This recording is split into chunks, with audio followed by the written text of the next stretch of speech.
Ladies and gentlemen, hailing from Cleveland, Ohio, I give you BVO. Oh, we boxing? Yeah, we boxing. I need that belt like it ain't no other option. So we punching and weaving and blocking. Defeat ain't an option. Let them know, shoot a video, put it on BVO. Let them know, every time I punch, it's a heavy blow. BVO, bound to hit like bricks cause it was set in stone. Let them know, I ain't getting body, but I'ma hit this flow. Yeah, way more than a show, this is BVO. On behalf of BVO Boxing TV, we would like to thank our sponsor, Raycon. Don't forget to grab your Raycon Everyday Earbuds, the perfect bass model for premium sound, with active noise cancellation to block out distractions and transparency mode to keep you aware of your surroundings. They're ideal for your everyday needs. Just visit rayconglobal.com. That's rayconglobal.com and elevate.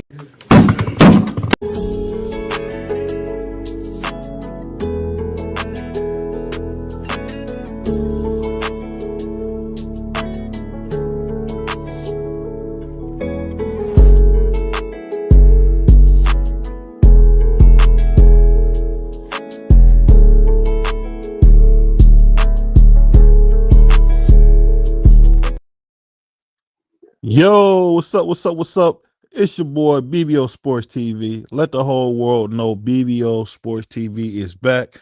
Let everybody know around the world BVO Sports TV is back.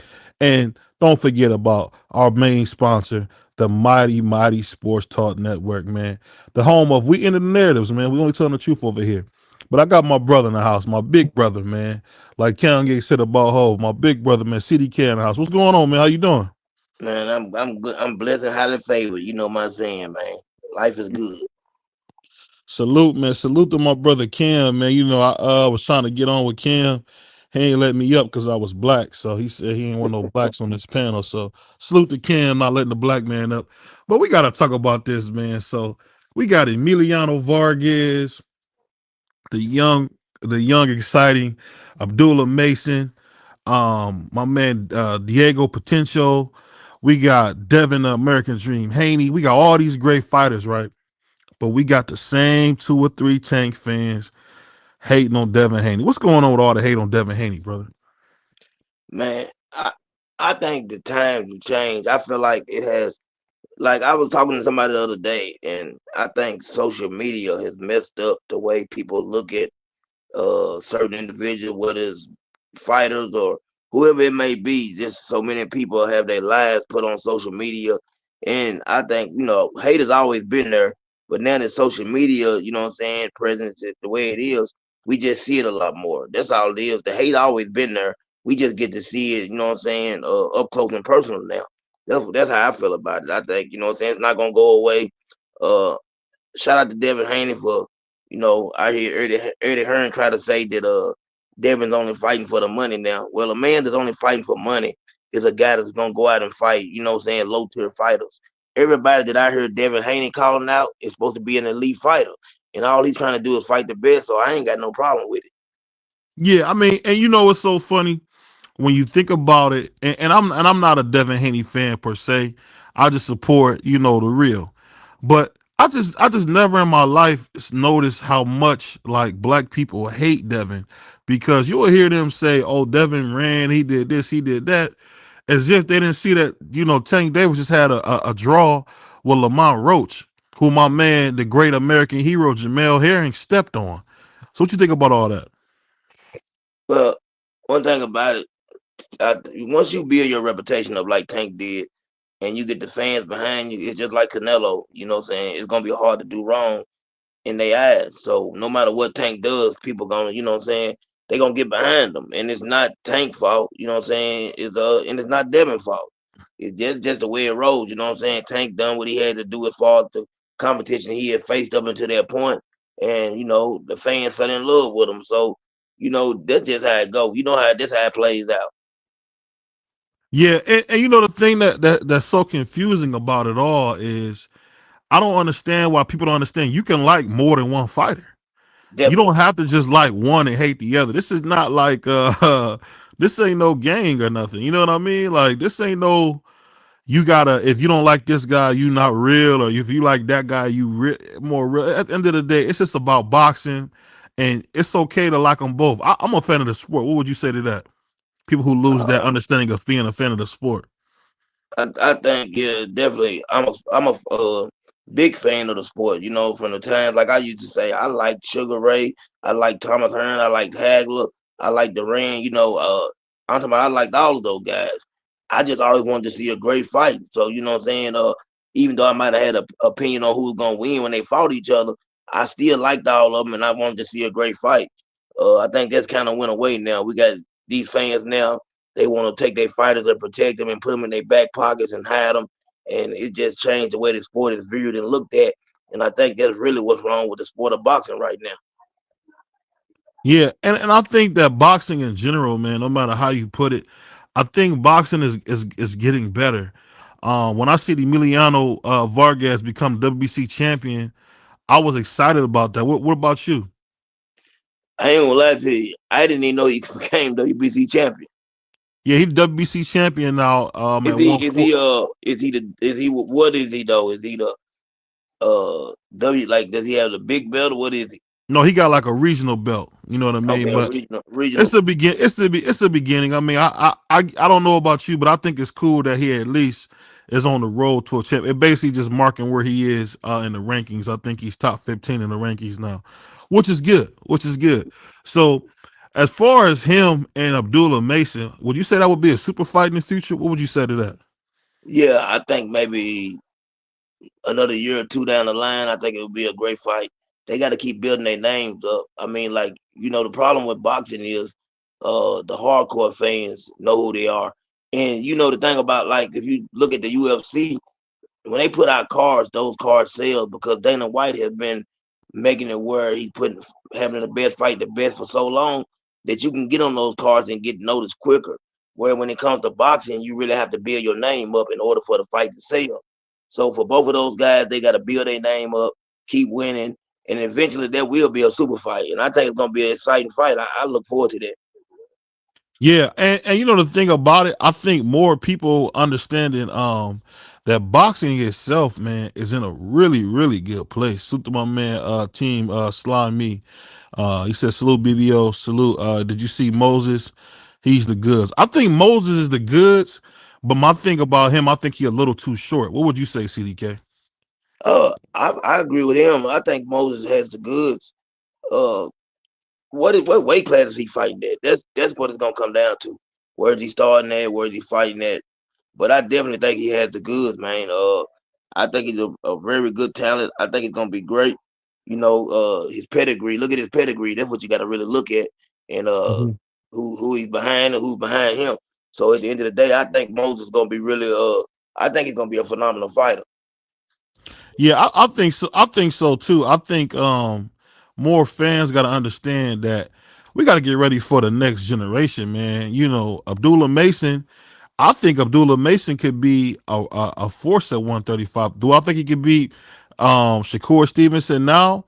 I would say yes. I mean, people don't agree with that, but I would say yes. I think he would give Keyshawn a tough fight. I think he would give Loma a good fight. I think that Keyshawn. I think that my man Abdullah Mason might be one of the best fighters in boxing. What would you say? I definitely think he's a good young talent. The only thing with being young and getting in the ring with somebody like Shakur is frustration. And what usually tends to happen to a fighter that doesn't have the experience, when you go in there with somebody like Shakur that's defensive minded and you can't hit him and you get impatient, you're usually gonna get frustrated and you're usually gonna start getting caught with shots you shouldn't get caught with and picked off and pop shot. So I don't think he's really necessarily ready for that fight yet. I wouldn't do it to him. But he's definitely right there. He's on the cusp. Like Flores, I got him ranked ahead of Flores Schofield. I got him ranked ahead of Emiliano Vargas right now. Those guys to me are all on the same tier though. I don't think he's right there with Shakur or Keyshawn at this moment, but he's right there. He just need a few more good fights and he'll be on that level. Yeah, salute to my man Team Sly. He said they said Bacoli could be next. I hope not. I think Bacoli will beat Moses up bad because he's so big. that big black dude can fight, man. He people look at Bacoli, but that dude, that's a big ham sandwich eating dude who just like to beat people to death. I mean, I think Man, he enjoys hurting people. If you look at how he fight, what would you say to that? man, yeah, Bacoli's a big guy, but the thing about him is you don't never know if he's gonna, how he's gonna come in. He could be in shape. He likes to eat, and I think he's gonna be one of those guys like an Andy Ruiz that end up just eating himself out of the chance of being a real world champion for a long period of time, or even winning the title. In his case, that's what I see with him. Yeah, I say this. I like Moses, but again, I think he a little too small for the heavyweight division, man. I really do because Bacoli is a big mofo, man. He's a big mofo. What do you Um, think about Moses and if you had to compare him to Big Baby Anderson right now, where would you compare those two as I would far as say talent?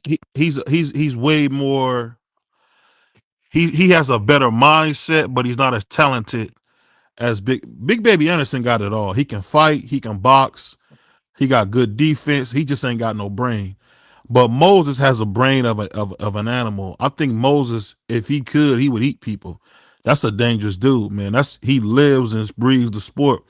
It's almost like he got that Mike Tyson kind of mindset where he'll say something weird like he'll eat your children or something. He seemed like one of them type of dudes. Salute to my man, Team Sly. He said, give my boy Abdullah some time to Yeah, grow. I love putting him on the Keyshawn undercard. I think that's positioning him for when he moves to 140 to take a vacant belt at 135. I think the cool thing about Abdullah Mason is he's actually top 10 in the WBO right now. I think forget all that waiting. Let's see what we got. At this point, let's see what we got.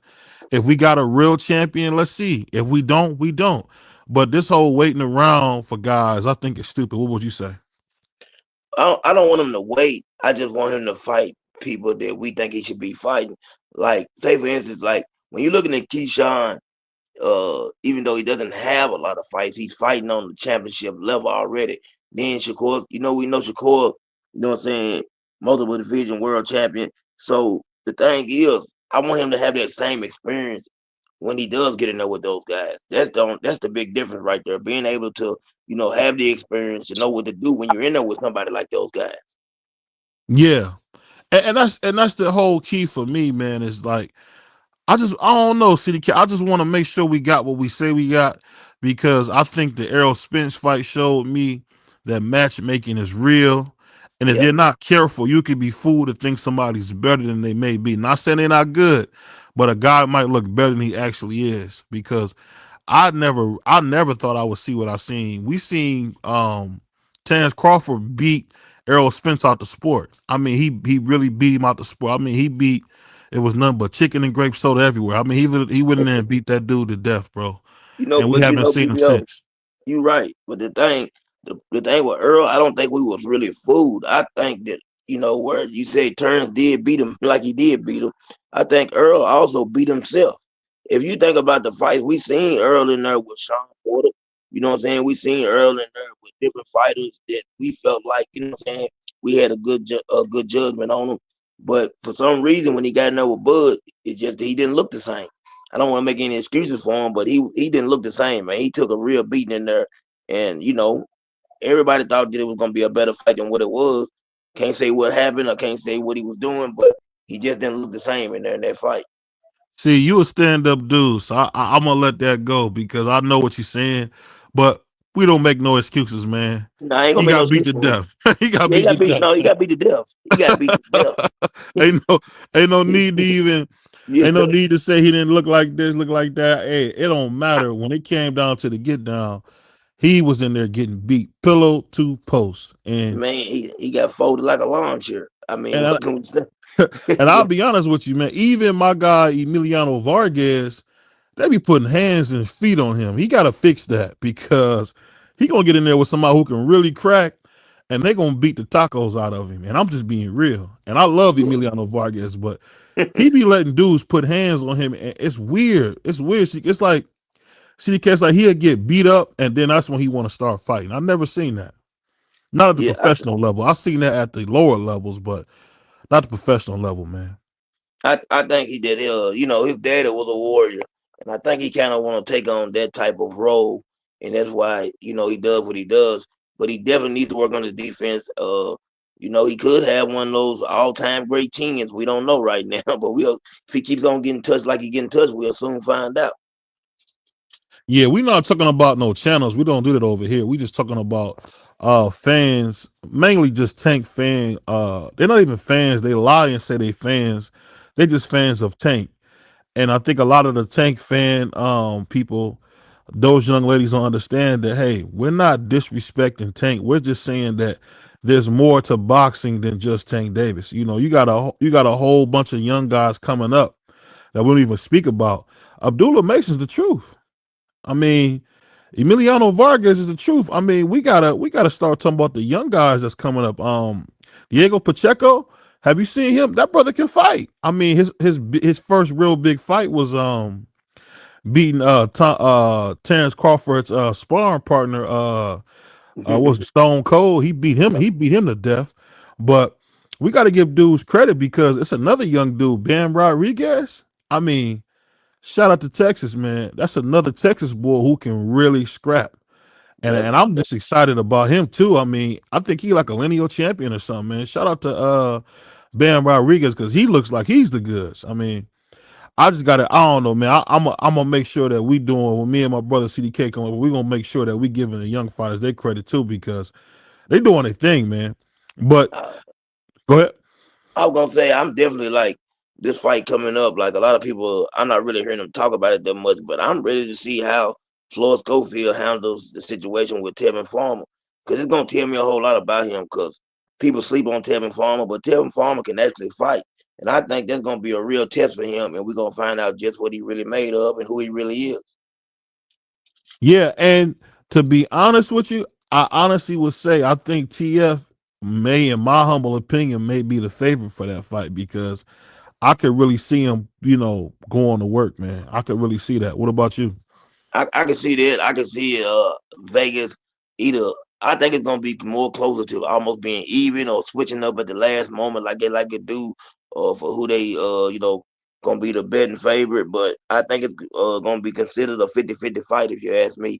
I couldn't see them making Schofield a big favorite in that fight, and I couldn't see them making Farmer a big favorite. I think it's just too much of a risk. I think it's gonna be an excellent fight. Farmer does still have the good defense. He doesn't move like he used to, but he still has good defense. I think he's a little more offensive minded now, which is a good thing. He look like he wants to fight a little more than he used to. So like I said, I think it's gonna be an interesting fight. Uh, I lean towards really. I think a lot of people gonna be picking Floyd to win, being that he's a younger man. But I'm leaning towards Tevin Farmer for the victory, for the upset, small upset. But I'm leaning towards him. Yeah. Hey, I definitely can see that, man. Shoot to my man, Daniel Berry Sports Highlights. Appreciate you coming through. I just think that when it comes to like the sport overall, man, it's too big a sport for us to talk about the same three niggas, man. And I think it's getting bad, bro. It shouldn't just all be about Shakur Sanchez, uh, Abdul Wahid, and Devin Haney. It shouldn't be about just those same three. And I mean, it's more to boxing than just Shakur Sanchez and Yeah. Tank Davis. It's more to it. Abdul Wahid's a good fighter. I get it. We like Abdul Wahid, but I don't want to talk about Abdul Wahid every day. Do you? No, definitely not. I I want don't. to talk about the brother all day. Yeah, Um, I they, definitely don't. Salute to my brother Hen Dog, man, and salute to my man Hot Rod. I just want to just talk about real boxing, man, at all times. And I think that that's why it's important. Like that's why I brought my OG up because man, we're not gonna just be pressured into talking about the same old dudes, man. I mean, I get it. Y'all worship Tank. That's y'all's Lord and Savior for some of y'all. But I don't want to talk about Abdul Wahid all day. I just don't. I just don't. Well, But I'm going to ask you, what do you think about what's going on with David Benavidez and the move he just made, which I think is kind of doesn't make sense. Where he had Bivol, he had him stripped of his title. They had offered him the Callum Smith fight, and be on the undercard of Beterbiev and Bivol. and now he had him stripped, and he's trying to go back to fight Callum Smith, which doesn't make sense to me because he could have fought him and still been up next. So what do you think about that? Uh, that was happened. Um, and I'm gonna say this. This is never go through this.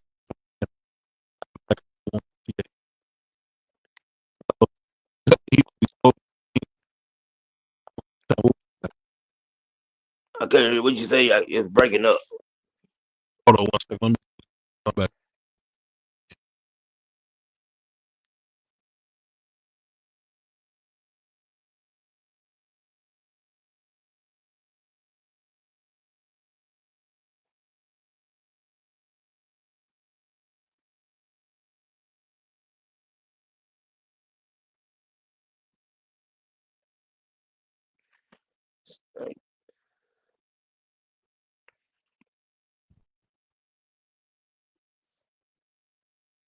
Hold on, can you hear me? Yeah, I can hear you. Okay, my bad. I had a little technical. Um, but I just think when it come down to it, man, these young fighters, man, I just think we got to see the fights. Cause I'm a little confused on who's the best and who's not because I haven't seen nobody mix it up. What about you, man? What would you say? I, I think I like some of the moves up until this last move that David Benavidez made. I did like the way that when Canelo told him to make his own path, I feel like he was making his own path. He was on the right track and he was doing the right thing. Now I don't know what he was, what his intentions was. I know he was trying to force Bival's hand, but we know that that fight with him and Better B was gonna happen regardless because of the money that Turkey was putting out. So I just felt like I wish he would have went ahead and took that fight with Callum Smith and let it play it out and went ahead and beat Callum Smith and went on from there and we could find out how good he really is. I mean, I think he's good. I think he's a great talent. And it would have been an excellent fight between him and Better Beef or Bival. I would have loved to have seen that. So I don't know if that's gonna happen now or not, or how long it's gonna take to happen because I'm kind of hearing that Turk is mad at him, and you know how that goes. When he's mad at somebody, he usually tends to try to, do what he does and try to keep you on the sidelines. Yeah, I think no matter how it plays out, I think David made a huge mistake. He did. Everybody's not Al Heyman, bro. Everybody's not going to be nice and do fair business. This is Right. boxing, dog. So he's going to regret the day that he didn't just stay at 175. Because if he go up and even if he beats Zerto, I mean, you talking about coming back from 190 to 168. I think that's a dangerous proposition. What would you say?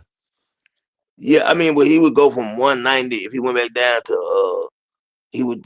I mean, he's not gonna go back to 168, right? He's gonna stop back at where what is that 175?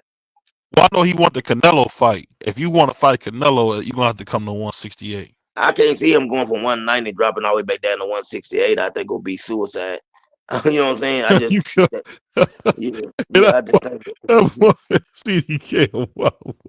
I mean, you got to be crazy to even try something like that. I wouldn't do it. You know what I'm saying? That's why I love CDK. That brother said, I think that would be Yeah, I suicide. mean, I wouldn't do it. I mean, if he does, it's just about money. If he does that, it's all about money and not about the victory. Salute Because to my brother Bruce Gas. that's a lot of weight to lose right there to go, all the way up to 190 and come back down to 168, that would be insane. And I don't think he's gonna do that. I don't even think he's gonna get the Canelo fight. I think he needs to don't even worry about that no more. Move on and keep pushing. I think it's just not gonna happen. Him and Canelo are not gonna fight. Yeah, I don't think so either, man. I'm gonna be honest. I don't think Canelo ever really wanted that fight. So I mean, you hearing it from BBO. I'm gonna tell you the truth. I don't think he ever really wanted that fight. And I'll say this: David Benavidez, he didn't jump through so many hoops and loops. At some point, you gotta say, man, f him, man. Yeah. You got to. You don't think? I think so, CDK. You don't think so? You gotta be like, man, f this dude. No, yeah, it's time. The time is now to say it's over with. The thrill is Yeah, gone. man. I ain't Move gonna on. beg you for no fight. I ain't gonna just keep begging you, bro. Come on, dog. Man, What I'm, more? I'm What more you want, man? You didn't took me around the world. We didn't argue. I didn't call you names. You didn't call me. Oh, we gonna fight or not? That's kind of how I feel about it. But that's, what do I know? This just BBO's thoughts on it. But another guy, I was wondering, man, what do you think about this whole Shakur Sanchez versus Zapata fight? What you call him, Shakur Sanchez? Yeah. Man, I think that easy work. People don't want to hear it. Long as Shakur hands hold up, I think I'm gonna say it. I'm gonna call it right here and right now. I think it's easy work for him. I think he goes in there and dominates. He ain't getting no knockout. We know that, but I see it being 10-2, 11-1, 9-3, something like that. Yeah, I just think Shakur Sanchez is one of them guys, man, where,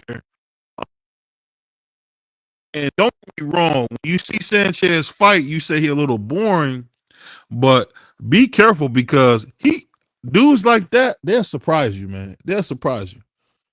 But Yeah, definitely. I got one of the angriest mamma jammas in boxing talk history, man. My man Hot Rod. What's going on, man? How you doing, baby boy? Real good, all right. Yo, what's good? What Hey, y'all How you so what talking you doing? think about? about Shakur Sanchez versus Peta, man? It's a bad style matchup. I think it's a style matchup that works in favor of Shakur, and Right, I expect Shakur to smoke him easy, to be honest. right.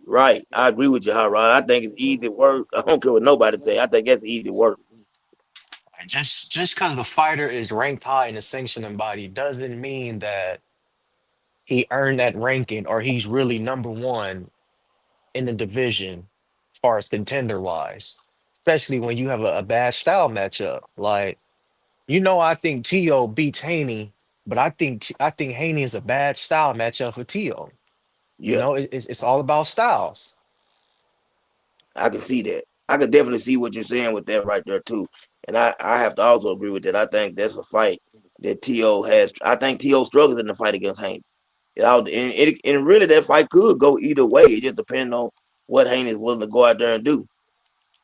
Like, not to get off topic, but I see why he want to fight Boots. It's a better style matchup for him. I think Boots destroys him too though. I think Boots beats any one of them, to be honest with you, between those two. But I don't know what Boots doing, so I'm getting kind of I ain't gonna lie to you. I'm kind of upset with Boots, and I don't like okay, if you're gonna go to 154, go ahead and go 154. I have no problem. You're gonna go up there and fight Virgil, one of those guys, because you say you're having trouble. Well, Eddie Hearn said that your own promoter said that you're having real trouble making 147 pounds. So he already threw you under the bus, which Eddie likes to do for some reason with his fighters. Go ahead and move up to 154 and do what you're gonna do if you can't continue to make the weight. But if you can make the weight, go ahead and fight one of those guys. Ain't nothing wrong with getting one of those guys on your resume. And I think Boots needs one of those guys on his resume. He got to get a name on his resume that people going to really respect, because until then, people going to keep having a lot to say about him. And I really want to know if he as good as I think he is. I really want to know that. I could be wrong, but I want to see how good he really is. When it comes to the kid from Delaware, I think Boots can fight. I just think we never seen him in there with nobody athletic. And say what you want Right, about Tiafimo Lopez. He is one of those guys where he's so athletic, and he's just what? I'm gonna be honest, he's really good. If you look at boxing wise, he's really good. And I just think that that's gonna really test him. Um, and that's what Boots needs. Boots is probably the oldest prospect I ever seen. He's 28 years old that and he a man no prospect. prospect. He no prospect, What they BBO. moving? CDK? I thought we were gonna keep it real. CDK, you Well, he told is. me He's to a keep world it champion. real. They moving him like a prospect. You can't call a world champion a prospect, Well, they BBO. moving him He's like a definitely not a prospect. prospect. CDK. That's what it looks And like. this now I can understand what you're saying. He's not. He's definitely not a prospect. They And moving him like one. the only problem I have, and it plays out in my mind all the time with him and T.O., I just feel like people are not paying attention to this. T.O. power has not carried up to 140. I really want people to pay attention to that and start realizing he ain't knocked nobody out in a long time, or if he did, when was the last knockout against who? I don't see the power there. I know this for one thing about it. People like to say Boots get hit a lot. Boots got a chin on him, if nothing else, and he's very athletic. I believe he's faster than T.O. As far as hand speed. I just think, man, that that'll be a nightmare fight. Like I said, I could be He got a wrong. I just beard. He got a beard. CDK. Can't nobody deny he got a beard. I mean, but you need more than a beard in boxing. no. I mean, I'm talking let me about. ask you I this. think Let it'll me be a ask you this, nightmare. Hot Rod. Let me ask you this, Hot Rod. hasn't there been guys who've had more talent than you that you were able to beat out on a football field just off your sheer determination?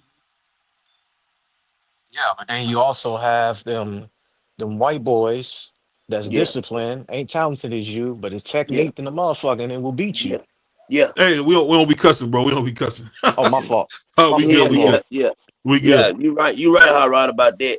I just feel like that. Even with us hearing that Canelo went down there and sparred with Boots, whether that's true or not, for this upcoming fight Oh, with that's Bud true. That's Crawford. true. That's true. Okay, Yeah, so that's true. I just feel like, man, that Boots brings a lot more to the table than people want to give him credit for, but he's not going to get the credit, and it's his fault. I'm gonna say it's his fault. He's not going to get the credit that he's looking for until he goes out there and gives the fans and everybody what they want to see. And that's a big name on that list, on that resume. He got to do something. I don't care Like if it's Virgil. Virgil, yeah, Virgil, whoever. He got to get in there with somebody, so I can say, okay, man, this dude, he the truth. See, I really don't have a issue or a problem, but Yeah, I'm just not gonna give you that much credit when I know you haven't fought nobody, when I know you I haven't been agree. tested, when I know you I haven't agree. been tested, you know? Hmm. But see, CD. Norman been tested. Norman went to Yes. somebody's backyard and he wasn't favored to win that fight, and he stopped that dude. He wasn't supposed to win that fight based off the odds and going into that fight how it's supposed to go. So it's No. like when you compare Boots and Norman, it's like okay, Norman's been tested. Boots really Let ain't me been tested. Like every fighter he's fought, these men have done what you said, Crush. They've laid down. They're intimidated. Yeah. Mhm. Let me let me ask y'all a question. Look at Castile Clayton when Boots hit him upside his head. He quit. Yeah. He quit. Yeah, Did he you see did. He that? Did you see did. that fight? Oh, let me say this real quick, CDK. Did y'all see that fight? I think it was versus Keith Van Heerden, and the dude got cut, and he like did everything he could to get out of that fight, and they made it a no contest with Boots. And it's like I feel like Boots Ennis be one of those. He didn't run into dudes who just be running from him. He needs somebody who ain't scared of him, who can really beat the cheesesteak off of him. Because I don't think he's that guy.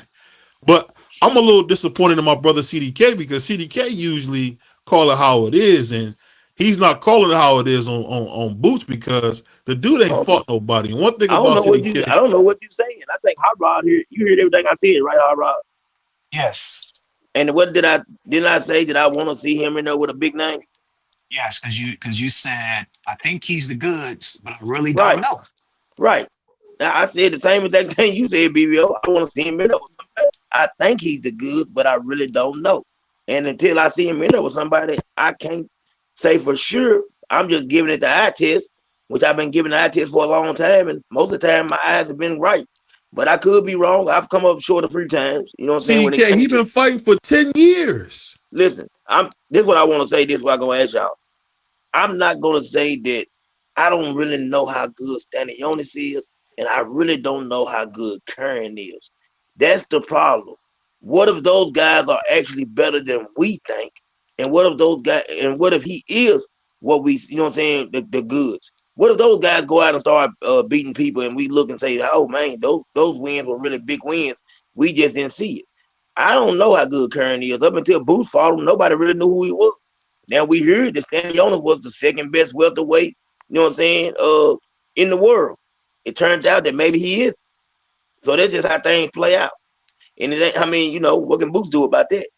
See, Or I think maybe, or maybe, but salute to everybody in the building. Or maybe Boots showed the difference between first and second. Yeah, Maybe yeah, that's what happened. yeah. I agree. I agree, Morgan Dan. I agree. OG, I think context matters. We Yeah, know Stanionis has only had, I believe, two fights, including Boots, since 2022. definitely. So the man really hasn't been active for us to really gauge what he's like. Stanionis was tested when he fought that one big dude, Butayev. I think that's a tough matchup for anybody in the division. But that was Yeah, the last time we really saw him fight. Since 2022, we haven't really saw him fight. He's only had two fights, including the Boots fight since 2022. So I think context does matter, you know? yeah, you're right. Salute to And my I agree brother, with salute what to I my said. brother God Body Sean, salute to my brother Sheldon. I think the thing that you This just is said is this is super this is true. one of the reasons why I Hold on, really hold go on one ahead. second, Mark. What I'm saying is Butev is cool, but I wouldn't say Butev is somebody that I would write home about. the thing I'm trying to get my brother CDK to see is that the nigga been pro for 10 years and ain't fought nobody in 10 years.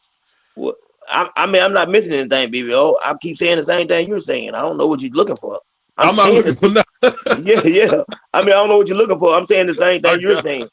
You know what I'm saying? I want to see him in there with somebody. That's yeah. I'm saying the same. We just saying it differently. So we agree on that. But Yeah, yeah, that we agree being on that. said, that being said, let me ask you guys this. So if we look at Devin Haney's wish list, right, which I don't think he gonna be able to get to, I'm gonna ask you. I'm gonna start with you, Marcus. You just pulled up. Salute to my man, Marky Dan, the historian, man. Um, what do you think? What do you think if Devin's able to get at least at least five of those guys? Would that make him one of the greats if he could beat at least five of those guys off that list? Yeah, I think so. It would make him a first ballot Hall of Famer if he were to beat any of those five guys on the list. Except for Rowley. I don't know if Rowley was on the list. If he beat Rowley as one of the four, I mean, I still give it to him. But still, yeah, I'd put him up there with some of the greats if he would have get to at least five of those guys. If he got to Keyshawn and Shakur and even if he don't win all them fights, if he go out there and he puts on a great performance, yeah, I still think he'd be remembered very favorably, and yeah, he'd be called a great. What would you say, Hot Rod, and then we'll go to my man CDK. What would you say? Um, I can't say a great because some of these dudes haven't fought nobody either. You know, it's like mostly who everybody like be hyped up. Yeah, Everybody be going off the eye test, you know, and then the Yep, fighters that has been tested, they don't give them fighters no credit, you know. They don't give them no credit for whatever reason, but they will hype up these other fighters just because all the eye tests.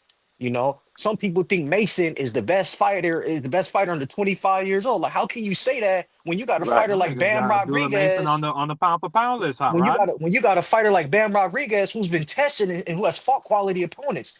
I mean, Mason is getting dropped in prospect fights, and you sitting here telling me you sitting here telling me he's better than Bam Rodriguez? He's definitely not better than Bam Rodriguez. he's not better than Bam, though. It's just stuff like that people don't speak logically, man. I don't Yeah, understand people thinking, you know. yeah, I agree. I agree with everything you say, Hot Rod. He's definitely not better than Bam Rodriguez. But I think the problem is, Hot Rod, that nobody wants to fight nobody, so all we can do is guess. It seems like it's a waiting game for everything we want to see. That's what boxing has come to.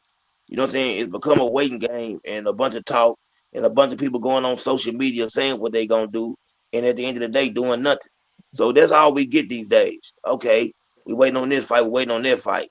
Even now to where I don't even know what to take, and I don't even know what to believe no more. I heard Keyshawn Davis. He calls Shakur Stevenson a weirdo. Is he playing, trolling? Are they plotting? You know what I'm saying? I don't know how to take these people serious no more. That's what boxing has really come to, man. I mean, I come from a different era. It's for me. This is strange.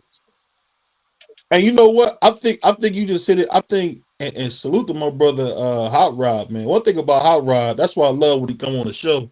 The brother be at home thinking because that made a lot of Yeah, sense, man. I've never thought yeah, of it like that. A lot of dudes do just be hyped up people that we like. I mean, they I was do. even my guy Emiliano Vargas. He ain't fought nobody, but I done seen people put hands and feet on him.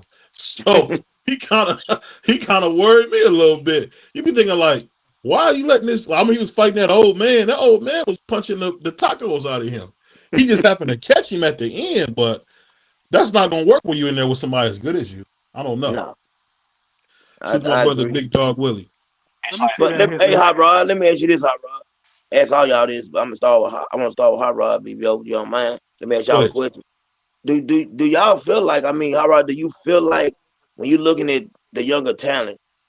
I mean, what do you think? What do you think about Emiliano Vargas and Abdullah Mason? Because you know what I'm saying. I know what you just said.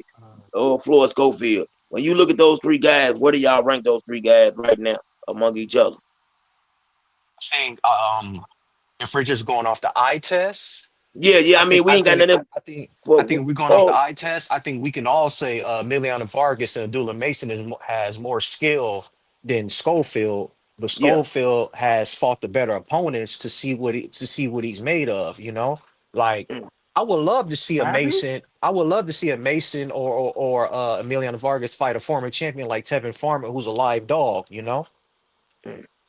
What were your question, CDK? I was asking between those three guys, Emiliano Vargas, Schofield, and then Abdullah Mason. You like, where would you rank those three among each other right now from what you've seen, either of the eye test or just from what you've seen in the ring? Because I think they both have enough fights under their belt, whether they fought cab drivers or not, for us to just try to make a guess. So, what do you think about those three?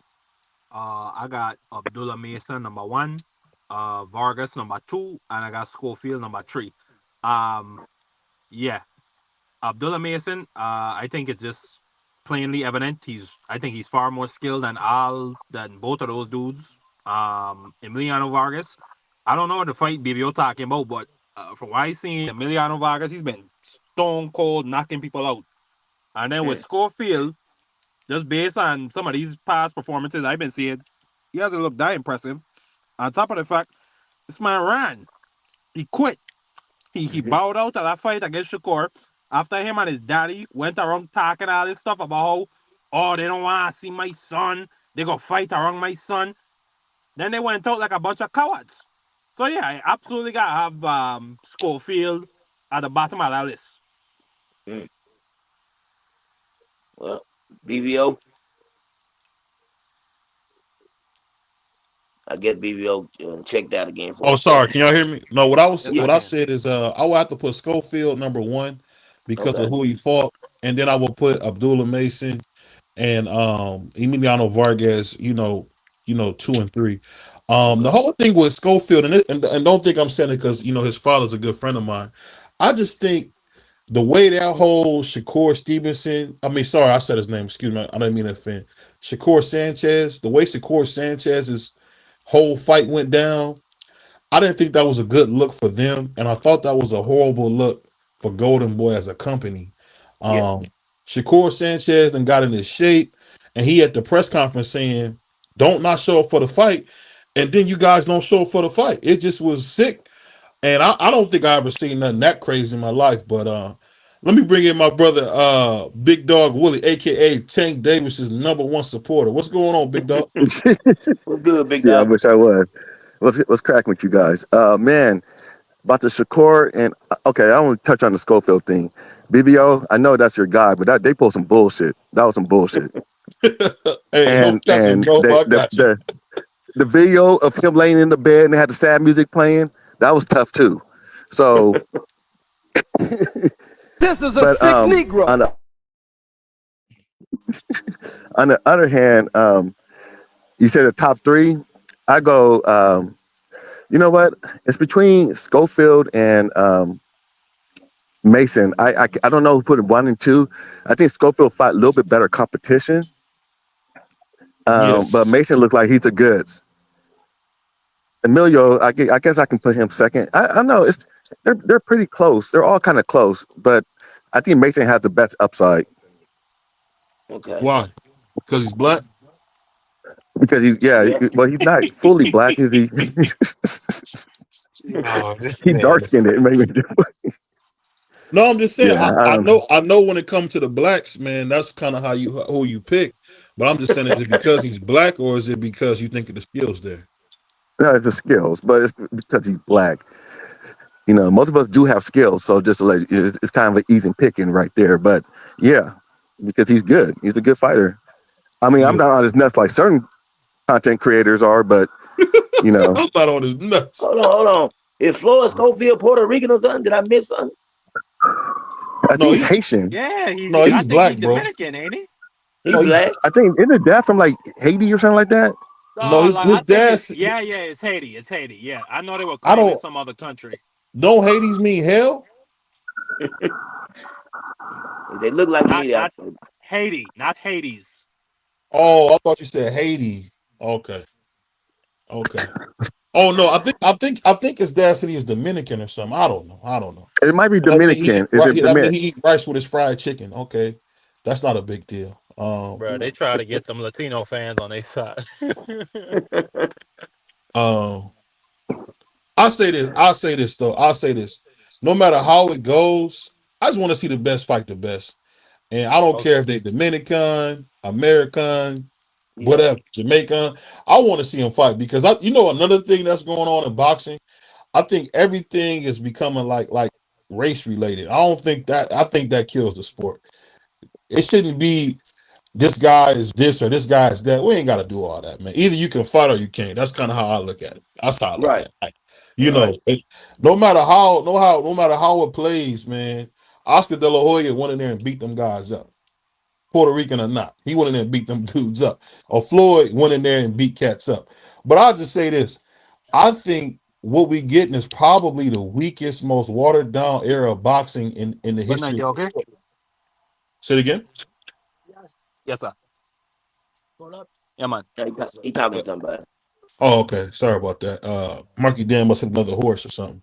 But let me ask you guys this. Do you guys think that boxing what we get now, do you think boxing has a bright future or do you guys are you guys kind of worried about the sport? What do you guys say? Oh, I've been worried about the Uh, sport for the last 20 years and still doing the same thing. I think boxing is gonna be boxing. People like us gonna be talking about it and watching it no matter what. And I don't think the sport's going anywhere, to be honest with you. What is gonna get better is the question. And one more thing I was gonna add. It was a time that we could blame the fans for all this race baiting and all that. But now we gotta start blaming some of the fighters too. Yeah. I think boxing is. I think it's going to change, but I don't think it's going to die or anything like that. You know. With TKO boxing coming, I think in the next 10 years we're going to move more to the league format, as well as I think they're going to adopt the team combat league because I think that's really interesting. That could be kind of like its own little sport that they promote. Um, so yeah, I think boxing might change, but I don't think it's gonna be in bad shape in the next 10 years. Me personally. I Turkey don't know fired. what you got on there, Willie. Turkey fired Dana White too. He fired No, him. he just not. No, No, he can't. no, First of all, no. he can't fire him. But secondly, he just not doing the Canelo fight. He was supposed to Yeah, promote yeah. that. That was No, supposed no, to be I ain't like talking they about that. big announcement to the partnership. Yeah, I wasn't talking about that, Morgan. I was talking about how people they came out with the narrative that he won't call Turkey his excellency or however you say it, but he Bro, fired him. Dana White literally goes to the UAE and calls those people his excellency and all that I shit, bro. know it. It's I bullshit. know it too. I know it. Oh, my I bad, seen it. Dion. My bad. You right. No, you right. I just was laughing at it because I just seen it just maybe yesterday. Somebody said that I started laughing about it. Yeah. Yeah. People I, want this T. No, people don't want this TKO thing to come off the ground, bro. They want it to die. yeah. I mean, and I also want to say, man, I want to send a happy anniversary to my man Puerto Rican Tommy. Today is his 23rd anniversary. Yeah, Um, big Yeah, love salute to him and Tommy. his beautiful wife, man. And if you know Tommy, he's a rice and beans guy, but he's a beautiful brother. So I want to wish him a happy anniversary, man. definitely, But definitely. I reached out to him on Facebook. Shout out to Tommy, man, his wife. Beautiful 22 years of marriage, man. yeah, that's big. That's big time. That's big time. But let me ask you Listen, guys this: do you guys think that what we seeing with Tank fans is this normal? Where guys kind of worship him like he's their Lord and Savior? What do you think? What you think, Hot Rod? yeah. They did that with Wilder. Say it They again. don't just do it with Wilder. They do it with Tyson. They I did it with said they Ali. They did did that it with with Joe Wilder. Lewis. But them fighters were actually good though, Mark. These, True, true, true. I give you that. Wilder and Tank. I mean, okay, of course you're gonna say they're I mean, champion because it's on listen. their because it's Hold on. on paper. But who have they fought when they? But at least Wilder brought back real excitement to the heavyweight division. Like for real. Yeah, Yeah. At least he did that. What? Like Tank? I guess you could say the same thing. Yeah, you're right. They both trash. They both ain't did nothing. Yeah, yeah, you're right. Oh, you can't They say don't that about deserve that. They Wilder. don't deserve that type of cult following. I mean, the cold falling, no, but Wilder did bring. I mean, he was a knockout artist, man. He was just one touch, bang, you're done. So I thought Mm. he was citing this Tank worship is something else. So this is weird. It's weird, man. yo, they worship that No, nigga, but man. why I You was saying know, Willie is you can't by the same logic. If you go give Deontay Wilder credit for bringing excitement to the heavyweight division, you can't criticize Tank because he's bringing excitement to the lightweights. Even though it's dudes we don't care to see him it's fight. a different. because the lightweights have more competition. The heavyweight division sucks, but the lightweight Yeah. have more competition. So the tank can leave, tank can leave, and we'll miss him, but we won't miss him like because somebody leave from the heavyweight division, you'll miss him. He'll be gone. You'll be like, God damn, where AJ? Where's AJ? Where's Wilder? Where's Fury? That's a Where's fact. That's a fact. Usyk? Yeah, Yeah, you definitely right about that. The problem is this right here with Tank, and I've been saying it for a long time, and I like Tank, but this is the problem with Tank. Tank is 30 years old, right? And we still talking about when he gonna face some of that competition. That's not a good look. Father Time is undefeated, and I really truly believe that Tank is about to cash out.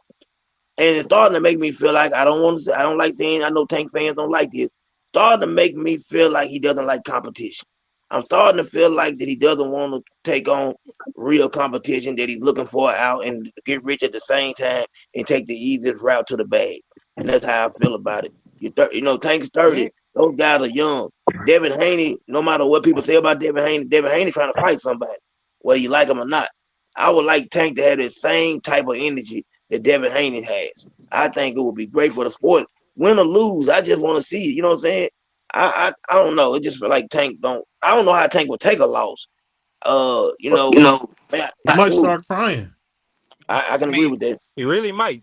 He I might mean, punch the OG. referee. I mean, look what happened. This man was going to fight Jake Paul, right? Yeah, So that tells you everything you need to Facts. know. Because when he fought Mario Barrios, he put stipulations in the contract. When he fought Ryan Garcia, he put stipulations in the Mm-hmm. contract. yeah, So what? So we see what's going on. He's not gonna fight Devin Haney. Only way he gonna fight Devin Haney if he put right. stipulations in the contract. And Bill Haney's not going for that. They're not gonna let that Nope. man finesse and let you get the advantage. It's gonna be a fair Nope. fight. Yep. Whenever Exactly. And what? Tank has some fear, he puts stipulations in the contract. If Ryan Garcia was so trash, he would have fought that man straight up. No stipulations, no nothing. Just 140 or whatever the catch weight would have been. Who puts a man in the catch weight and a rehydration clause? He That's didn't. mean right Come there. on, man. That's Hey, that. hey, That. hey, Hey, Come hey, on, hey, A man. punk. hey, hey, man. hold on, Hot Rod. You gonna No, get in trouble. You gonna get in trouble coming in here telling the truth, man. You better stop telling the Nah, truth. but hey, man, hey, how listen. about So, man? so, so hold on. To hell with them Tank fans. Like I'm so sick of them. Hey, Like they man. get so mad because all we say is, can Tank fight Devin Haney? Can he fight Shakur Stevenson? Can he fight Lomachenko?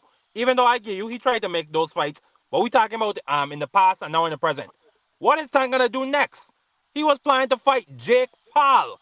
The He's man has still said gonna fight him. himself he is go. Yes, he's going to fight him. And the man has said, I think I've heard him say multiple times he wants to retire by the end of this year. I think I've heard him say that. Yep. So no, we get to call a spade a spade. And if them little I don't if them fanboys, I'm about to say another word, if them fanboys want to be mad about that, let them be mad. I A Mhm. bunch agree. of punks. Yeah, yeah. Hey, you gotta call it what it is, CDK. You told us that when we first got started, man. We Yeah, gotta just tell hey the man, truth, listen. dog. That's We all you gotta can do tell is the tell the truth. truth. I love it though, and it's not a knock on. I mean, I don't want to say I don't know what it is with Tank. I don't want to say he's being protected, but maybe he's being protected. Or does I want him to take those fights and he's not taking them? I don't know what it is. You know what I'm saying with Tank. But he's like I said, he's 30 years old. Father Time is undefeated. He's talking about retiring at the end of the year. Jake Paul is gonna be his cash out fight, and I think after he fights Jake Paul, he might try to ride off into the sunset and leave a whole lot of questions unanswered. You know, I hope Jake Paul step on his neck, bro. I really do, man. I'm so tired of this, man. Dang. I'm just so tired of like the way we gotta talk about him. If you say something wrong, you will have a whole bunch of fans that'll come in your chat and say you a hater, you this and that. If you tell the truth, man, Bunch but of booty boys. it's just See, it's weird, see, man. I don't think he's gonna fight anybody because he's gonna have them fans that say the what if. Oh, he would have beat him. He would have beat him. Like, how do you know that? Oh, Tank can knock him Yeah. out. Tank can knock him out. Oh, why Tank can't fight him, man? Tank can knock him out.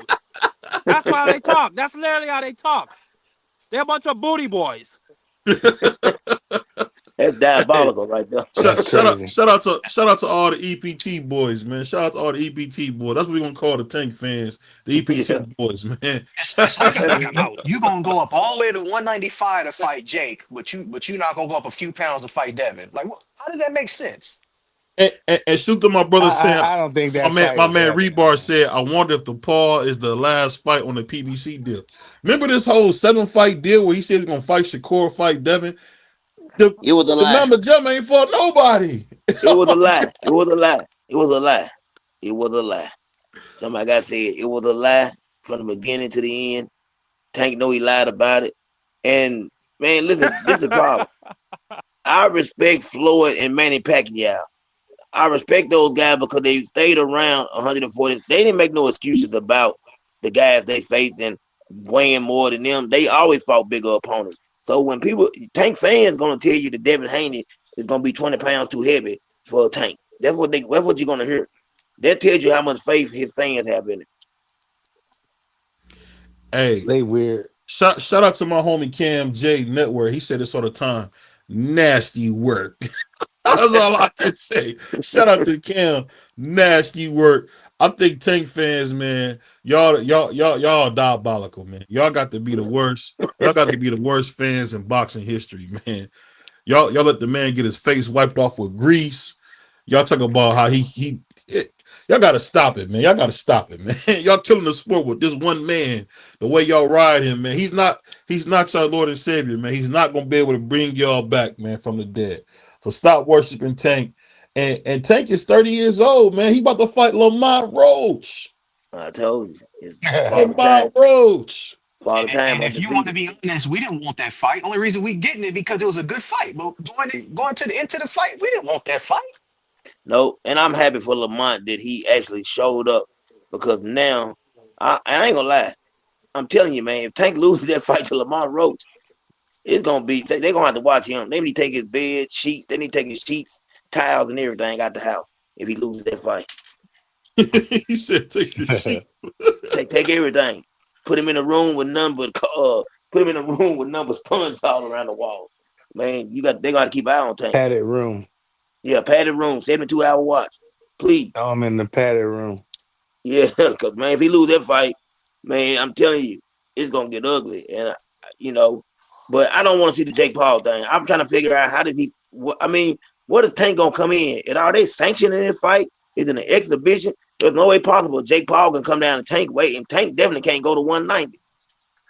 OG, from what I understand, that fight was already gonna happen. All he had to do was beat Lamont Roach. So thankfully, Lamont Roach made it a draw. Because if that wouldn't have happened, that would have been the next fight for him.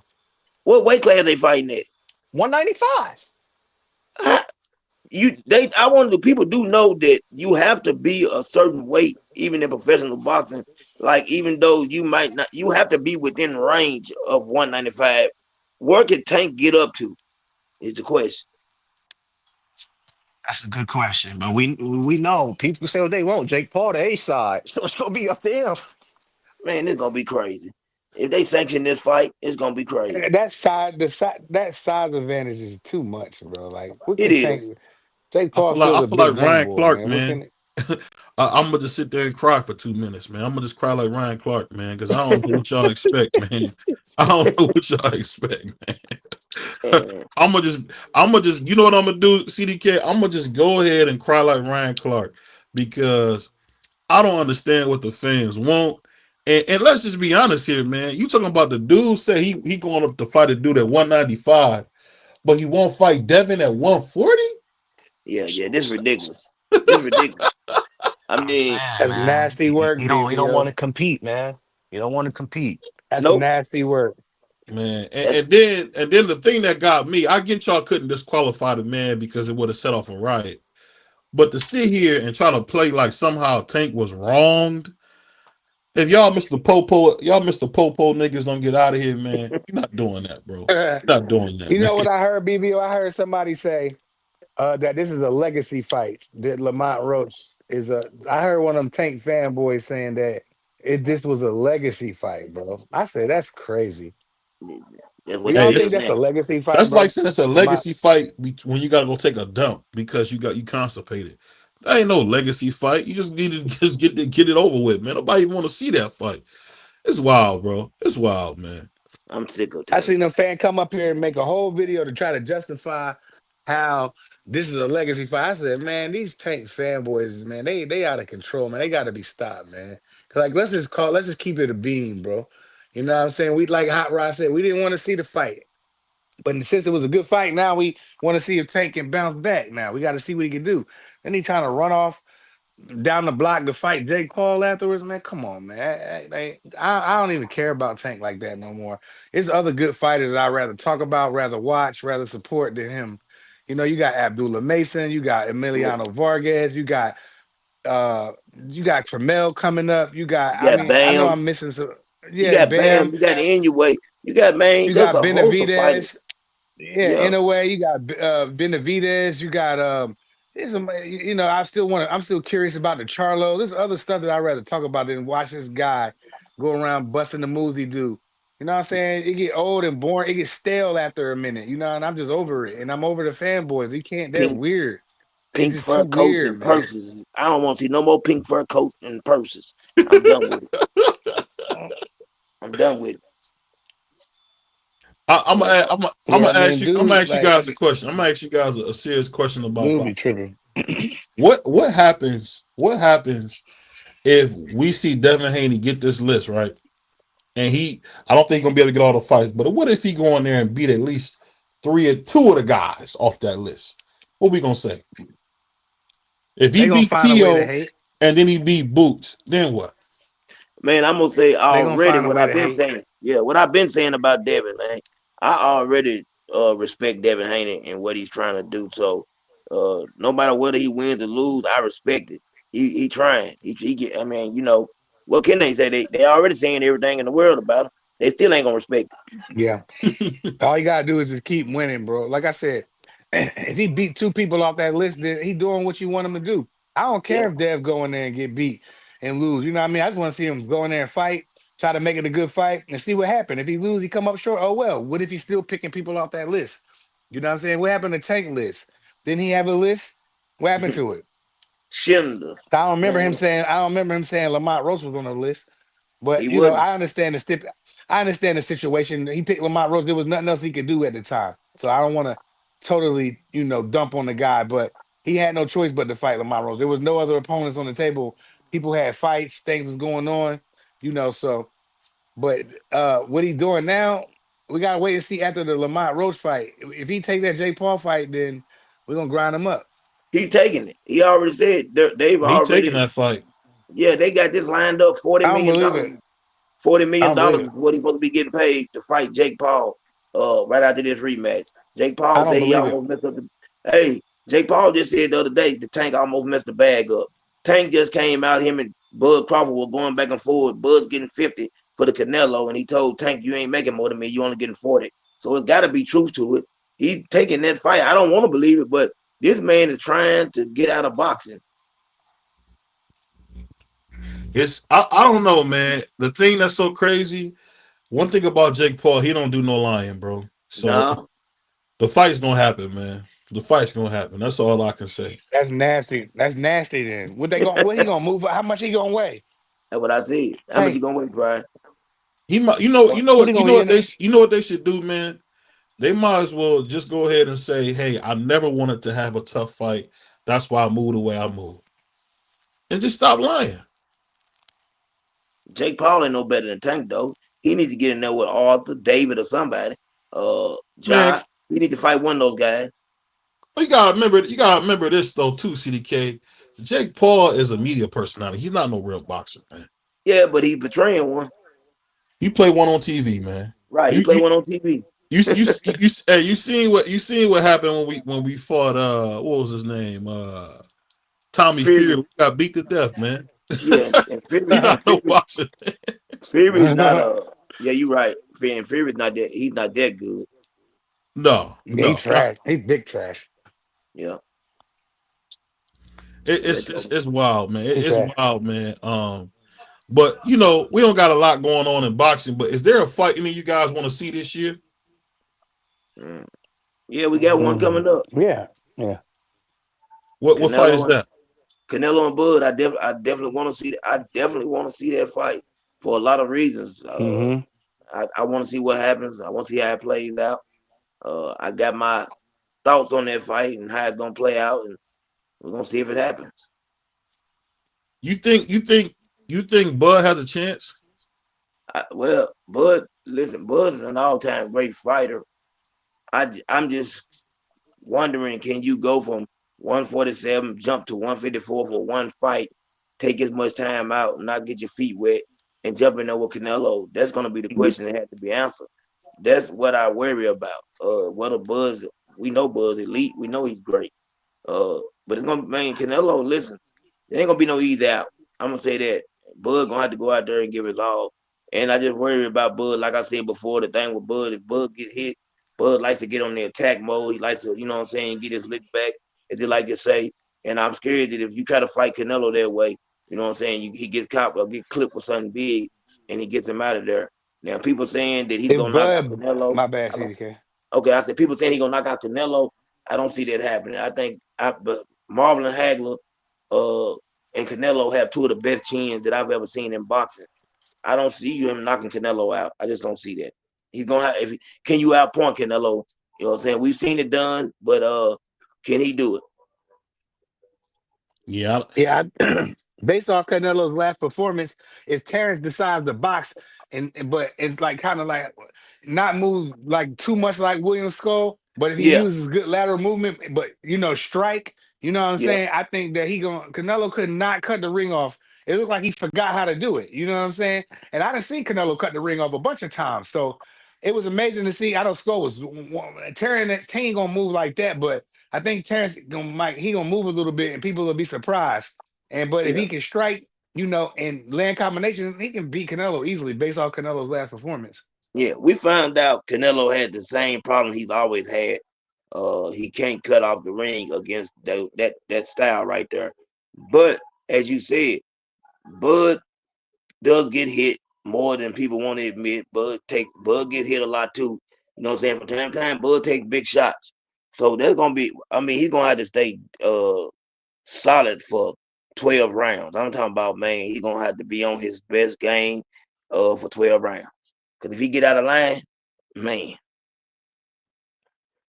yeah, I definitely agree with that, man. Because it's gonna be a tough fight, man. My man Rebar, so I wonder what do you say? Top boxers that fight one time every 13 or 14 months don't deserve a fan base. Um, you really can't say who deserve a fan base because they got it, bro. If they got a fan base, that's just what God blessed them with. You can't say they don't deserve a fan base, man, because there's some guys who fight 5 times a year they ain't got no fan base, man. Some people gonna have one, some ain't. It's just that simple, man. What would you say then? You think guys don't deserve a fan base if they don't fight a lot? CDK, what would you say? Shoot to my man. I know what he's saying. I know exactly what he's saying. We don't get the fighters that fight 2 or 3 fights a year anymore. They don't play out like that no more. And maybe that has a lot to do with people talking like James Tony. You know what I'm saying? Not making fun of James Tony, but being real serious about it. I can understand why we probably don't get to see fighters fight like that anymore. But I do miss those days of fighters. You know what I'm saying? Staying active and giving us a lot of fights and things to look forward to. Yeah. Hmm. I think as a sport overall, man, We we don't get that really no more, man. as a sport overall, man, we really gotta do better with this, man, because we just seeing it get worse and worse, man. I'm not seeing no improvements, man. What would you guys say? Free, go ahead, Free. I know you was in here. Oh, go ahead, Free. What's up, Free? What's good? What's good? What's good, bro? Oh, Steve nothing, man. Freezy. We just talking to some boxing, man, trying to see why these guys don't want to give us fights. The usual. Um, well, uh, I hear y'all talking about why guys don't fight as much per year. And it's usually because of the money that they asking for. Hmm. When these guys get to a certain level, they expect to get paid a certain amount of money. Um, and the promoters need to be able to build up a fight to be able to produce that type of money so they can see a profit. Um, if these guys are asking for a certain amount of money, is you only getting that when they getting in big fights. It's only a few guys that produce that level of money on a consistent basis. Nello. Um, yeah, you got Canelo, you got Tank, you Yeah. got some of these heavyweights.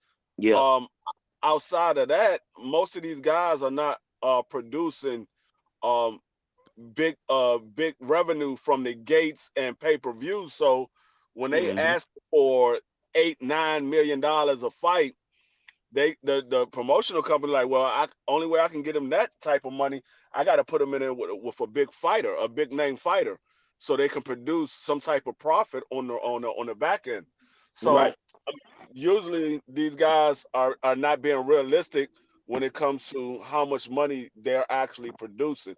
They think because they have a fan base that they produced a certain amount of money, but then when the promoter opened up the books to them and showed them, look, this is how much money you're producing, this is why we can only give you that amount of money, then they act like something is wrong.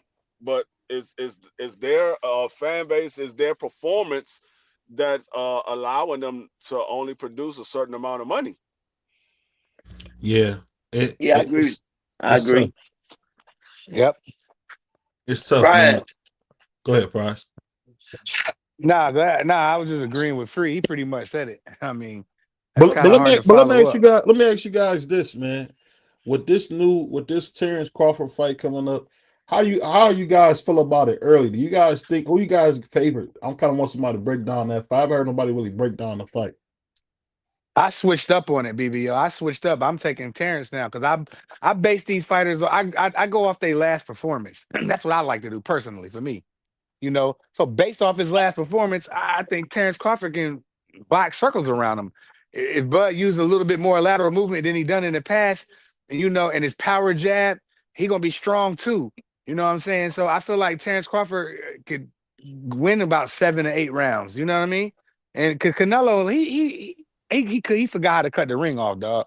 Like Canelo looked bad in his last fight. He looked terrible. He couldn't do anything. Because the guy Now ran Skull from didn't. him. Yeah, the guy Skull didn't give him much to try to. But come on, you Canelo Alvarez, but this dude's levels below you. Cut the ring off and get him out of there. You know what I'm saying? And it just wasn't a good performance. So I changed the way I feel about the fight now. Going into this September, I'm rolling with Terrence Crawford by unanimous decision. I think he can box Canelo. Canelo ain't gonna be able to do nothing as long as Terrence don't stay in front of him too long. That's the thing.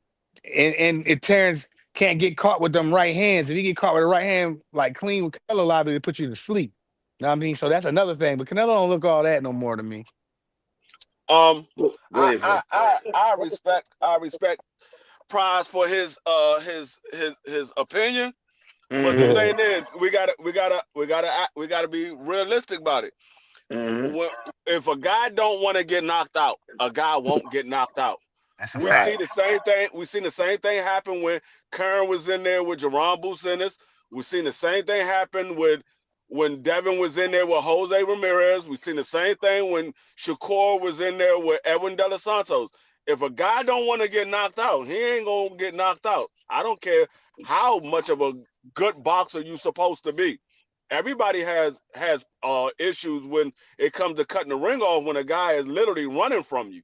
It Yeah, ain't but so much you can do. You can step to the left, step to the right. But if a dude do a juke move like he in Madden, it ain't nothing you can do. Yeah. I mean, You right and, about that, Free. You right. and, I'm and just when you saying say though, bro. I was just saying, like, come on, you Canelo Alvarez, bro. Oh man. when you say based off of last performance, let's not forget Terrence Crawford's last performance was against Magnumov. And Right. Terrence Crawford didn't look that hot. And we saw Preach. what Virgil did. And like I said yesterday, I said that further made me realize I don't think Terrence Crawford is going to beat Canelo Alvarez. You got in Preach. there at 54 for the first time, and you pretty much had issues with Magnumov. Now you're about to go up 2 more weight classes and get in there with Canelo Alvarez, and I'm supposed to think that you're going to be head and shoulders above Canelo Alvarez. Nah, it's levels to this. It's levels to this. I'm rooting for Bud. I just believe that Canelo's going to win that fight. But I'm Preach. rooting for. I want him to win because I think Canelo's only taking this because he feel that Bud is an easier fight than Yeah, him fighting David Benavidez. yeah. You think David Benavidez? Do you guys think David Benavidez deserves a fight with Canelo? Well, let me answer the question first before we get into that, BBO. Let me give my breakdown Go ahead. real quick My bad. and Go say ahead. that I definitely agree with everything that Free was saying. And I think some Free, the people ain't looking at, they ain't touching on. We don't know if at 168 pounds whether Terrence Bud Crawford is going to have the same stamina or endurance and be able to move around the ring for 12 rounds. We haven't seen him at 168 pounds, so we're really not going to know how he's going to look. That's going to be one problem. I definitely don't think that he's going to be able to move like William Skull. William Skull is a true 168-pound fighter that's been moving like that in most of his fights. He knows how to move around the ring well. Bud Crawford's going to have to stand in front of Canelo at times and take chances in order to beat him. Because if he fights like William Skull fight, we know what's going to happen. Canelo will get the victory on points just because he is who he is. So when Bud does take a chance and he gets caught with one of those big shots, a shot that he ain't been caught with before by a bigger, stronger fighter, you know what I'm saying? Canelo can still punch. That's going to answer a lot of questions for me. I'm leaning towards Canelo. I think I'm going to go out on a limb and I'm going to say Canelo by stoppage. Wow. I wasn't expecting that. Yeah. I'm going out there Free. I'm going Canelo by stoppage. I'm gonna just say this, man. My man Moses had the highlight knockout of the year, man. He beat that dude dead. But shout out to my man, the chairman. My man came hang out with us, man. I'm surprised that he came and hang out with the brothers, man. My man Tommy Hill. What's going on, man? Mr. Hill. Salute to my good people. What's going on? We chilling. Man, shout out We to just you. talking some Yeah, hold on. Let me get it off the comments so I can see what I'm talking about. Okay. Shout out to my main man, CDK. What's good, my brother? BVO. Oh, man, you What's already going know, on? man. So let me ask you this. This is a good topic to talk about real quick. That we talked a little bit about it, but did y'all see Moses knock that dude out like that? Oh, Yeah, yeah, I mean Moses is a decent fighter. I mean, yeah, I can only give him but so much credit, because he's in there with guys that are not that good, and he did what he was supposed to do. The guy wasn't on his level, and he got rid of him quick. He did what he was supposed to do. So hey, I mean, Free. he looking better. What about Moses? What's that guy we seen fight? I don't forget his name. The white heavyweight. That we seen fight. Not who? Richard Torres. Yeah. Who would you favor Free in a fight between him and Moses? I would favor Moses. Moses is Okay. much bigger. Moses is much bigger, and I think Moses. I think his punches is a little bit more stronger. Yeah. Okay. That's what I was wondering. I think, yeah. I would like to see them two get in there for me to get a good gauge on Moses and see what he really, you know what I'm saying? I think that would be a good fight for him. A good step up fight, if you want to call it, for both guys, I guess. Yeah, well, Richard Torres sucks, man. You ain't even gotta see that. He sucks, bro. Ain't no doubt about it. Now you see that he sucks. Hey, what was he saying in Free? What he was saying in front? I was rooting for him. Hey, I told you that dude is not that good. I could tell by the way he looked. I'm like, he's not that good. He get in there with one of those top level guys. He's trash, bro. That's it's different between not looking good and looking trash. He be looking trash out there. I've been said this. I was watching. I watched that so-called main event fight he had, CDK. I was confused. I'm like, what the heck is this, man? Man, that man right there look like he the Ian Slicer Breed. He's the Ian Slicer Breed. He's a heavyweight version of Edgar Berlanga. I can probably. And Edgar is super trash. I don't like Edgar. I think Edgar is more skilled than him, but they're about the same level of type of fighter. I mean, they at best they're C level. I think Yeah, I think Edgar is a little more skilled than Richard Torres though, because Edgar does have the ability to box. But I don't think Richard Torres can box at all. I think he just a come forward and throw big shots and hopefully one of them land. Right. Yeah, And he's trash, man. He's a new type of trash. He can't fight at yeah, all. man, he's an alley dumpster. What he is, an alley Uh, dumpster. but but Because to when I go look back at to Richard Torres, go ahead. no, I was gonna say go back to your question that you had asked before. You said, do David Benavidez deserves a shot with Canelo Alvarez? Yeah, I say he most definitely deserves a shot with Canelo Alvarez. definitely. Um, this like I said, this man is a three-time champion now. Oh, he will be a three-time champion. He will be a three-time champion. Um, and I mean, what Mm. more do you want the man to do? I mean, the Berlingo, man, Berlingo got a shot free. Berlingo got a shot. right? I'm like, what more do you want the man to do? The man that did everything he can possibly do to get a fight with Canelo Alvarez, and Canelo is just not giving him the opportunity for one reason and one reason only.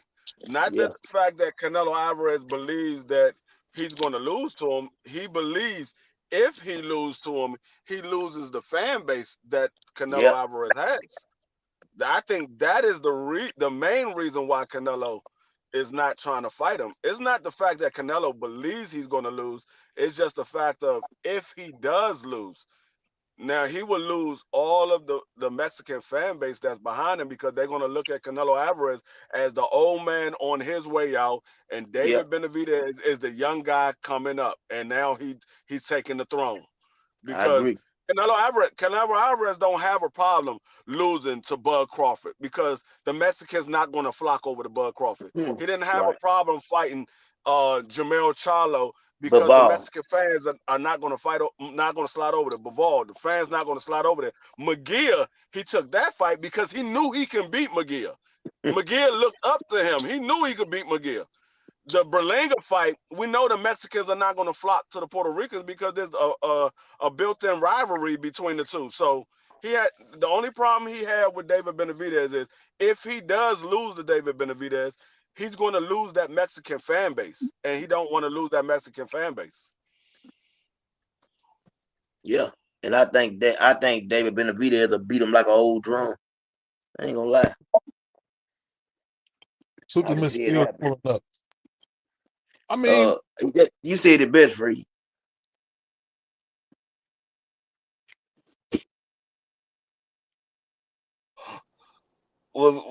What's good? What's You good, Miss Fields?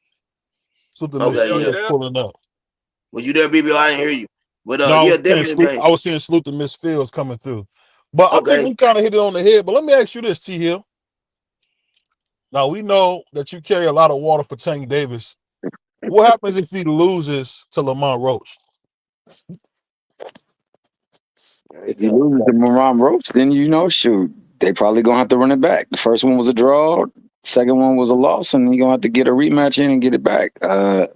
I mean, it just affirms that your boy Lamont Roach was really one of them ones, and Yeah, people slept on him. I think that would be the only thing that I would draw from that. And from that point forward, it's like, well, how bad does Tank want to verify that loss? Does he want to say, "Oh, I think that you got me this one, but I'm gonna get you the next go around," or will he just go on and move on? So, I mean, I think more so than anything, it's a fight, and anything can happen in a fight.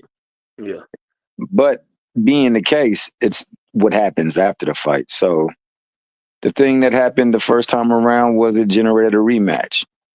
The rematch will either settle or clear things or not. So it depends on the type of loss. The type of loss determines a lot of things about going forward. And do you give it more weight? Do you give it a little bit more credit? Do you give it no credit at all? Or do you think it deserves another run back? So I think that if he beats him, it depends on how he beats him. And You, that you know what? point, You know what I would say, Elder Hill. There's a song that they made for Tank. I think that they made back in the day. I think he should listen to it. It's called "Run Joe, Run Joe, Run Joe." Policeman at your door. I think he should run from Lamont Ross. Lamont's gonna beat him, man. So it's Yeah, just better for him to run he away, gonna beat bro. him to the ring. He gonna be the first one in the ring. He gonna be the first one to drop on that ring too. I like So it. he gonna beat him all right. But I say this. I say this, man. Lamont Roach is a fantastic boxer. One thing that No, he's people not. No, he's not. He's a bum. BBO, he ain't no bum.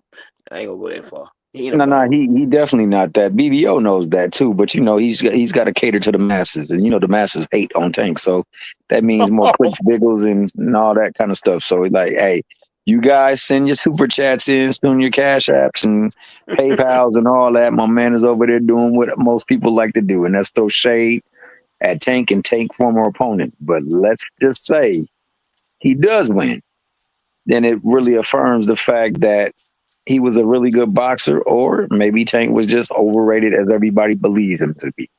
Right. I can agree with What both of that. That right there, the truth. That's a real statement right there. All I can Because say is run, Joe, run, Joe, run, Joe.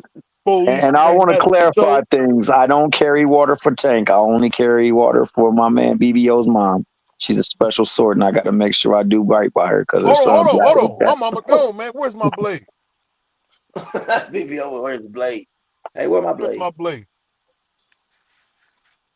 No, I'm messing with you. That's the rule, man. I gotta cut you now. I gotta cut you. Well, somebody got to cut Yeah. water from somebody. Well, I'll say this though, because we see Thomas Hill going down the low violent tracks of me because I'm black.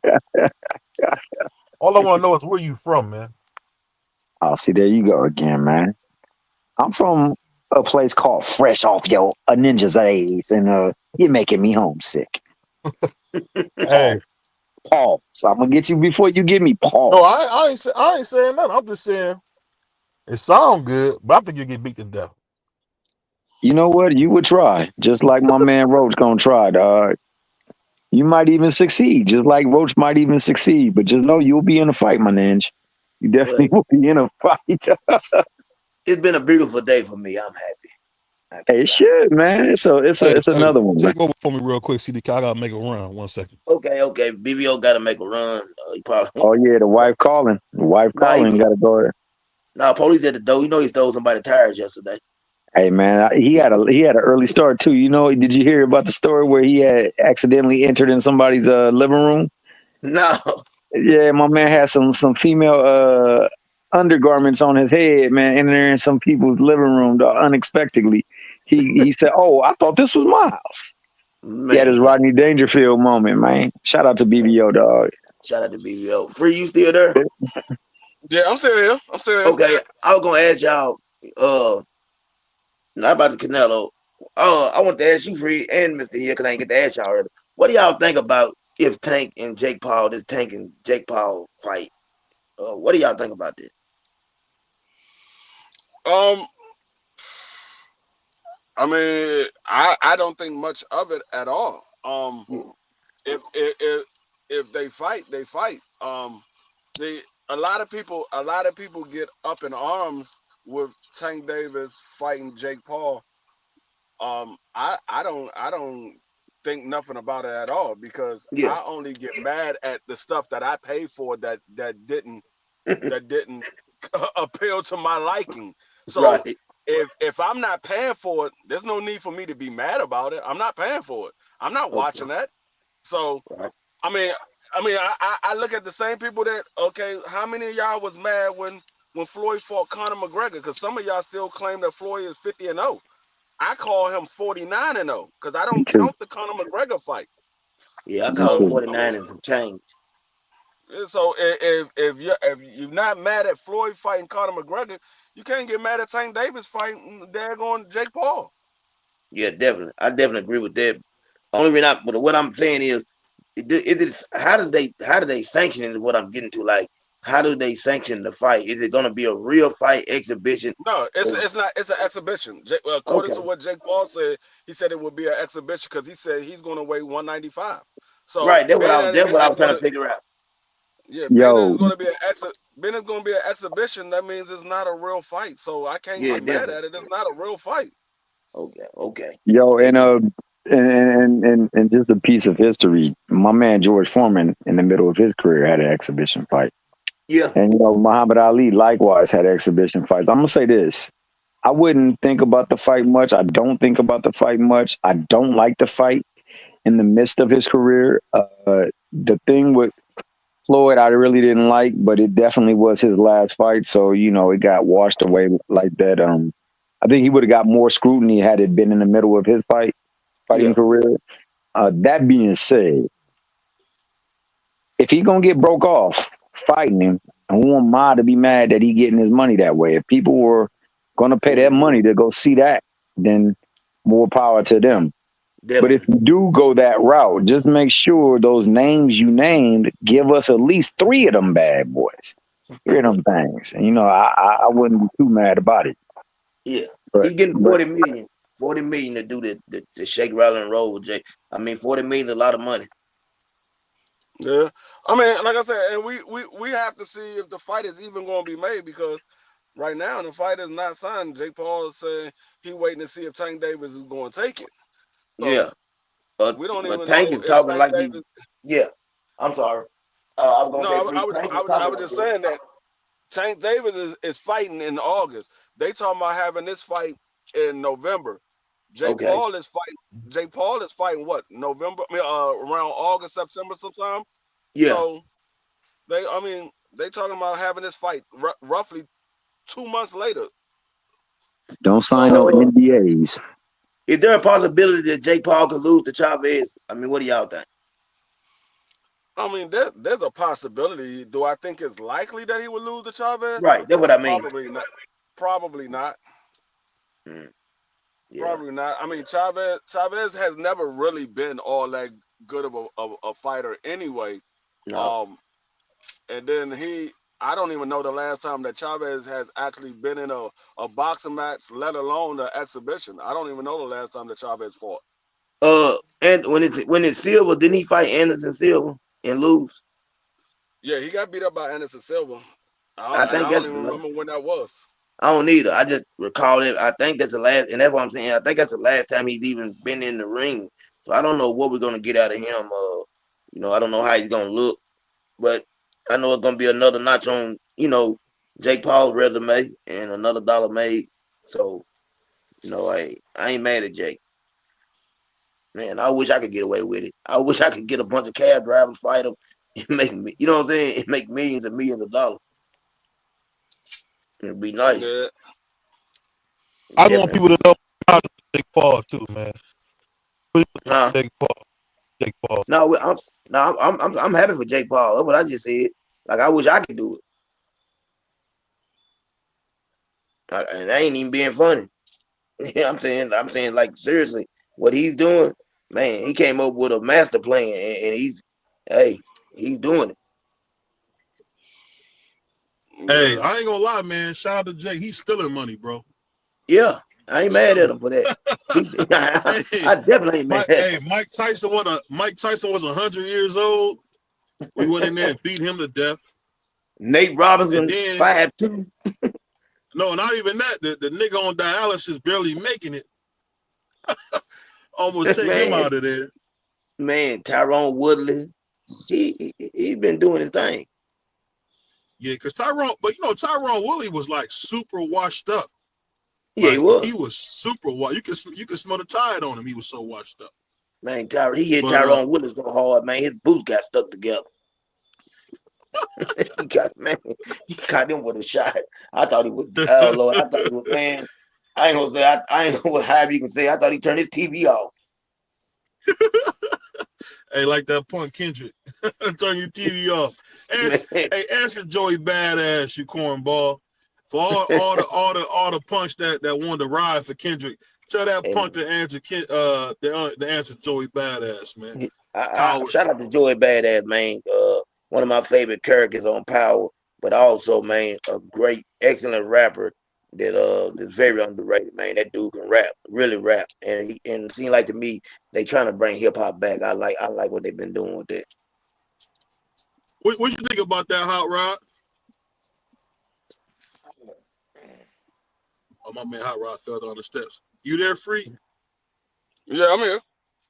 What you think about that? Did you hear that thing where my man Joey Badass won at Kendrick Lamar? I don't think Joey Badass want to bark up that tree. Yeah, he been dealing with it. Kendrick Lamar is known to end people's careers. Whose career did he end? He's a dragon slayer. You see how they treating Drake right now. Drake number one album. He had a number one album last time he came out. You know what, BBO though? Did you heard what you just said the last time that he came out? He came out like 3 months ago. Yeah. I'll say this, y'all.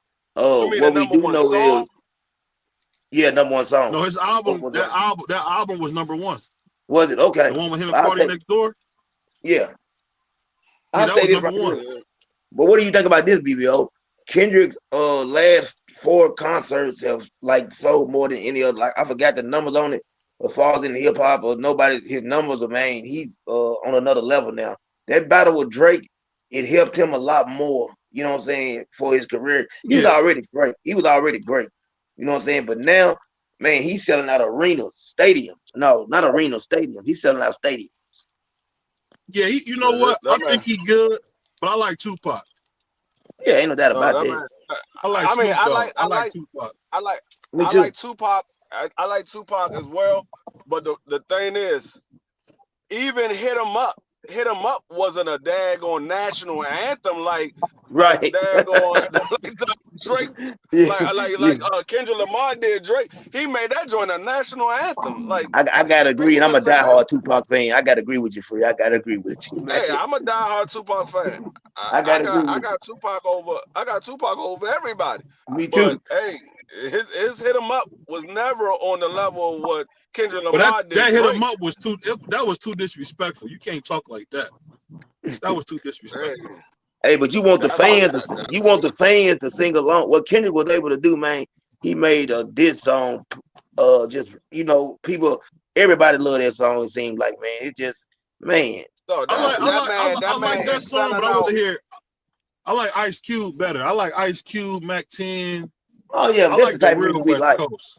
I like the real West Coast. I don't like all that. I don't like that girly man music. Did you just say Mac 10? You don't like Mac 10? Mac 10 was okay. He was okay, but the same. Yeah. He went platinum like 3 or 4 times, Free. I like 1, 2. He was okay, but he wasn't on the level of a Kendrick Lamar. No. Are we talking lyrically? Hell no. Not lyrically. He was okay. I mean, I like Mac 10. I like when they had the little group West Side Connection. Yeah, West Side Connection. I was cool with West Side Connection, but Mac 10 ain't on the level of no Kendrick Lamar. Yeah. Mac 10 and Ice Cube ain't talking 20 years. If that's how I came across, I'm not trying to say he's on his level. I'm just saying I like West Coast music like a Mac 10 better. I like What about you? What Kendrick do to you, man? What Kendrick do to you that got you feeling that way, bro? Kendrick make good music. He went at Drake. You know, baby, you like Drake. You're a Jersey Drake fan, dog. You one of them? You like the rest of these, what they call them, tanker maniacs, Haneites? Shakur, I can't even come with one for Shakur yet. This is a sick Negro. Shakur. Down. Yeah, Shakur X. I like Shakur Sanchez. I like Shakur Sanchez. Yeah, I mean, yeah, I'm definitely man. For me, it's Tupac, Scarface. Those are like those guys. My favorite. Yeah, like if I had to go down a list of my favorite rappers of all time, it would be Tupac, Biggie, Scarface. And one of my favorite rappers. Tupac, Biggie, Scarface, Eminem. Biggie too. Yeah. Jada Kiss. Definitely Jada. Jada fire. Jada real fire. I'm trying to think of who else I used to rock with on the. Andre Oh, 2 3000, that boy bad. Method Man. Yeah, Method can rap. Red I man, I think love me some Cameron. Red. I think Cameron be slept on a lot too. I don't like Cameron flow. I don't like You the don't like his flow. flow? Okay, yeah. Nah, I I don't. like Cameron. I can't get with his flow. Yeah, Like Cameron nice. I'm not gonna lie. he put out some good music. Yeah, It's just like if I can't listen to your whole album, yeah. you're not that good to me. Yeah, okay, I feel it. Yeah, I like Cam. I think he like Jada Kiss really is on another level. But Cameron got the talent, man. Like you want to get him in there on that funk flex. You go back and look at some of his freestyle and stuff. Dude can rap. He be talking about something. Yeah. That nigga Jadakiss say I be saying the most but be selling the least. Yeah. Hey, he told the truth, man. That song with him and Anthony Hamilton, that's one of my favorite rap songs. Man. I love that song. Oh, hell yeah. Man.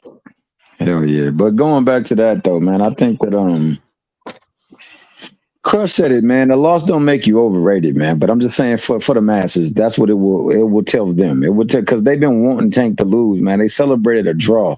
And if you go back and like I said, if people really went back and watched the fight, they would see that, the stuff that they was hooting and hollering for really didn't even do no damage or land. And it just looked a certain way. The whole thing had a certain look to it. But I mean, that being the case, I fully expect for Tank to show improve in that rematch, especially if he is on point and focused. If he's into the fight, he's selling the fight, he's actively promoting the fight, engaged in the fight, he's training for it. I think that it's going to be another Gervonta Tank Davis extravaganza, and we gonna be talking about who we gonna fight next. Yeah. See the problem that I have with fans, the problem that I have with fans is they don't stay consistent because the same ones that was dragging Shakur for doing what he did against Edward De Los Santos, they was acting like Devin Haney was putting on a boxing clinic. I'm like, what? I'm like, hold up, come on, y'all. Y'all gotta be consistent. The same if you'd have took Devin Haney face off and put Shakur face up there, you'd have been saying Shakur is running. Y'all gotta be consistent. Hey, shout out! I don't want to distract you just for a second, but I want to say Mike Ram said Scarface too. But I want to say shout out my man David Banner. I like the David Banner too. David Banner. I like David Banner too. I like David Man, Banner. shout out my man Razcast. Shout out Razcast. Yeah, Scarface my number 2. Scarface is my number 2. Yeah, I like David Banner. I just looked at David Banner as more of a producer and a song and a music maker more so than a rapper. Oh, undoubtedly, correct. Yeah, let me ask y'all this. He did put out some good music though. He did put out some good music. Y'all favorite rap duos? I give you mine, man. Off the top, people, my list might be a little funny to y'all, but A-Ball and MJG, man, 2 of my favorite, rap duo ever. Outkast. That ain't nothing funny about that at all. I was listening to A-Ball MJG back in '94. Yeah, them my guys right there, man. A-Ball MJG. Before people knew who A-Ball and MJG was, I was listening to him for a minute. Yeah, me too. I've been listening to him since early '90s. You know what I'm saying? Like A-Ball MJG, man. I feel like they underrated, man. Them dudes can rap. Yeah, no. I like A-Ball and MJG. I wouldn't put them number 1 because number 1 for me, without a doubt, is even before them. I mean, Outkast, way before them, but Outkast is nice. Yeah, I like Outkast too, but my number 1, they just blend together so well. I gotta keep them at number 1, and both of them is underrated lyricists, and that's Redman and Method Man. Redman and Method Man. They blended so well for them 2 to be from different areas, and I mean Redman he hung out in New York a lot, but Redman had his own style, and Method Man had his own style, but when they got together, their styles blended. And Yeah, they definitely did. But they without a doubt are my number one duo. And then okay. I would say probably Outkast, then A-Boy, MJG. UGK is up there for me too, man. I love My number R&B. one. You know, a lot of people won't agree with this, but it's definitely got to be you know, the Eric B and Rakim, man. I think that's the greatest group. Or you But can hey, put, look, or you can let me say this, or you can put my man DJ Polo and my man Cool G Rap. You can put either one of those two up there. but You guys doing did duos Eric B ever rap? or groups? My bad, salute, fellas. Rakim never rap. I mean, Eric B never rap. Eric B never rap. He never rap. But they're a So duo. yeah, but nah, he's more of a DJ. I'm talking about the duo that both of them rap. Both of them rap. Well, you gotta say that. Let him have it. But if you're gonna really claim it like that, then you got to talk about your all-time favorite one. Then, dog, you know it's Fresh Prince and Jazzy Jeff. Man, stop lying. I never was a Fresh Prince fan. I know. I'm just messing with you, man. Yeah, I mean, if you're doing that, then you might as well say Run DMC. Yeah. But literally, I think Run DMC is a duo, though. I know that, like Salt and Pepper to me is a duo, even though they got a DJ. Yeah, you can consider Run DMC a duo. But Salt and Pepper also had. But you got Jam Master Jay, a part of Run DMC as well. You're right. I can't say that. Yeah. You're right. And then Spinderella did start rapping on some songs. She did start at the end. Yeah, you're right about that. I gotta change that as well too. It's kind of tough, man, because I like Mobb Deep, man. Mobb Deep is fire. I think that Showbiz and AG fire. Nice and smooth. Nice and smooth, definitely fire. EPMD fire. I liked Second to None. They were fire. Second to None was true. Let me see who else. Chill. Yeah, EPMD, boy, they was talking in the 80s, bro.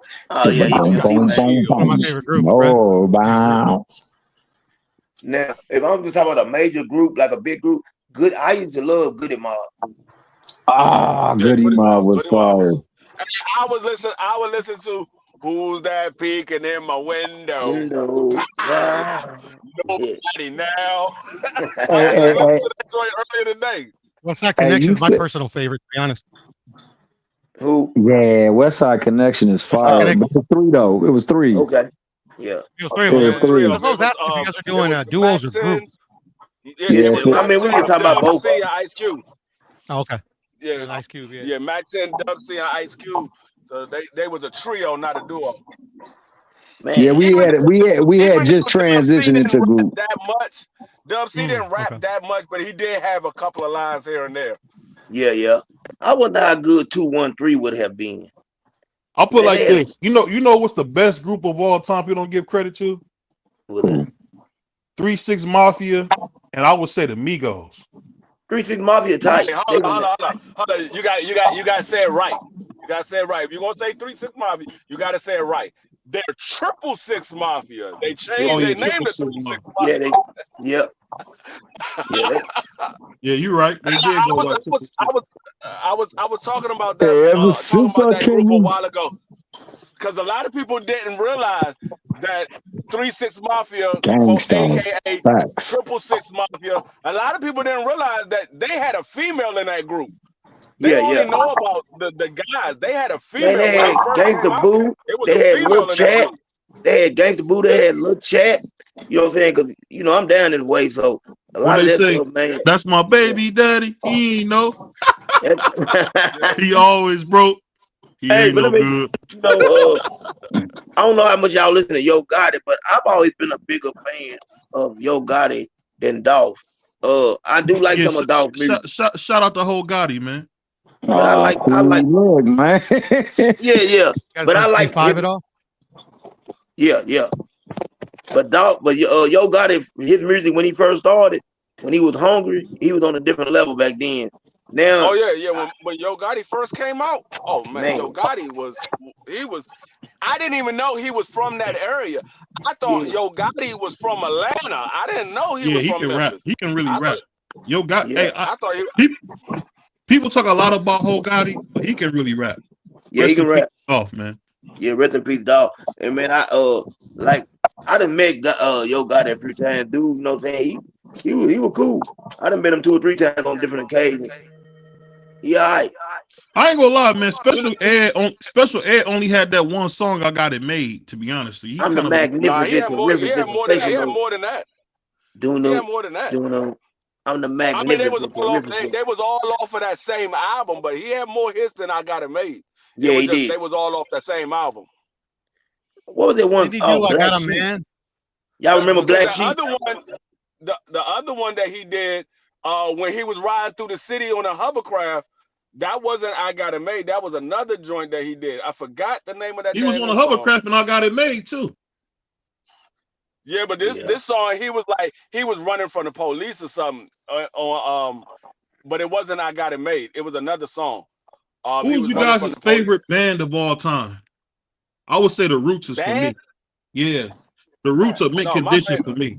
No, my favorite band of all times would be Earth, Wind and Fire. Yeah, man. Hey, Free, man. You beat me to it. But hold on though, I ain't gonna lie. I might be more of an Adler brother. Adler brother for me. I'm gonna take it back. Adler. I would say Earth, Wind and Fire, and right behind Earth, Wind and Fire was the Commodores. I like the mighty OJs from Ohio. OJ. Oh man, I'm gonna tell you, they was a group. They wasn't a band. yeah. They was a group. If we talking groups, is Market Dan on here? if we talking, I thought I heard Market Dan say immature. Yeah, man, I'm right here, man. That's Piro. Hey, That's Piro. Market Dan. Did you say your favorite girl being a goofball? Okay. I've been saying I thought I heard Market Dan say immature. Immature. Hey, no, but if we talking about groups though, oh man, the Temptations and the freaking, you said Ohio Players, nah, dog. The group out of Ohio forever gonna be the Dramatics, dog. The Dramatic. From Ohio? Yeah, they from my nigga, dog. You done lost your Ohio card, dog. You no longer from Take it you from claim New York for the rest of your life, dog. How you from Ohio and you don't know that? you claim New York for the rest of your life, dog. You no longer from Ohio, dog. You New York. Hey, this is not up for debate with me, though. Let me ask y'all. Let me say this right here. This is not up for debate with me, and this is just my opinion. Al Green is better than Marvin Gaye to me. That's my guy, bro. Marvin Green is literally one of my favorite artists of all time. I wouldn't say he's better. I would say because his career was much longer, he became more popular. Okay, that could be true, Free. I'm an Al Green fan. Well, Al Green got saved in his prime, though. CDK. I grew up right around Marvin Gaye area. When me and my wife got together, we came up around the Marvin Gaye area. Yeah. So I'm a Marvin Gaye fan, but I say Marvin Gaye is a better singer than he's a better vocalist. Al Green, but I think Al Green, because his career was longer, he became more popular. Because I like Al Green. I think he makes better music. Al Green switched over to gospel for a while, and people fell off of Al Green, and then he came back, and then people got back on Al Green. So let me ask you this real quick, CDK. Let me ask you this, CDK. Who do you like better, Motown or Stax? I'm gonna say Motown. I'm going over the list. Motown had a deep list. I'm telling you, man. But they had Sam and Dave. They had Otis Redding. They had a lot of legends, man. With Stax. About no Sam and Dave, man. Yeah, Sam and Dave is the ones where you get the Blues Brothers from, young man. No. What up, Chris? I didn't ask you where the Blues Brothers come from. You talking Sam and Dave? Give me some songs. We talking music. The master is here. The master is here right now. Then y'all talk my bands. Hold on. Wait. When y'all talk I'm coming. That's the only song we know, BBO. That's the only song we know about Sam and Dave. That's the only hit. And I know that one song. What's that song? The cat named Jody. Running round in your home. Was that him? Was that them? No, that wasn't Sam and Dave. Hey, Cruz. Can you hear me? What up? I just said that I'm a more of a Al Green fan than I am a Marvin Gaye fan. I love Al Green, man, for all his music. Well, I like both of them. D Free said that Al Green was more popular. No, he wasn't. His career lasts longer, but his name was never as big as Marvin Gaye. Okay. You know, just that one song. You know, 1 or 2 songs by Al Green, but you hear Marvin Gaye-ish all in commercials, jingles, and all over. Heard it through the grapevine. All that Marvin Gaye used to be pop. Hey, now he pop. But when you go to these hole in the wall clubs, in Tennessee, man, they play plenty of that Al Green music. I know, man. I'm talking about like 5 or 6 different back-to-back clubs. That's probably why one thing too. Yeah, they play a lot more Al Green songs, so probably they put it in my head. But I like both of them. Yeah, you know who I like though? I like Parliament Funkadelic. Them my dudes, man. I like them brothers, man. I don't know nothing about no Parliament. Hey, when I was a little kid, my grandma used to play that song "Flashlight." That's the only thing you know is Flashlight, but you don't know nothing else about that. Hey, if you gonna talk about Parliament Funkadelic, you gotta give me a song. Hold on. I know that other song by Boosie Collins. I'd rather have you. You remember Easy made that song? We made that song in the Rubber Band. I'd rather have you. Yeah. That's Boosie in the Rubber Band, man. Yeah, but Boosie was part of Funkadelic when he left James Brown. He kind of joined with them brothers. You ain't telling me nothing I don't know, my man. I ain't talking to you. I'm talking to the audience, baby boy. Baby bye. Let me ask you, who's your favorite band of all times, Crush? The mother effing JB's best band ever, best musicians ever. Over the Roots. I said the JB's. Okay, we're not going to sit here and compare no Questlove to no Jumbo Starks, no Clyde Stubblefield, and the list goes on. Okay, we're not going to do that. You know who I like as a band? People don't know these guys. The Barcades was cold. Barcades was mean, man. Yeah, it was pretty cold. Live though, you got to see them live, man. BBO grew up on Atlantic Star. He don't really know about these other groups like that. Okay, he's okay. I got you. He's more. He's Atlantic. He's Atlantic That Star. boy said living 2 lives just ain't easy at all, man. He be living 2 lives on a regular basis. Oh man, when y'all was talking about y'all talking about the rap dude, man. I had to throw MOP up in there, man. Y'all know hell yeah, MOP type, bro. MOP type. Yeah, but I don't know. The one dude was only Little Fame was garbage. What? Little Fame was garbage. Hey, but low key, it's a lot of duels though, bro. A lot of fire ass duels too. Yeah, definitely. With your ears popped, remember digital tracks, man. You crazy? Them dudes is I love some doodle about to hit you with some nickel bag. Hey, Crush. What about what's the Tribe Called Quest? What did you think about them? Tribe Called Quest? Yeah, I like them. Okay, I like them. Tribe Called Quest, real quick. One thing about them, I mean, and you have a lot of rap artists that have done it, but one thing about them, most of they damn songs, they rhymes do not match their goddamn titles. They give you some goddamn hits, but if you really fucking listen to Tribe Called Quest, some of these rhymes do not be going with the damn title. Hot sex on the planet ain't got nothing to do with sex. They talk about battling motherfuckers. That's not happening, man. But you get caught up in the beat. Yeah. Hey, my boy Five Dog said, Five Dog said, I like him light skinned, yellow, brown, Puerto Rican, or Haitian. Yeah. You notice he didn't say black, right? You right. I heard you right about that. That's a gym dropper. That's all I'm saying. Fight did. Yeah. They was all right. I would say Fight Dog might be the best number 2 MC of all time in the group. Well, it was only him and Q-Tip rapping, man. He might be the best number 2. He's better than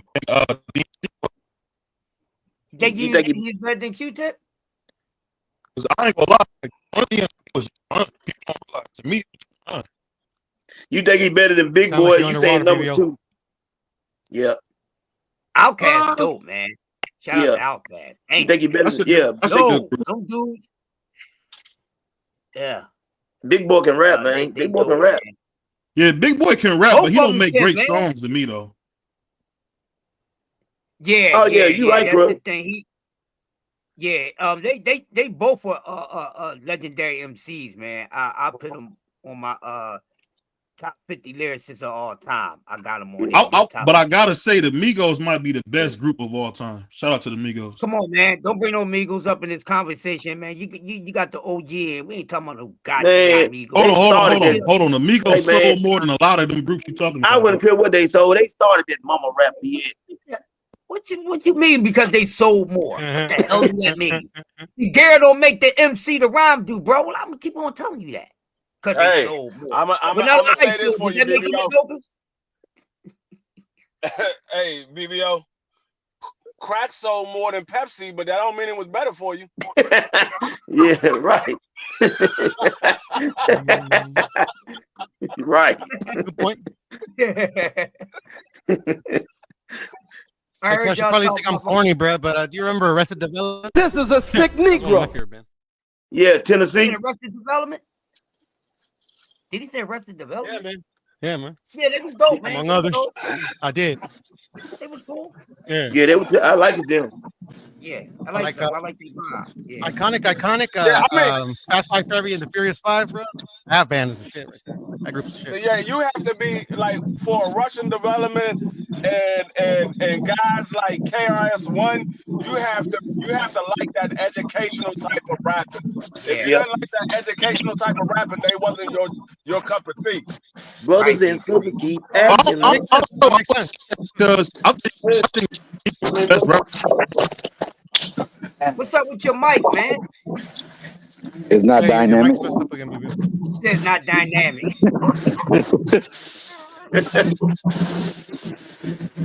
Who is that? BBO Mike? Yeah, Crush. That's my Crush. I said that's my favorite. I told them that was my favorite group of all time. Nice, man. I love them dudes, man. A lot of great rap dudes. I say that hip hop gave us a lot of good and great rap duels, man. If you really listen to hip hop, you got to be an open ear. You know what I mean? But it gave us a lot of great rap duels, man. A lot of them.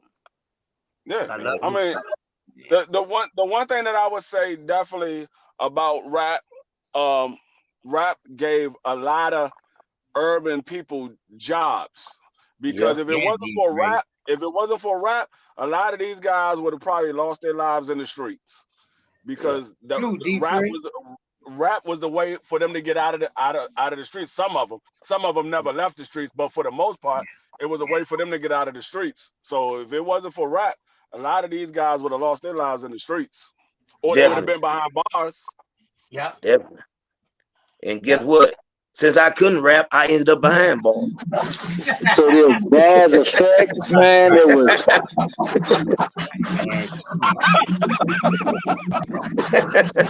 Lords of the Underground. Oh, Lords of the Underground. That was one of my favorite.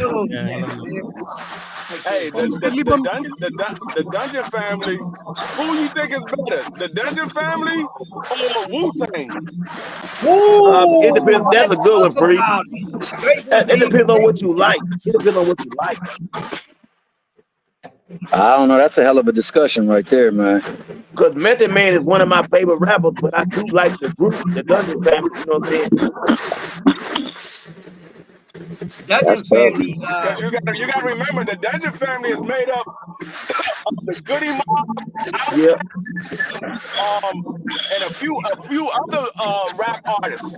There's a few other rap artists that makes up the Goody Mob, and then of course you already know Wu-Tang is made up of a bunch of different artists. Yep. Who is that? BBO? BBO acting out of order. He out of order. With Doug right side. Out of order. He's praying to Devin Haney. The Dungeon Family, man. I would have to say I would give the Dungeon Family over Wu-Tang for one reason. See, Wu-Tang was actually a group. Yeah. Guys went solo, right? But when you look at the Dungeon Family compared to what the Wu did outside for his solo projects compared to the Dungeon Family is way more successful when those guys do their own projects. That's just facts. So I don't care up north freakers in here or not. It's facts. Don't It's get fact. mad.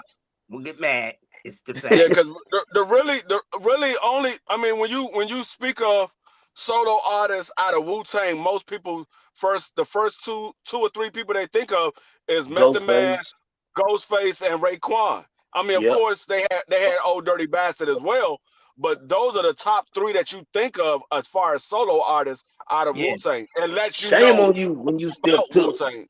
If you the know old more dirty about vibe. Put Wu-Tang. my foot in your Yeah, so like, ODB. but those are probably the three most successful solo Yeah. artists out of They are. Wu-Tang. Yep. Yep. But when you Yeah. look at the Dungeon family, They they're all made successful. right. They're made up of a bunch of successful Yeah. artists. Yeah. Because if you take away Goody Mob, they were successful. You take away Yep. Outkast, they were successful. You Successful. split up Outkast. Daggone Dre 3000 was as a solo artist was successful. CeeLo. CeeLo Yeah. Green. CeeLo Green as Oh a solo yeah. artist, he was successful. So Well, yeah, don't forget Yeah. they Future's from the Dungeon family. Wow. And who? Future Hendrix, Future, the rapper Future. Oh, Who? Future, yeah. Yeah, Yeah, I keep forgetting y'all old. Y'all don't got respect for the I what's know who going on now. Future is. But Future I know who Hendrix, he is. man, I know who he is. I'm just I saying. would say Future Hendrix, man, he one of the best to do it, man. I just said that he can't. Would he come on the back end? Yeah, he Yeah, like came their on last one. That was Rico Wade's cousin. Okay. He was part of the What's up, Aunt McQueen? he was what the Dungeon family birthed. Okay. When they came together, they created guys like Future and a couple of other guys. Like But Dipset and Bird Gang. Like Dipset and Bird Gang. Yeah. Yeah. Mm-hmm. I ain't gonna lie though. You know what I will say? I think Jim Jones is one of the most unlikely rap stars of all time. What would you guys say? Well, Jim Jones is what you considered a built rapper. He was built. He wasn't made from birth as a guy that was gifted like that. He was built. He was put together. Macy. Manufactured. Yeah. Mace sat him down and showed him how to put flows together. Yeah. You cold, Free. He told the truth. It's the cold facts, though. I'm just saying what the facts are. It's the cold facts, BBO. Yeah, that's the truth. But he had I say this about Jimmy. He got a lot of style, man. He got a lot of style. No, I mean, he got swag, and a lot of people they gravitated to his swag. But if you really listen to his lyrics, it wasn't really about nothing. Well, that's a lot of people. If you think about it, Biggie didn't really rap about nothing. Biggie just rapped about nigga stuff. Yeah, a lot of people don't rap about nothing. That's why I don't say that they're in my top 10 when I talk about best rappers of all time. When that boy Biggie said we kidnap kids, whoop them in the tail, throw them over the bridge, I was like, dang. Yeah, but Biggie also put together the 10 Crack Commandment. Yeah. Never sell no crack where you rest at. I don't care if he want an ounce, tell him bounce. What they say, bounce. If they want credit, get it. They go crackhead, man. Hey, Biggie man, I ain't gonna lie. Yo, Ed Bolton said Ballin' was not supposed to be a hit. It happened by accident. Rest in peace to Stack Bundles. Rest in peace to Stack Bundles. Ballin'. Yeah, rest in peace to Stack, man. People don't know that was Stack Bundles song. It was. Yeah, that's supposed to be Stack Bundles song. Bad boy. Yeah, Stack Bundles a bad boy, man. Hey, Jim Jones took that song and rode. I'm talking about, man, he rode it. The only reason why that joint became a hit is because Dipset was on fire at the time. Yeah, they was. Yeah, they was. You right. That mixtape time, they was on fire, man. They was on fire. They was on fire. If Dipset wasn't on fire, people wouldn't be. Only people in New York probably will be bumping Ballin'. If you know, like I know, you should lie low. Killer. I think Cameron one of the most underrated rappers too, man. I said that earlier. I mess with Kane. No, like I said Cameron, he can rap. I just can't get with his flow. Yeah, Free said he ain't like his flow, and I said I liked him. Yeah. He one of my favorite rappers. I like Cam. Wait, It's just like Big Pun. Big Pun was a heck of a rapper too. I just couldn't get with his flow. I couldn't get with his flow. Rap? Cool G rap. He was. It's just certain individuals I wasn't real. Well, no, well that makes sense. If you don't like Big Pun, that makes sense. You wouldn't like Cool G rap. That makes sense. That's what I was asking. It's certain guys. I just wasn't. I wasn't fond of. I know they are good artists. I'm not saying they're bad artists. I just wasn't. I wasn't a fan of their music. I wasn't. You like Jay-Z, Free? Yeah, I like Jay-Z. You know who hard though? People don't talk about Fat Boy from I like the Jay-Z that came out under Rockefeller, not the Jay-Z that came out the first time. That Jay-Z when he was rapping fast and all that. Oh that yeah. That Jay-Z was garbage. Hot trash. Yeah. He was hot trash back then. I ain't like it. He was hot trash. That Jay-Z was garbage. Hey, Aunt McQueen, you an MC? What you got? What you got for us? What you think? Do you think Migos is the best rap group of all time? Man, if you bring Migos up and get them a couple. One more time, BBO. One more time. The Migos, listen. But the Migos is hard, bro. When I was pushing weight back in '88, you was a ballerina. I got your pictures. I seen you. What do you say? You 38 in a Tybo class? You Tybo hoe trying to work it out? Hey, I'm gonna tell you like this. In order for me to say that you are one of the best MCs or rap groups or whatever have you, I don't need to play your album 4 or 5 times to understand what you're saying. Thank you. And if I gotta play it 4 or 5 times, Aunt McQueen, you there? Yes, sir. Migos. Hey, hold on. Let my man Aunt McQueen get it. Hey, tell me about it. There we go. That's why he. I don't know what the hell you just said. You just broke up a lot. He talking about the Migos. He talking a bunch of trash anyway. No, the Migos. I think the Migos are good. Best rap group of all time. No, but I think they're good. Okay. Far from best rap group of all time. Please save me the BS. Yeah, pull up the numbers, old man. I don't care about the numbers. Don't mean nothing. You going off of sales, man. Come on, some of the wackest people, most untalented people sold, BBO, we talking about skills. They ain't got no. That's the case, hold on. Let me kill this. Let me kill this right now. BBO, who's your best rapper of all times? Who, me? Yeah, your best rapper. My best rapper ain't the best seller. My favorite rapper of all time ain't the best seller. So then what the best seller ain't the best rapper, knucklehead. My favorite rapper is Mace. You know where I was about to go. That's why you said that, because it didn't make sense. Hey, if that's the case, BBO, you like Vanilla Ice. You going off numbers. He had a nice song with that Ice Baby. I like that. No, he can't rap. We're not talking about sales, man. We're not talking about marketing. We're talking about skills. He can't rap. He can't rap, BBO. Hey, Picasso, Poor Righteous Teachers was like that. It was like that back in the 90s. Yeah. Yes, my man, wise, intelligent, known personally. Yes. Nice. Lyrically nice. Respect half of your favorite rappers. Hey, Crush, do you think Joe Budden can rap? Fuck no. Of course. Of course. What you say, Crush? Fuck no. What you know who Joe Budden is? You know he had that. What was that song he had, man? I can't think of. Pump it up. See, y'all not listening. I forgot. Y'all stopped listening to music after 2010. I'm gonna tell you this. Joe Budden kind of made that emotional rap. He was probably the first one to make that kind of emotional rap. Emotional rap? What you mean? What you like when cats rap about their emotions, he kind of was the first to do that. No, he was not. Really? If you want, no, he was not. Tupac. No, he was not.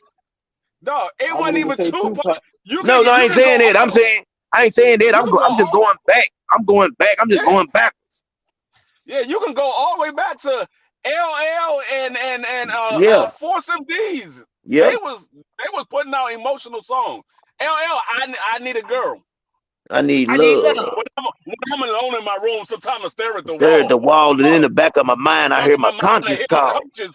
Telling me I need a girl that is sweet as a dove. For the first time in my life, I see I need love. I need love. I need love is the Lenny Williams hip hop version of "I Love You." Goddamn, that's what that song was. Surely. Was the Lenny Williams There I of rap was giggling about the games that I play with many hearts, and I'm not saying no I names. ain't playing no names. No, no, Joe Budden was not. And But what even I will before say him, about Joe Houdini Budden, had One Love. the hardest song that Joe Budden put out, I still listen to it to this day, is off that same album. That joint is called Focus. That joint right there, I was like, God, that's probably the best song that Joe Budden put out. Focus. Okay, I ain't never heard it. Dog.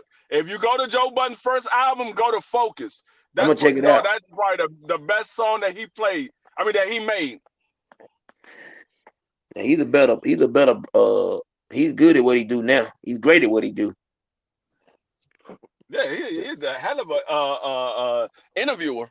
He's great at what he do. He's great at what he do. He's great at what he do right now. Yeah, he's definitely he's probably one of the best rappers or whatever term, podcaster or blogger or whatever. Yeah, I give him that. Hey, and he hit Fat Joe all upside the head. Fake ass Puerto Rican. Yeah, man. Fat Joe talking about Joe Budden that was sitting behind us. Man, Joe Budden let him know I got more money than you do. I said, well, I want to see it. Hey, Joe went in on him though. Get out of here. Yeah, but I mean, there's a lot of good artists, good rappers and MCs. It all depends on what style you like when you say who's the best. It goes back to what style you like, because it is a lot of guys that I think is very good.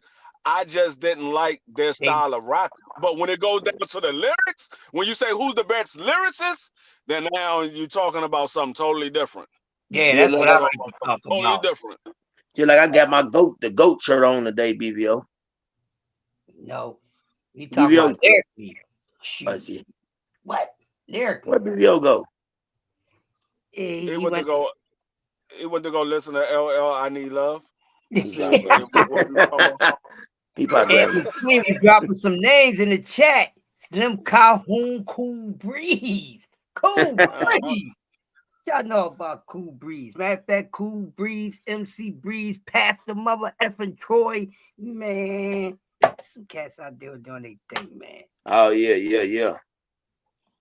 David Banner.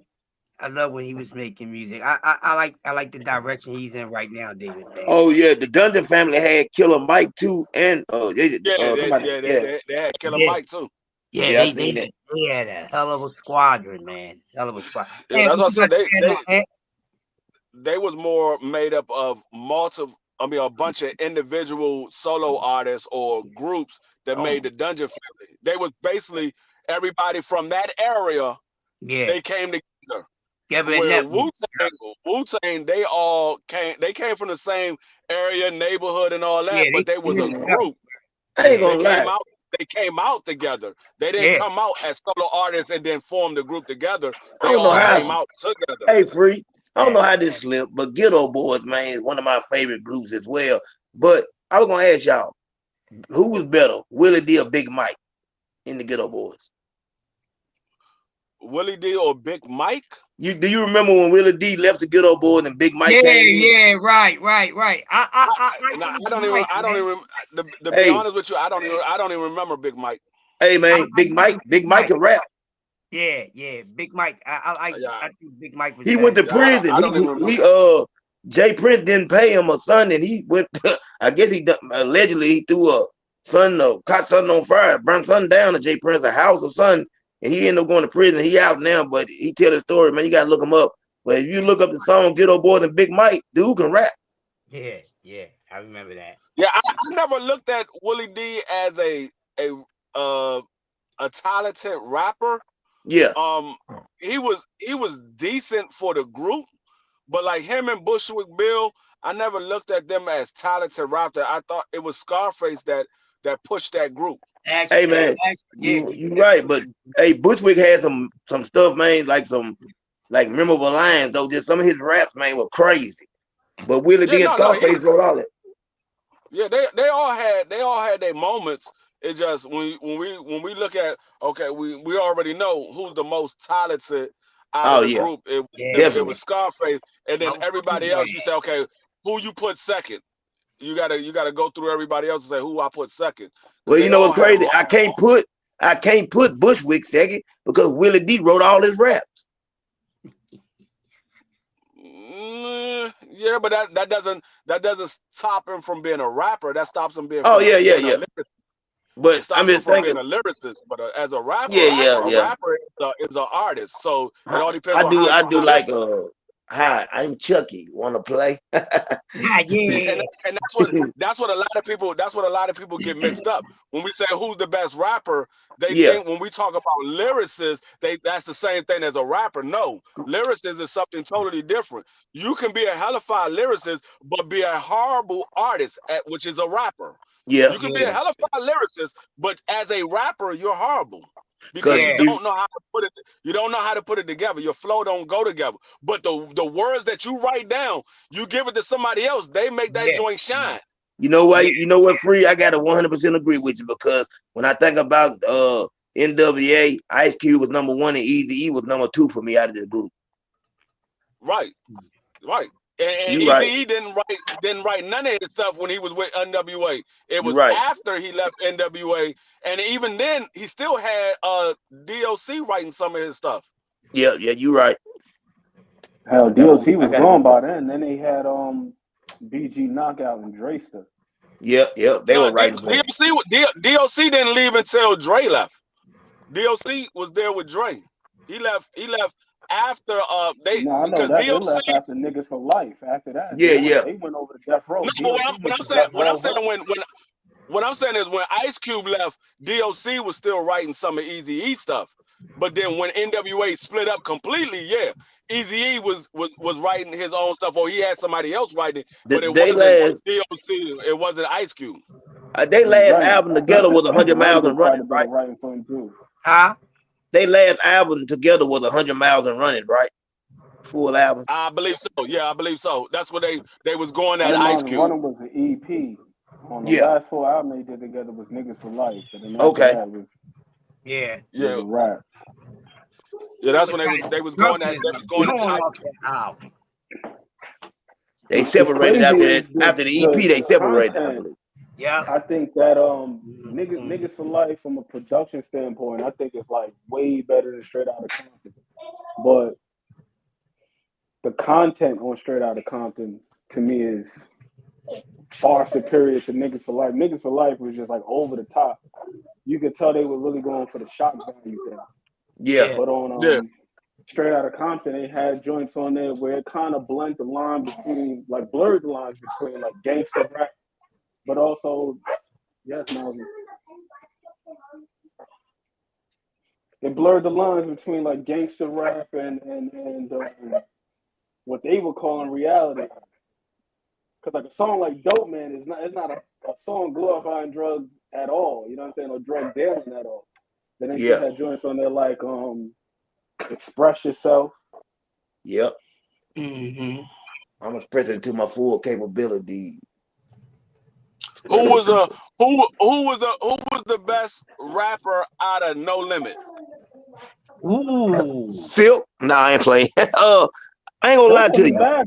No, he wasn't bad. People be sleeping. My lifestyle messed up. Got me lost in the game. They told me I never gonna mount to nothing. I started slanging some cane. I like Silk, but I also like C Murder. C Murder album to me with Pull a Kick Door and all that stuff on there, man. To me was the toughest album. That was my favorite album.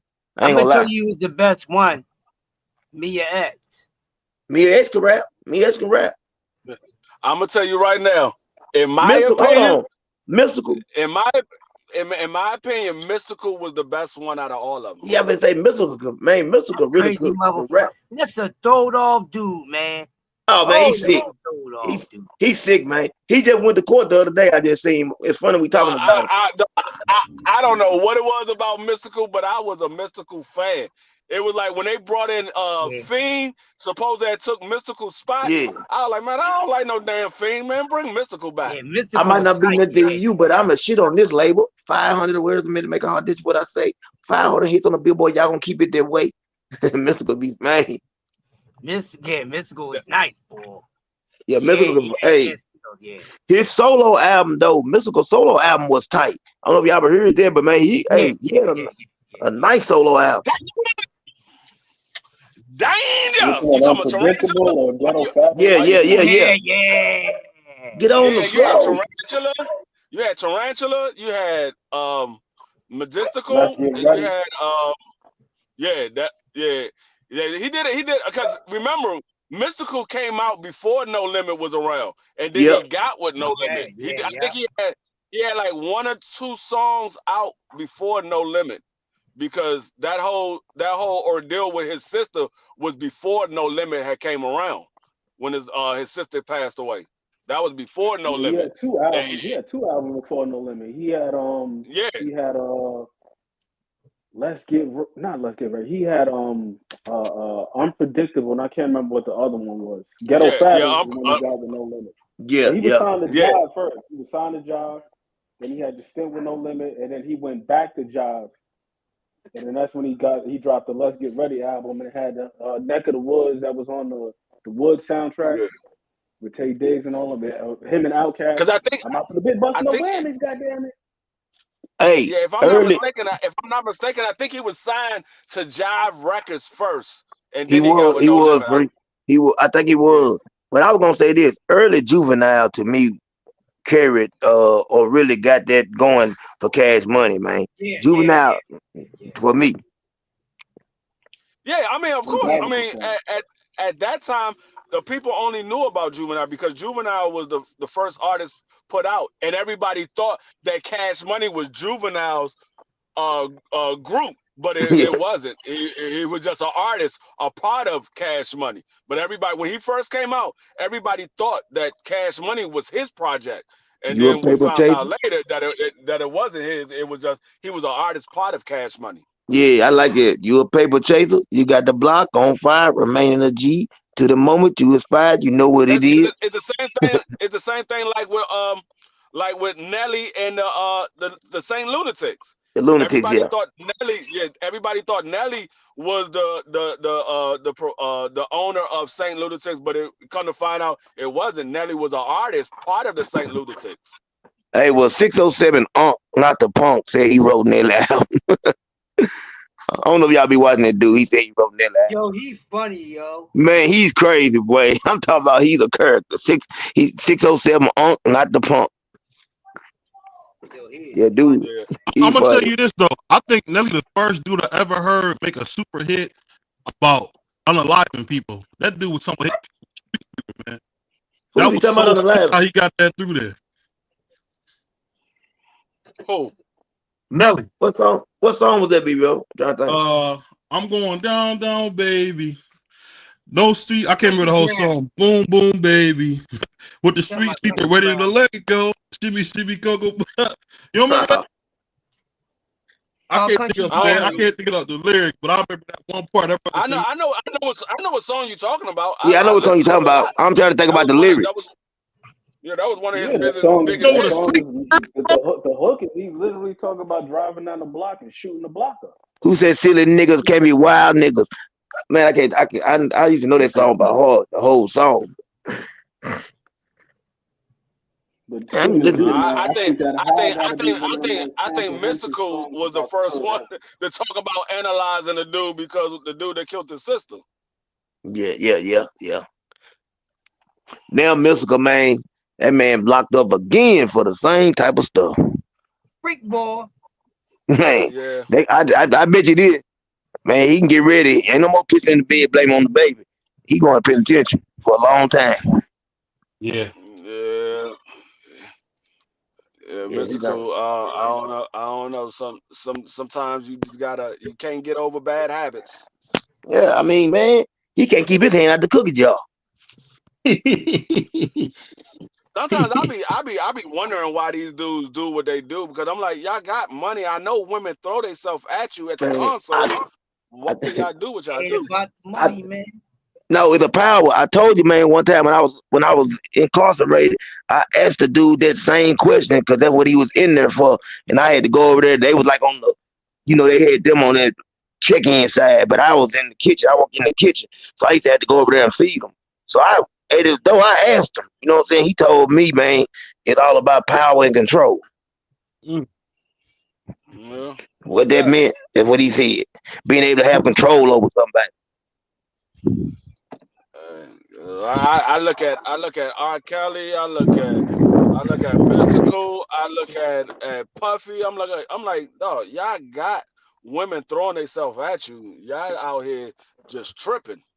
Well, I mean, Puffy, man, I don't know what to say. You know, it's a whole lot to say, but with Puffy, Cassie, I just feel like if you stay with somebody for 10, 11 years, you are part of the problem, not the solution.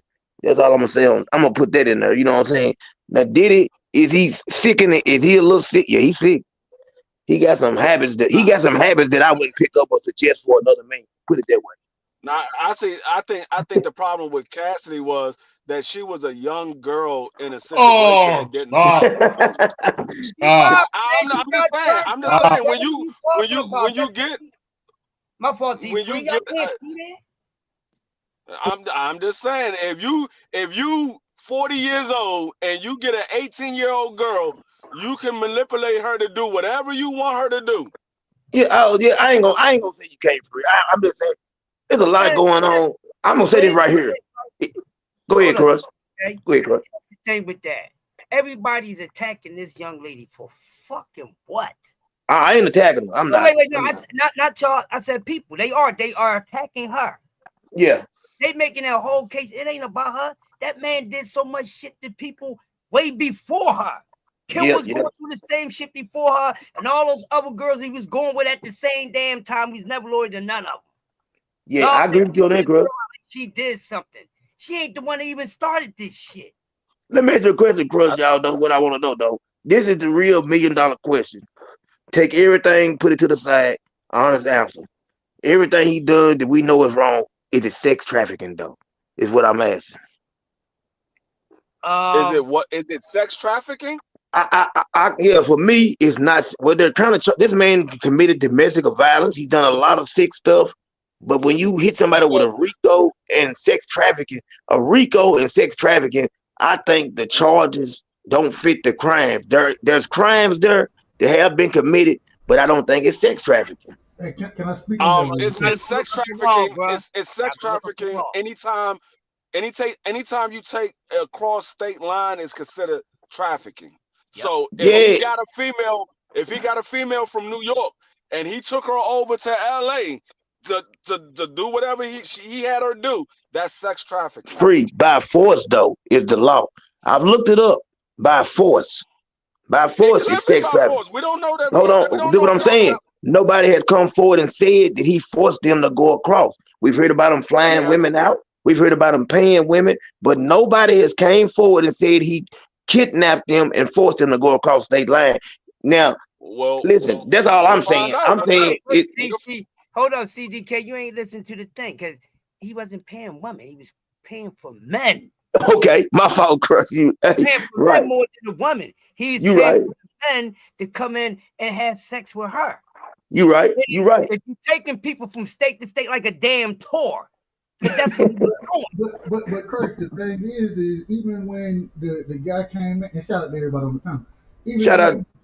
When Buddy Cop got up there and testified, he didn't testify that he was forced to do anything. Right. What guy? Which guy you talking about? The first guy, the freezer died. The guy said he had freeze or something, and he got up there and said that Cassie was telling him to do this and do that. It wasn't Diddy asking him, but he said he was paid to come over, and he agreed to it. I'm saying he came on his own free will. Diddy was telling her what to tell the damn guy. Y'all not paying attention, man. No. Hey, Chris, no. This guy right here said. I know what guy y'all talking about. Y'all not paying attention, man. He said it's not him. It's not him. They getting paid to do something. Y'all not paying attention, man. It's Cassidy that's being forced. I'm asking y'all again, though. She being forced to do anything when she, even in his testimony, he said that she would reach out to him and say, "No, I want to do." That's what she was saying. So if you want to tell wait, hold up. I can't even finish a statement. Go ahead. I got you though, because it didn't start like that. You gotta tell the whole shit, bro. Gotta tell the whole shit. That shit started off because of him. We're not going to sit here and make it seem like every time was a fucking freak off. She called this shit, because she did not. He's the fucking boss. He's the one who's paying for these fucking goddamn tricks coming in and every fucking thing. So okay, hold on, y'all. Crush, I agree with all that you said. But what I'm saying, once again, who did he force? Who did he force? He was What I'm forcing saying, her to do that shit when she no, didn't want to do it. I ain't talking about her. I'm not talking about her. I ain't talking about her. Take her out the equation. That's what I'm saying. See, No, listen, that's what I get what you're saying, bro. Listen. Thank you. Go ahead, Crush. You know what I'm saying. Attention to. More so the sex acts, this shit with that is her. Everything else, far as physical abuse, is what he was doing to other people, smacking other females around, beating them up, beating up on men who can't stand up for themselves, choking goddamn chefs, kicking them down the steps, throwing people out the goddamn house like they jazzy motherfucking Jeff. Y'all got to listen to everything. No, stop making about one thing, man. No, Crush, you go ahead, Doug. That's the problem, Crush, is that even if he, and I'm not disagreeing that he a piece of shit. I'm not disagreeing about he a piece of shit. I'm not disagreeing, but we're talking about a federal RICO charge. Yes. The first thing I got to say is I've never seen a RICO charge with only one person as the defendant. It's never happened. It's never happened. Hold on. Come on, man. Go ahead. I'm going to tell you why. I'm going to explain it to you since you don't know. I'm trying to help you out, bro. Well, you ain't even let me finish. I was going to do that. I wasn't cutting you off. I was going to tell you, after you explain, I was going to tell you what it is. I turned into a one-man RICO. Because it didn't start out as a one-man RICO. I don't pay attention, man. I don't pay attention. Who else got charged? His whole enterprise. Everybody else that's coming up to testify, they are co-conspirators. The guy David James, the people that work for his enterprise. You gotta have a RICO. You gotta have an enterprise to have a RICO. His record company, his enterprise, the people that was working for him, that helped him do some of this shit with the goddamn weapons and the pink cocaine and all this shit that's illegal. That's why it's an enterprise, but it turned into a one-man RICO because everybody, from Cassie Ventura to every single person you're gonna hear testify, took annuity, a profit deal. POFFER, a profit deal. So that's why it turned into a one-man RICO, because everybody is snitching on this goddamn man. I'll say this right here. Hold on, let me finish. She's the only one that's going to walk away with full immunity. Now, after they hang this dude, everybody else got to do these sentences. They might get 1 or 2 years, probation and shit like that. Y'all got to go dig into shit instead of looking at it from mass media. I'll go to law. I'll go look this shit the fuck up. That's why I turned into a one-man RICO, because everybody turned cold on them, because everybody will be guilty of all the bullshit is bigger than the sex trafficking. All the shit in between the fucking drugs. That's why. Because everybody snitched on him. Y'all get it now? Yeah, I get it, but I still don't feel like, listen, this is a moral thing. If you pay me to come across the state line to do anything and I take the money and accept it, you ain't forcing me to come across the line. I don't care about no law or nothing. Now, this is just common sense. We can, all the stuff you said, Crush, is white. But if you call me and say, hey, man, I got $2,000 call for you, come over here, do whatever it may be.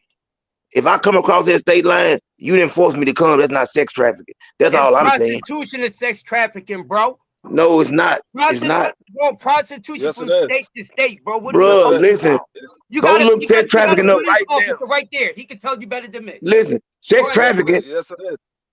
Man, sex trafficking. I don't care. Listen, I'm gonna say this right here. Crush, go look it up, Crush. I know a guy that got locked up for sex trafficking. He was a pimp. He took a female from Maryland to Virginia. They got caught in Virginia. He got a sex trafficking charge. She said, I was not forced. That was my boyfriend. Hey, you hear what you said, Free? He took her. Puffy, you didn't have to come. You was not in his. When I say he took her, that means they rolled together. It wasn't right. Exactly what I'm trying to say. That's exactly what I'm saying. It's still that's what I'm saying. When you go across state line and prostitution, it's sex trafficking. What I'm saying, Free, is this. It's sex trafficking. Well, I know what y'all saying. It's not legal, bro. If you pay somebody in another state to come over here and they have sex with somebody, that's sex trafficking. Man, I looked it up. They said by force. By force. By force, bro. You gotta look up. I don't know what you're looking at. Go right now and look up what the definition of sex trafficking really means, and it's not what they're saying it is. The only thing I'm saying is them people came on their own free will. Now, right or wrong, they grown adults, and we all make our own decisions. What I'm saying is, hey man, the man a piece of shit. We all know that. I'm just saying when they got him, the charge, he should Ain't be charged nobody with a saying lot the of things. R word, are we? We saying grape, right? Yeah, huh? We're not saying the R word, are we? Ain't nobody said who brought that word up. Oh, okay. I just want to make sure. You know, I I want to know make sure. ain't now one of us said that word. Okay, Nobody. cool. We Yeah, ain't can nobody say said that. Ain't grape. nobody said that. Yeah, ain't nobody said that. Yeah, we talking about trafficking and all that. But now, of course, I agree with everything y'all saying. I know what y'all saying. Hey, I'm just trying hold on. to. You got a guy in the chat right now that's saying the same thing that I said, and it might be the dude that I'm talking about. But he's Because saying the same thing I prostitution said. is not legal, man. No, it's not. You're right, Chris. I agree with you. Okay, I agree so with that's that. that's why it plays a part in it. Because you doing it locally is wrong. But if you taking somebody for it's not, you ain't got to force them. They both wrong. That's why it's a RICO. You know what I will say though. You know what I will say. It's a shame now that they call pimping and pandering trafficking. That's crazy. So that means if I got a couple $100 and I want to meet a young lady and I want to pay her rent, if I fly her to me, I'm trafficking. That's crazy, man. No, because he's been taking it all over the place. You keep it in one spot, man. That's not trafficking. They will go off recalls, bro, all around the goddamn, not just place. It would be trafficking. It would be trafficking if you call that female to come to you from another state. Then it would be trafficking. But see, that's corny, man. What happened to me just want to help pay somebody's rent, man? That's crazy. No, you could say it's help pay somebody's rent. Hold on. I don't know what you talk. I don't know what you're talking about with the P word, but I'm talking about if I meet a young lady online, she's a good young lady, and I want to help her with her. I want to help her pay her rent this month. You know, I want to. You know, we just gonna talk and hang out. That shouldn't be no trafficking. Yeah, that's not trafficking. But if your sole purpose was just to have sex with her, you guys don't know how to talk in code at all. I mean, we can't. Jesus Christ. Yeah, like if you can't talk in code, we can't talk about it, bro. This is YouTube, man. They're not gonna shut my channel down. Ain't no cuss words, bro. They're not gonna control. Hey, you're not listening, Crush. You're not listening. I'm telling you what I know. I'm not telling you what I think. I'm telling you what I know. I didn't say you know what you're talking about. I'm telling you, man. Like we gotta talk a little bit in code. What I'm saying is, if you tell a young lady, hey, you know what, young lady, I think you're a wonderful person. I want to help you with your tuition this month.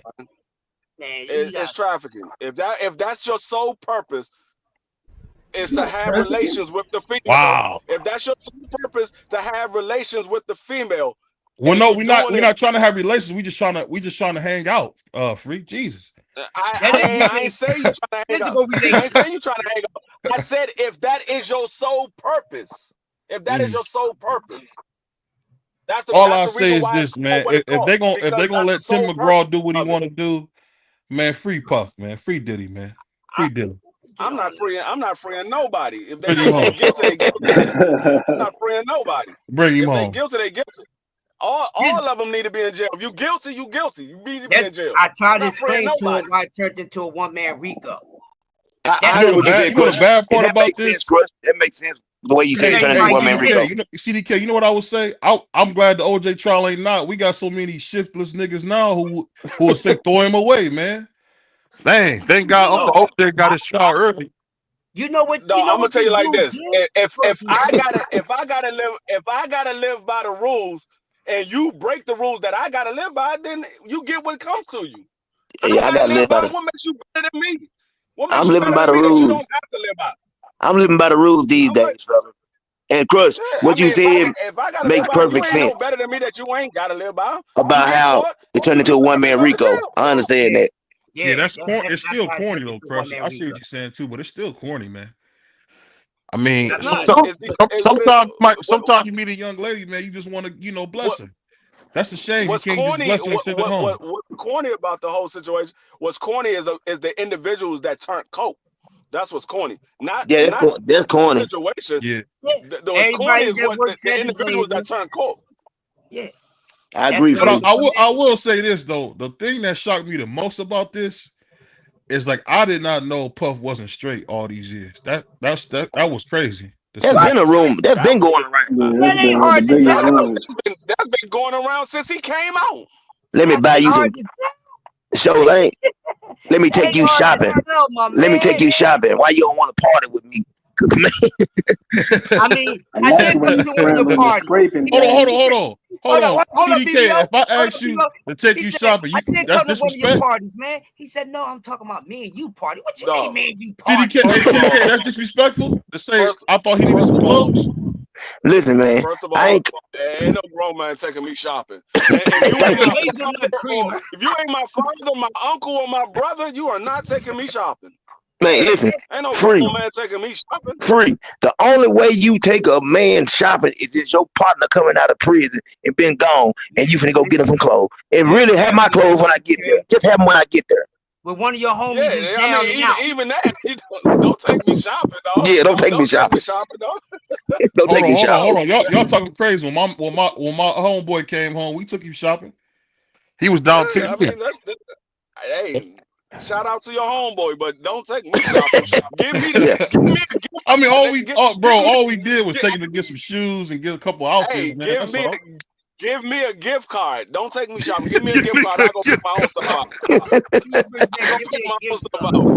Put the money in my pocket. Hey, you see how Free turn that around? Give me a gift card now. Okay. Free code. Hey, Free. Put the money in my pocket. I'm just telling you. So, hey, CDK, so you rather me just give you the you rather me give you the 500 or you go shopping? No, give me the 500, man. Don't take me shopping. Okay. Yeah, listen, my partners. Yeah, my partners come home. I just give them some cash. Hey, you take your woman shopping. It's too many funny things going on in the 2000s. I don't need no man taking me shopping. People got camera phones and all kinds of stuff. McQueen, what you say about this, man? Y'all know D-Free was just locked. Hold on, y'all. Let my man Ant get in here. Go ahead, Ant. Let Ant get in here. I was over here on the United States Department of Justice looking up the definition of trafficking. Yeah. And it's sounding traffickish. Okay. Trafficking is the recruitment, harboring. So if he's out there saying, "Hey, we need this guy or whoever it is to come in," that's recruiting right there. Yep, there it is. Trafficking is the recruitment, harboring, transportation, provision, obtaining, patronizing, or soliciting of a person for the purpose of commercial SEX act, in which a commercial SEX act is induced by force, fraud, or coercion. See, that's what I heard. The force. The person is induced. Yeah, but it's conversion not just the force, as well. It's also fraud, coercion, or when a person is induced to perform such an act. Okay, so of course you see where the force. What I did hear force. That's what I was talking about. I read about force and all that. But hey, from what you saying, it got some force in it. There's force in there, but it's also induced. Yeah, there you go. Yeah. With cocaine, the liquid cocaine in the baby oil bottles. Hey, hold on, man. But before we get off this subject, I just wanted to say this right here. Something Free said. Like, BBO, you talking about taking your man shopping, and with these cameras I heard, would you be there picking up shirts? This look good on you, bro. You know what I'm saying? This is what type of stuff people doing. No, yeah, give me the money. I just want to go back. Give me the money. Don't take me shopping. Yeah, that's it. Yeah. That's why I said it.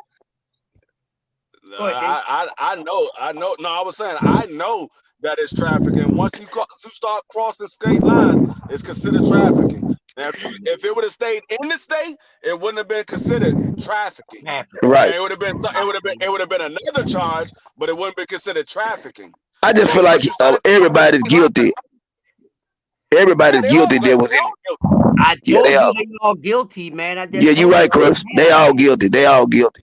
Under those guidelines, it still would have been trafficking because of recruitment. You can't be out here recruiting people or sending this person to go get that person. That's what recruiting is. Keep your bill folders in your pocket, man. Keep your bill folders in your pocket. It's beyond. It's not just the sex. It's the other things with it, the drugs. Yeah. You know, all these other things, weapons. You up there coercing people. You threatening people. You know, this man. One time, once she started getting tired, just like Kim did, with it for a minute, and then ain't. Same thing happened. So one time she didn't feel like doing it. She testified. It was time that she didn't want to do it. She said it in court. One time she didn't feel like doing it. This dude told her, "Oh, well, you ain't gonna do this free call. You know that sex tape I got? You doing so and so? I'm gonna put it out." You know this man made her parents take out a $20,000 loan to give him, a goddamn wealthy man, to give him so he wouldn't put a goddamn tape out of her daughter. This is facts. The mother even testified in court. That's crazy. That's crazy and low down. Be honest with you, that's crazy. If that ain't coercion, yeah, it is. Definitely. There you go. That's horrible. You're a wealthy man, and you're gonna go to a parent and say, "Well, I'm gonna put this tape out of your daughter. I'm really humiliated. Give me $20,000." What? Really? He been doing a lot for a long time now. Let's put it that way. He's been getting away with a lot for a long time. He been getting away with a lot ever since he was at Howard University. Yep, a long time. There ain't no more. Why Howard, once all this stuff broke out, Howard took his face down. Yep, they sure enough did. Hey, can I ask y'all a question? Can I ask y'all a question? Yeah. Go ahead. And I'm gonna ask Dub this. So back in the day, Dub, you remember when they used to have Facebook? I don't know if y'all used to use Facebook, but back in the day, everybody used to be. You talking about MySpace? They still got Facebook. MySpace. Oh, okay. Yeah, MySpace. My bad. Yeah, MySpace. you talking about back in the day. They used to have MySpace, and you would meet chicks, and they'd be like 30 minutes away. So that means when I drove 30 minutes away, that was trafficking. Yeah, they could have charged them. Once you cross state line, if 30 minutes away was in another state, yeah. Yeah. That is so corny, man. So when I went from Tampa to St. Pete to Lakeland to Braden to Brandon, Florida. literally right now, where I'm at right now in DC, I'm literally 5 minutes away from Virginia. Literally, all I gotta do is drive down the street, cross over a bridge. I'm in Virginia. If I was to do something and take it over there, it's now trafficking because I'm 5 minutes away. It's only 5 minutes away, but I'm in a whole other state. Dub, right side. Let me ask you something, Dub. You there? Yeah, I'm here. I'm listening. My man Varnell Hill, what's going on? Superstar man. in the house, man. This is Varnell Hill, man. Hey, let's get him a solo. We gotta get a star solo shot. What's going on, man? Dude. Hey, shit, man. What's going on? Welcome to BVO Boxing, man. Welcome to BVO Boxing, man. Salute, my brother. So we just want to ask you, Superstar, what do you think about this whole you can't fly a woman from Atlanta to Cleveland and it's not trafficking? What do you think about that? All these Negroes should be charged with trafficking if this is the case. Yeah. all the folks that fly people out, all that, they all should be charged with it. Then if this is what we doing, you gonna put the app, man, folks. This is regular everyday stuff, man. Bro, I flew them in steadily. That's what I'm saying. This happens on a daily basis. So I don't know nothing about it. I don't know about it. Hey, dude. I'm gonna tell you like this. People run the red light on a daily basis. Everybody don't get caught though. Hey, Dub, I flew them in steadily. They got it, bro. Allegedly. Yeah, allegedly. He don't mean it, y'all. He don't mean it. He mad right now. 72-41. Ooh, wait. Who is the Chris? Minnesota is up 72-41. It's halftime right now. OKC is cold Finch right now. Dang. Yeah. So, in better news, the Jordan 4 Siemens dropped today. For some good news, folks. In better news, New York is down 0-2.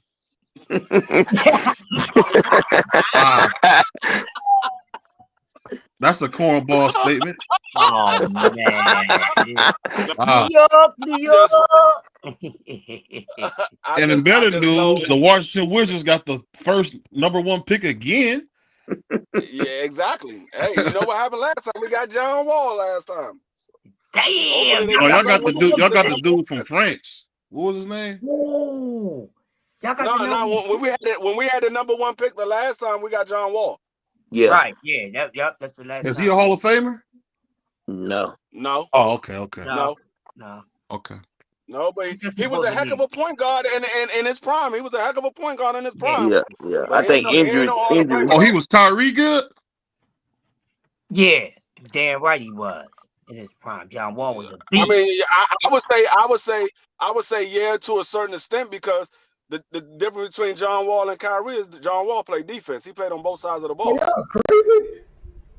I ain't saying John nothing. Wall better than Kyrie Irving? Y'all are literally crazy. I didn't say that. He I didn't say that. He averaged more steals than Kyrie. He averaged more steals and more blocks than Kyrie Irving, and more rebounds than Kyrie Irving. Blasphemy. Dude, what'd you say? I mean, y'all ridiculous. I know y'all love y'all city, y'all team, but y'all don't lie. It's not even close. Kyrie way better than John Wall. John Wall ain't even. He can't hold this man jockstrap. What are we talking about? Kyrie a future Hall of Famer for sure.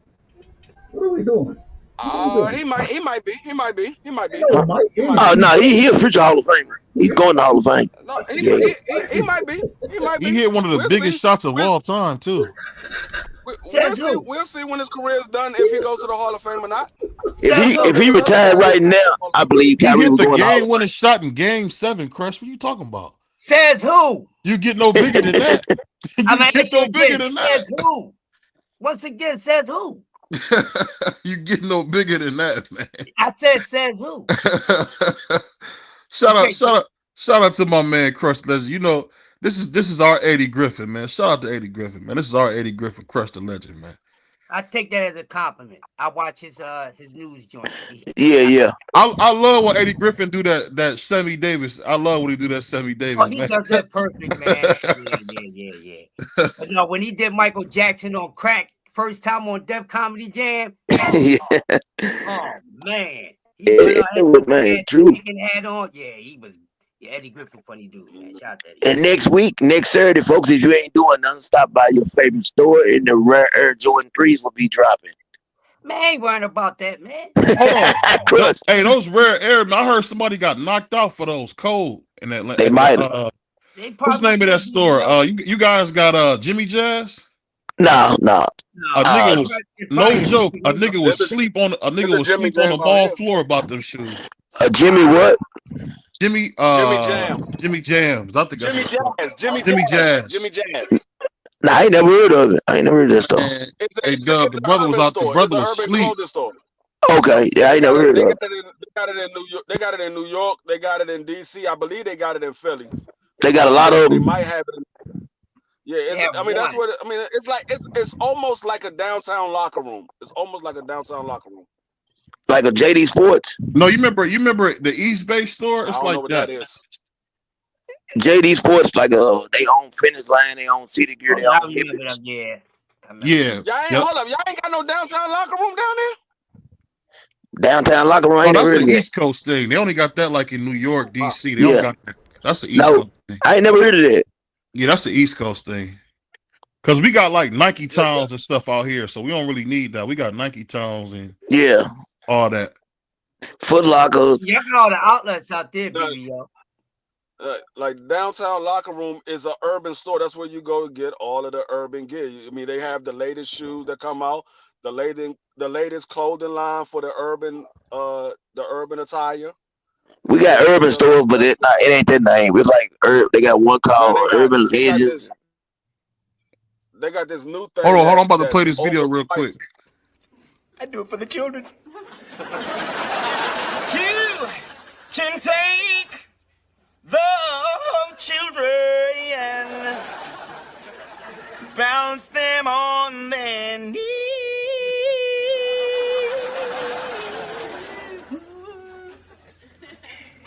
Bounce them on the knee and then sing a melody. The Varnell man.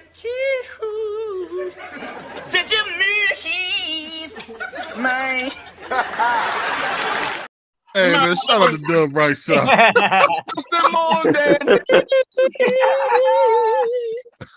Did you miss my Man, you know what I think I'm finna do? I'm finna get up, put on my damn clothes, and go get me a bottle of Don Julio. That's what I'm finna do. They got this store out here now. I mean, it's not new enough. It's been out for a while now. It's called Last Stop. Their stuff is overpriced like a mug. Oh, that's like sneaker rides here. Shoes cost you $500. You know what they got in Cleveland? They got like this. It's like a Chinese store or whatever. They got the best fakes I ever seen in my life, bro. I was like, what? Where y'all come from? You ever go in there? I went in there once, but what happened last time I went in there? All the stuff, somebody took all the stuff out. Like they had the what they call what you bought? What did you ever bought out of there? Only thing I ever bought out of there, they had like a jacket. Man, I bought like a Nike jacket out of there. It wasn't real because it was super frayed when I got it. I was like, oh, this bad boy ain't real. Y'all want to hear some Versace shit real quick? Yeah. No bullshit. I'm glad you said that, BBO. Earlier today, right? Went outside. I went to the corner store. See the old G's out there. So I'll go over and talk to them real quick before I go in the store. So one of the guys had a pair low top royal blue and white stripe top 10 Adidas on. It was low top. Yeah. So I wasn't paying attention. So one of the guys said, yo, man, your joints is fake. So he said, what you mean, man? Man, ain't got no fake stuff on, man. You know me. He said, no, he said, I'm looking at your Adidas right now. So the top 10s, you know, they got the Adidas sign on the tongue, right? And then when they came out with the new ones, you know, they put the Adidas on the shoe, like back there with the around the ankle part. You see what I'm saying? So those two parts on the Adidas symbol on the outer part of the shoe, right? On the left or right side was upside down, bro. What? It was upside down. It was like a mountain. It was So he said, no, I'm looking. He said, why the Adidas joint on the shoe is upside down? So we looked, and it was upside down. I said, man, you got some Versace ass goddamn Adidas. He had some did ass on. Yo, did ass. They said, call China. Hey, remember back in the day they had the used jeans out?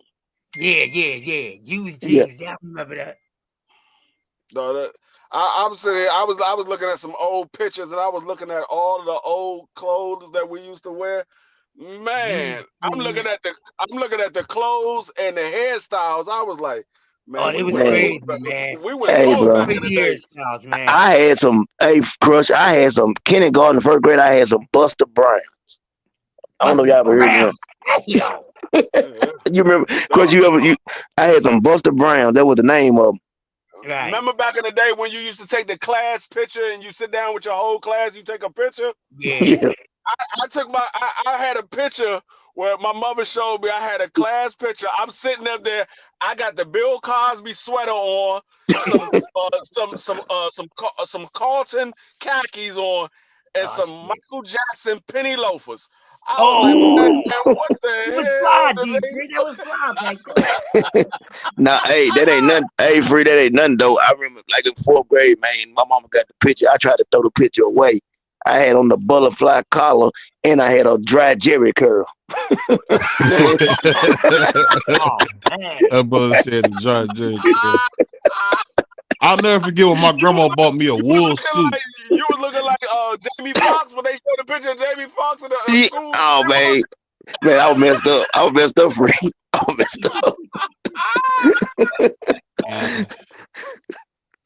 That wasn't the worst pictures ever. I remember when I was a kid and I wanted a Jerry curl. My mom was like, "Boy, you better not get no daggone Jerry curl. You got that daggone good hair. What's wrong with you? Go make you would have messed your hair up, D-Free. You would have messed up your original brain hair. You would have. Puerto Rican in your family. You don't need no daggone Jerry curl. You got sure? Because my aunt used to have a Jerry curl. She had braids one day, Jerry curl the next. Hey, man, I would not talk to a girl that had a Jerry curl, man. Nah, I didn't either. Go around everything. She had a Jerry curl, man. I wasn't talking to her. But one time, man, I know I had some melons. I couldn't pass that up. And it was Jericho juice all over the place. That's all. Hey, let me start a conversation. Hey, Dub, I want to ask you this, man. Can you date a woman with a bad past? A bad what?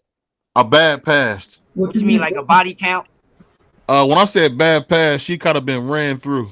Body count. That's what I just said. There's a body count.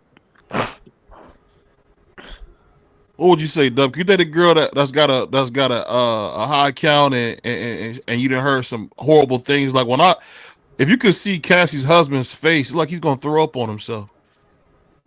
I mean, shit, to each his own. You know what I'm saying? That's what you got to deal with as a man. But me personally, that's not what I'm looking for. Right. Man, you look for somebody who a respectable individual. You tell me the man who want to date a hoe. They always good to have fun with, but you tell me who want to marry one, who want to really invest their time and interest into a hoe. You tell me that, man. Man. Well, you got to look at it like this. See, the question was a past, not the present. All right. So, you don't know what a person been through or how much experience they had before they met you. It's nothing you can do about it because it may be something about your past that may seem disgusting, but I don't get into that, but I understand, you know what I mean? From a scientific standpoint, I get it. Nobody don't, oh man, if I find out she had 50 sex partners, man, then that's horrible. Well, you probably had 50 females you ran through. Who said all the ones was right? You see what I'm saying? But I don't hold it against nobody. As long as what they're not doing it now, it don't matter to me. You see what I'm saying? Yeah, I feel you, Chris. I put it this way. Nowadays, it's hard to get somebody with a good body count. Yeah. So I mean, unless you sitting here going through her whole history, 9 times out of 10 they probably do have a body count, especially if they up in age. I mean, you very, very seldom do you find a female that only dealt with 1 or 2 guys. Very seldom. So if you got a female that's in her 30s, 9 times out of 10 she probably had a few guys throughout her life.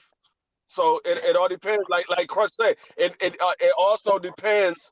It also depends on how long ago was it.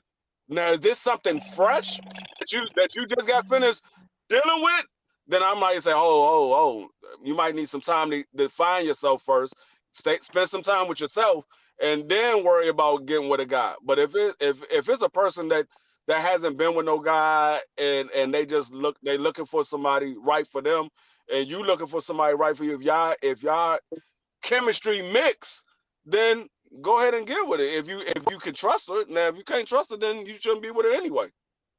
Yeah, one of my homies, he was nervous about the woman he's married to now. We all grew up in the same neighborhood, and I knew her very well. And when we was younger, she was doing her thing. She was young, a lot of people tapped it in the neighborhood. You hear me? And years later they met, and when they first started talking, he was like, "You're kind of nervous." I said, "For what?" He said, man, that was back in the day. She ain't doing none of that mess now. So I don't care what anybody did back in the day, 15, 20 years before I started dealing with it, man. I got my own stuff that I got my own goddamn curl of tears and all that. So I'm to judge somebody? It's about what you're doing now. You know what I mean? Some people continue to do those things. Some people don't. So I don't really get into that because really that don't make a person. You know what I mean? It's all about the respect that they have for you and how they carry themselves. You know what I mean? Just because, she might be quick and hot in the ass, that don't mean she's a good person. I'm pretty sure a lot of great mothers and wives, some of them was that way until they decided to get themselves together. So, no, I don't hold they past on them. But, they present, they dealing with me. We ain't having none of that. You know what I mean? So, no, I don't hold it against them, man. No. Yeah.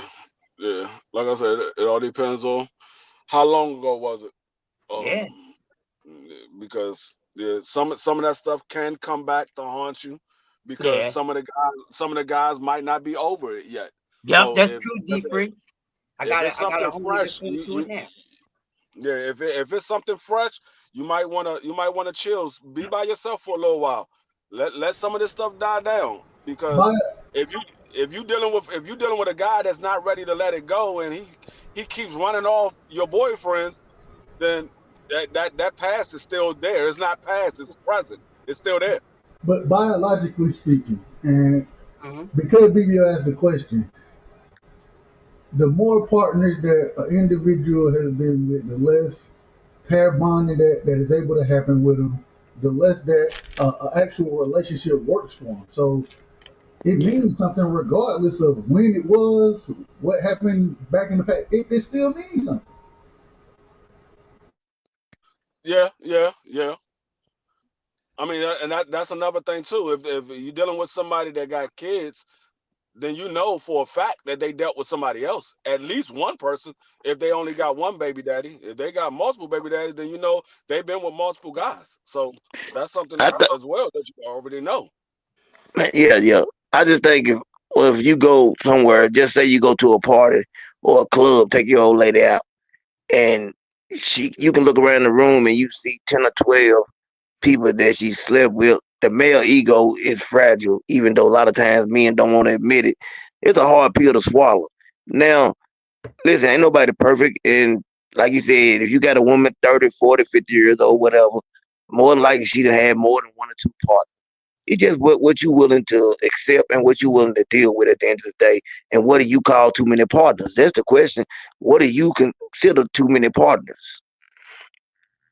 Well, I would just say this. The one thing a lot of women don't understand is them being untouched is like them being golden. So of course you got a couple goofies who would date a girl who's been with everybody, but the real good men that they want to be with, I mean, I say if you're 40 years old, you shouldn't have no more than 5 partners, man.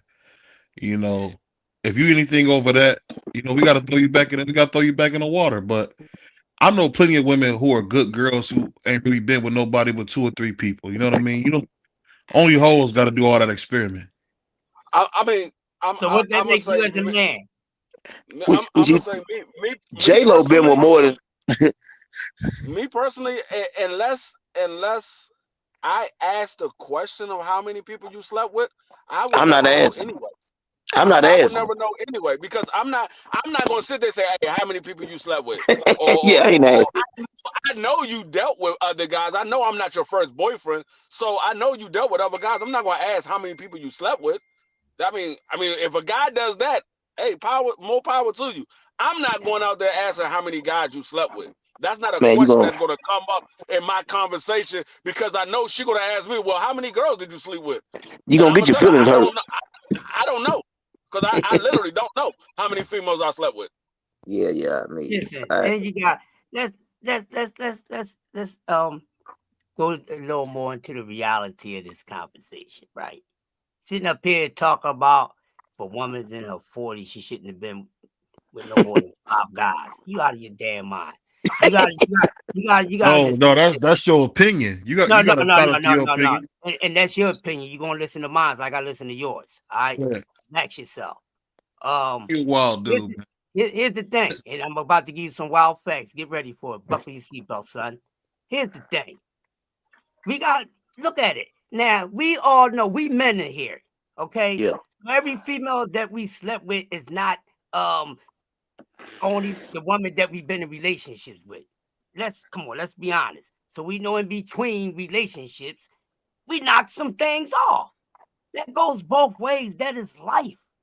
So of course, a woman numbers is going to be more than just the guys that she's in a relationship with, because man and woman, in between, you're gonna get your thing off. You might not want to be in a relationship right now, but you want some sex, don't you? So you're gonna have a little joint you can go knock down because you're not serious. You might have 1, yeah, 2, 4, 5, 10. That's everybody. So everybody got numbers, everybody got mileage on them. That's just life. That's just yeah, what it is. But it's about the character of the person. You know what I mean? I know some females. I'm gonna tell y'all some. I know some females that I would they community cuckoo. That's what they like to do. But I tell you, They some of the best women you can meet in your life. They respectful, just like their community. They'll feed the community. They'll help all the children in the community. So it's about these other things. Because I'm just not gonna judge you on your sex, because that means I'm only with you about your damn sex. I'm not worrying about your personality, what's your goals, what's your ambitions. Can we build something? If you thinking about all that, you might be missing out on something. That just happens. So I don't really get it, because we all got mouths on it, no matter which way it is. Yeah, that's why I said just what you want to accept, what you willing to accept. I mean, and as a man, you have a right to it. No, they ain't doing it now, bro. I'm not going to say, oh, because you There ain't no wrong answer. If BVO feel like 5 for him, then that's his answer. If Crush feel like he feels, then I respect. My whole thing is, how would you know that it's only 5? Oh, you can't. I mean, unless you ask. I'm just saying, I agree, but I mean, in even if you ask, how would you know that it's only 5? I'm saying you still might get a lot, but I'm saying for him, that's his number.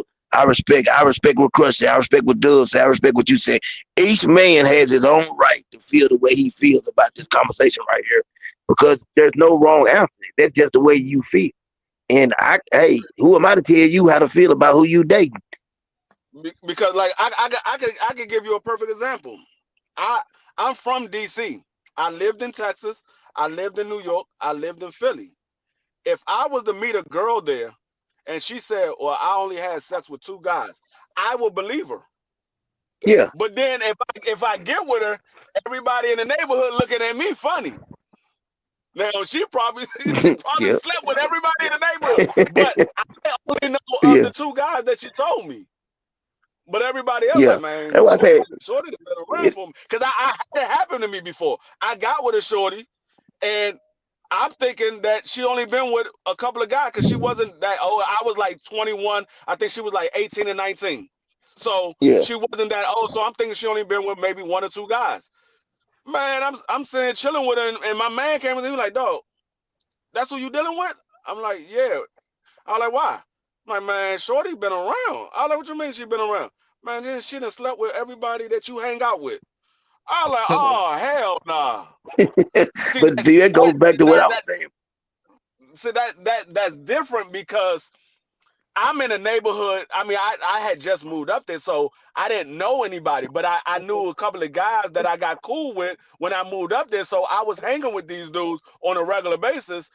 So a girl can tell you anything. If you don't know anybody around there, you're not going to know. You're just going to go for what she said. Unless somebody come and tell you, you ain't going to know. You're going to believe what she say, because you don't know her. You don't know nobody else around there. So how else would you know? Yeah, you right about that. Like I said, none of y'all ain't got a wrong answer. It's just how y'all feel about it. Because one time I wasn't turning down number my collar. Yeah, I mean, I get. I mean, maybe that's like an old head thing, but for guys from my generation, ain't nobody dating no hoes. We ain't got no time for no sluts. That's all I can say, man. But I'm gonna put it like this: if you really knew the past of everybody, it probably will surprise you how many females then slept with a rack of guys. Oh, a lot of the pretty ones get beat. Sitting here with your jaw dropped to the No, ground. it wouldn't shock me, because I know a lot of pretty girls, they get beat. I mean, that's just how it is. You can look at J-Lo or some of these celebrities and see how many relationships you can see them in. You could probably go swimming in J-Lo. No, I'm just saying there is a lot of females that you say, okay, I know she gets down like that. But it might be that 1 or 2 females you see in the area, you be like, man, ain't nobody ever dealt with shorty. And kind of find out behind closed doors, she's a freak in the sheets. Yeah. My type of girl. I got a home girl, right? And this my buddy. She's like a sister to me. And she was buck wild. You hear me? Like she was running. She was holding. I had one of those. I ain't got one now. I had one of those. Yeah, when I was hoeing, she was hoeing. You know what I mean? And, I kept, as much as a business away from her folks, as far as her family, but she was out there tagging all type of cats. I knew, but that was my folks. So real quick, D3. So one of my homies, his cousin come to town. I mean, he was just moving to Philly. He seen her. He was on her. So I catch it. So I go straight to him. I said, I see your eyes glistening on that. I said, listen, I don't know if because you just got here, if you just trying to get some, or you looking for somebody that's like, somebody you can wind up getting into a relationship with. I said, I'm going to tell you the truth. I said, she ain't girlfriend material, my man. I said, that's like a sister to me. I said, I'm letting you know right now. I said, now, if you just trying to, have some fun, then you probably got a shot. I said, but if you're going to go over there and try to, other than what I told you, you're going to make yourself look like a fool. I warned him. He thought he was a pimp player and all that. Oh, I could slow her down, boy. Shit. So they got together or whatever. Then he started, stalking her a little bit, right? So one day, me, him, and hers out, and two of my female friends. So we out. So we right down there at the mall, not too far from here. So we at the food court. So all these guys kept on looking at our table. So he like, damn, man. He said, why all these people looking over here? I said, oh, it's a lot of popular people over here besides you. So he said, well, I know you got a name. I said, bruh, I ain't the only one at this table with a name. So one boy come up, hey, what's going on, Nee? How you been? Hey, I ain't seen you in a long time. You know what I mean? So you're like, whoa. So, she keeping it cool. So he about to ball up. I said, I told you, my man. I said, you can't say shit to anybody that walk up to her and say anything. I said, I warned you. I said, she told you also. So long story short, his ass learned the hard way. When someone is honest about the way that they are, and someone tell you, you better not try to change that. Because then you have a better option. You know what I'm saying? I agree. Yeah, so he was all messed up. I got off. I got a girl. I got a girl I went to school with, and we was always brothers and sisters. That's how we were. I looked out for her, and we was always together. Whenever lunchtime came up, she sat beside me. Whenever I had track meets, she would come to the track meets, my football game, my basketball game. She was always there. She was my personal cheerleader, but she was my little sister. But we graduated, and I had went to the Army. I came back home, and I had went into the CVS in my neighborhood, and I left back out. And one of my boys came to me. They were like, "Hey, such and such want to holler at you." I was like, "Who?" He was like, your sister. I'm like, "Man, my sister ain't up here." He like, "Nah, your sister from school." I'm like, "Where she at?" They're like, "She working CVS. She in there right now." I said, "Oh." So I go in there. I talk to her or whatever. So we end up hooking up. We took our sister and brother. That was high school. Now we're grown adults. So we end up hooking up. And this is a female that when we was in school, she was one of those good girls. She went to church. She never really talked like that. She never hung around nobody. She was always by herself. The only time you see her with somebody, she was with me. So people thought we was a couple. I was like, nah, this is my little sister. I never looked at her like that. So we hooked up or whatever. I go to her house, and she was like, "Yeah, come through, and we could chit chat about the old time." So I go to her house or whatever. Man, tell me why I knock on her door. She let me in. She said, "You can have a seat in the living room. I got to get something that's on the stove." I'm like, "All right." So I'm sitting in the living room. She comes back into the living room with nothing on but a thong, and I'm like, whoa, when you get like this, she like, "Oh yeah, a lot of things changed since you left." I said, "I see, a lot of things changed since I left." But kind of find out, she was one of those type of females. But if you looked at it, you wouldn't think that, because she never carried herself like that. She carried herself like a business lady. Like you would thought she only was about her business. She go to work, she come home, she's in the house with her mother and stuff like that. You wouldn't know that she was like that. But when nighttime falls, she goes out to little clubs, get with her guys or whatever.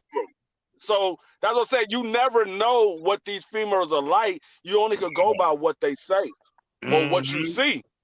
Yep. So I haven't heard a dude. I haven't heard a dude. I haven't heard a dude call a woman a female in so long. Shout out to Free. I heard that in so long. mean, like she was like my little sister. I never let nobody bother her because she was like what most people would consider a nerd.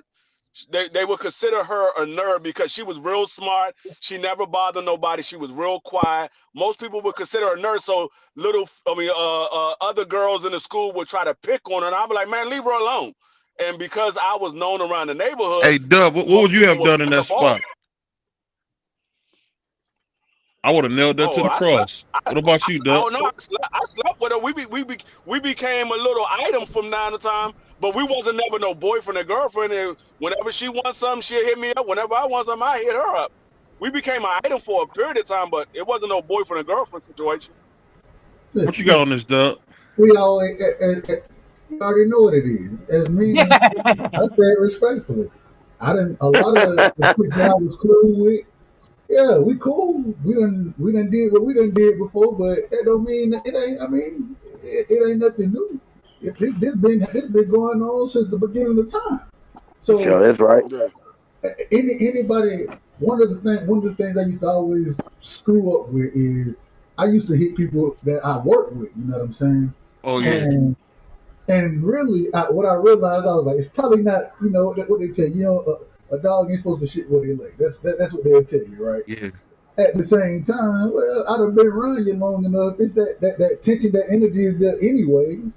You know what I'm saying? Yeah, especially when I worked at Best Buy in college. Like it's free reign out here. You know what I'm saying? And we already cool. We hang out every day anyways. You know what I'm saying? After work, all that kind of stuff. Go to school together. Man, hey. So, hey, but man, doing that. as long as y'all understand and you understand, look, this ain't nothing permanent. This ain't nothing serious. We just doing what we do. You know what I'm saying? It is what it is. As long as hold on. Let Dub finish.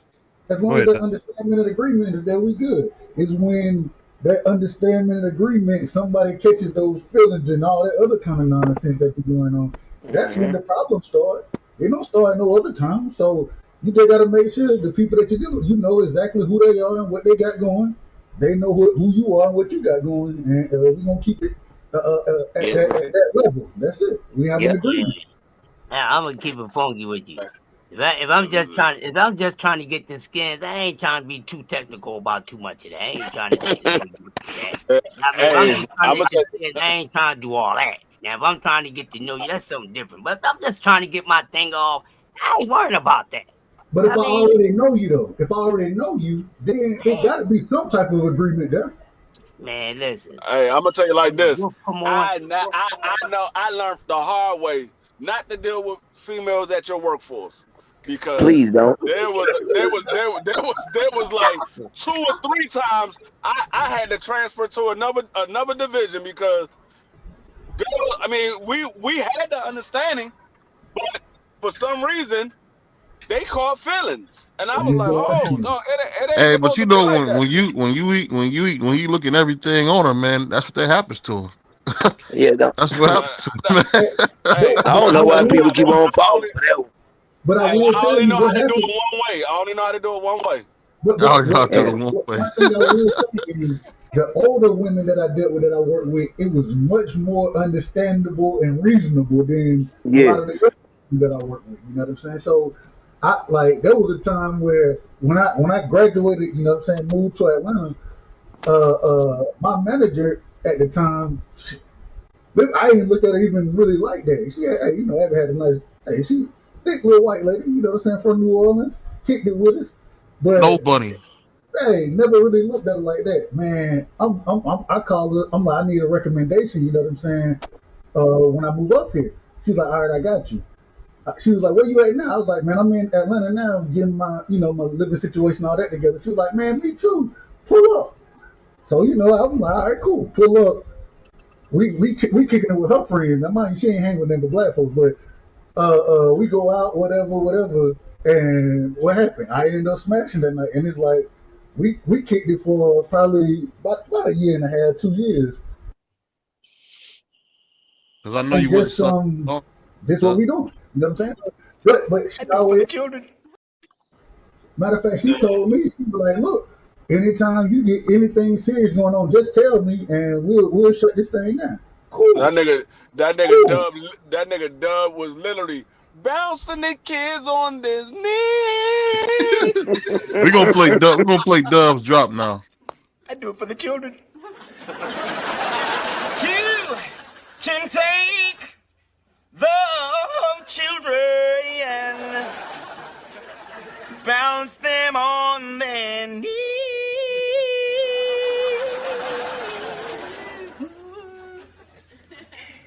Bounce them on the knee and then sing a melody. The Varnell man, did you mean he's my? Let's shout out to my man Dub right side. Dub was bouncing him on the knee to sing a melody. Yo, man, Tommy Davidson. You know what's so funny about that? I wonder why he didn't have Arsenio on there. I thought Arsenio would have made more sense for that time. Nah. He had the right guy. I don't think Arsenio, even though he's a funny guy, I don't think he ain't that funny. I ain't say he was real funny, Dub. I ain't say he was real funny. Yeah. He was pretty funny in Coming to America, though. I'll say that. Yeah, that was because Charlie Murphy and Eddie Murphy wrote all his lines. Yeah, right. Yeah. Oh, Charlie Murphy was doing comedy way back then. Charlie Murphy wrote all of Eddie Murphy jokes for Raw. And you didn't know that, BBO? Charlie Murphy is a genius. Yeah, that man a legend. I was born in 1990. Of course, I didn't know. Oh yeah. He wouldn't know. Yeah, he a legend, BBO. Charlie Murphy that's only 2 years. For a lot of movies, man. On a funny because my uncle was in the Navy with Charlie Murphy. That's why I didn't know he was writing things like that. Yeah, Charlie Murphy a goat, the goat, man. He a goat. He one of the goat. Yeah. That's kind of cool because I never. My uncle said he didn't even know he was funny like that till like later on because he was in the Navy with Charlie. No, Charlie Murphy wrote some of those skits for the Chappelle show. Yeah. I'm talking about back in the 80s when he came home from the Navy. You missing what I'm saying? Oh yeah, he was right. I didn't know he was doing it way back then because when he came back, I think his first movie was the movie with Richard Pryor. What was that movie with Richard Pryor? The gangster movie, supposedly. Dang, let me think of it. Had Red Fox, Della Reese. Harlem Nights. Yeah. Yeah, he was in that one. You know, when he came home, he was Eddie. He ran Eddie security. You know what I mean? He was bodyguard for a lot of folks and stuff like that. That's how he came with the Rick James and Prince story. He had a whole lot of more stories. I wish they could have got a lot more out because he had some more to tell about Charlie Murphy, man. So hey, what do you say about Mickey Free? Everybody thought Mickey Free was a bad chick. Hey, but with that Prince them playing basketball, boy, that took me. Yeah, hey, that joint with that man when Prince slapped him, he said, "What the 5 fingers say to the face?" Rick James. Hey, they said Rick James, why did you get on Eddie's couch? He could buy another one. Yeah. Hey, what do you call him? He gonna act like I just scuffed my feet all on the couch, man. I know more. I got more sense than that. Yeah, I scuffed my feet on the man couch. Hey, what he called them? He called them darkness, didn't he? That's where I got that from when I called BC. I'm like, darkness. Darkness. Hey, Dub, can I ask you a question, man? Money. Hey, Dub, if somebody did that to your couch, man, would you just beat their legs up? Hey, listen, man, some furniture gonna be moving. Once you beat it, might be moving. That's all I'm saying. Some furniture. Man, I ain't scuffed my feet all on the couch like that. I got more sense than that. Man, could you imagine somebody you have a white couch and somebody doing it? A white couch. Hey, Dub, I just couldn't believe he would put them boots with all that mud on that dude's couch. Man, hey, I ain't scuffing my feet on them couch like that. I got more sense than that. Hey, but you know what's so crazy? My feet on the couch. What's so crazy is a lot of those skits had a lot of truth behind them. You know what I'm saying? And he was telling the truth. Even when it come down, if you hear them talk about Prince, R. Kelly too, playing basketball. Like, man, That's exactly how them shits would go back then. And it's crazy because some of the funniest stuff to us is what? The truth. The truth is some of the funniest stuff. There was a lot of truth in those skits, man. Yeah, You know, R. yeah. Kelly can Most of it walk was just true. like All Michael of it. Jordan. I was watching this old video. That boy R. Kelly can do the Michael Jordan walk. Oh yeah, I saw that video. I saw that video. Yeah. Hey, free Hey man, kills, man. you know what's funny though, man? Charlie Murphy. I remember him talking about when he went to the Prince concert after he had done that skit. He said Prince was mad at him. I think he said Prince was mad as hell. Yeah, he said Rick James was mad at him. That's why they had to put him in the skit, because Rick James was mad that he was telling those stories, but they were true stories. But they was mad that they was telling them because Rick James was trying to recover from being a fiend, and so he was bringing up them old stories when he was going through his drug addiction. And they started putting Rick James on the skit, and Rick James was like, "Man, cocaine a hell of a drug." Yeah, Man, when Charlie Murphy he said, said, I got more sense than that. Yeah, but I did grind my shoes on his couch. No, I just always I'm thought to gonna tell you, myself, Dub, what would he make said him that, think it's okay to put his boots on the man's couch? I'm gonna tell hey you man, the wildest moment by Rick James when that man was at the BT Awards. He said, "Yeah, to the Oh waitress man. at the back. Never mind who you thought I was. I'm Rick James. Trick." I said, Oh "Shit, Never man. mind who man!" you The thought I was. crowd, That the Oh crowd was was like, so. man. "Oh my God, Yo, no, he didn't just do that." Yeah. yo, man. Listen, the guy that used to live in my neighborhood, he played guitar for Patti LaBelle for some years. He played backup with Rick James in the Stone City Band, and that dude was wild from the stuff he used to tell us, man. That Rick was a I wild got dude, man. I got a good one for everybody. I'm gonna start. Then I'm gonna have my man Dub see if you name your 3 top movies as a kid. Your favorite 3 movies as a kid. Mine number 1 would be Lion King. Number 2 would be Matilda, and number 3 would be Jumanji. What would you say, Dub? Then everybody go. My 3 favorite movies as a kid. Mine, first would be Bebe's Kids. Second would be Lion King. I knew every word to that. Third,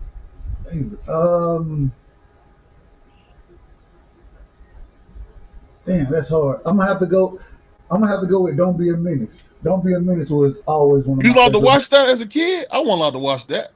Man, so the way I always got around things now at my grandma's house and my mama's house, I couldn't watch it, but I always used to go to my cousin's house, and Oh, okay. anytime I get to my cousin's house, we get to do as long as Whatever. we stay I out know what there. you're talking about now. Yeah, As everybody long got as that. we stay out their house, you know what I'm saying? We don't bother his parents. We good to go on whatever we do. So we watched all the movies back then, and yeah. Don't be a menace to society while drinking your juice in the hood. That was one of my favorite movies of all time. So those would be my 3. I used to love Uh, Matilda and Lion King. Those I would my say those were the my best. my top 3 favorite movies as a kid was the Ninja Turtles, um, the Toy, and A Christmas Story. Those are my top Oh, 3 that's a movies. good one. That's a good one. I used to love Christmas Story. Shout out to the The Ninja toy, Turtles, bro. Hey, I'm the shocked. I'm toy, the shocked you didn't toy have with Lion Richard King up there Pryor. free. No, the toy with Richard Pryor Free had too me old for the Lion dying. King. No, when that man Oh, went into that you talking lake, when he made him his slave? no, when that man went into the That lake dude was That's and a the that, one. slave in that movie. That's the oh, one. what you talking about? No, I The mean, yeah, he toy. was the toy. Yeah, when he fell into that daggone lake and the piranhas bit his Oh clothes yeah, and that yo, man that was came up, man, funny. I was dying. Yeah, That man. Oh, But what'd see, you I'm say, gonna Dub? I didn't hear what you said, Dub. Say it one more time. I said Free was too old for the Lion King. You know what I'm saying? Oh yeah, Yeah, that's right. That's right. You oh yeah, right. You right. I was way too old for the Lion King. Lion King came out, I was a grown man. yeah. Oh, That's what that's I was true. saying. My bad. Go ahead, CDK or Crush. Cause you can go. well, damn, I'm older than everybody on here except for CDK. So as a kid, shit, man, I can't even remember half of this shit. But I'm gonna give y'all 3. Star Wars, um, Star Wars, E.T., and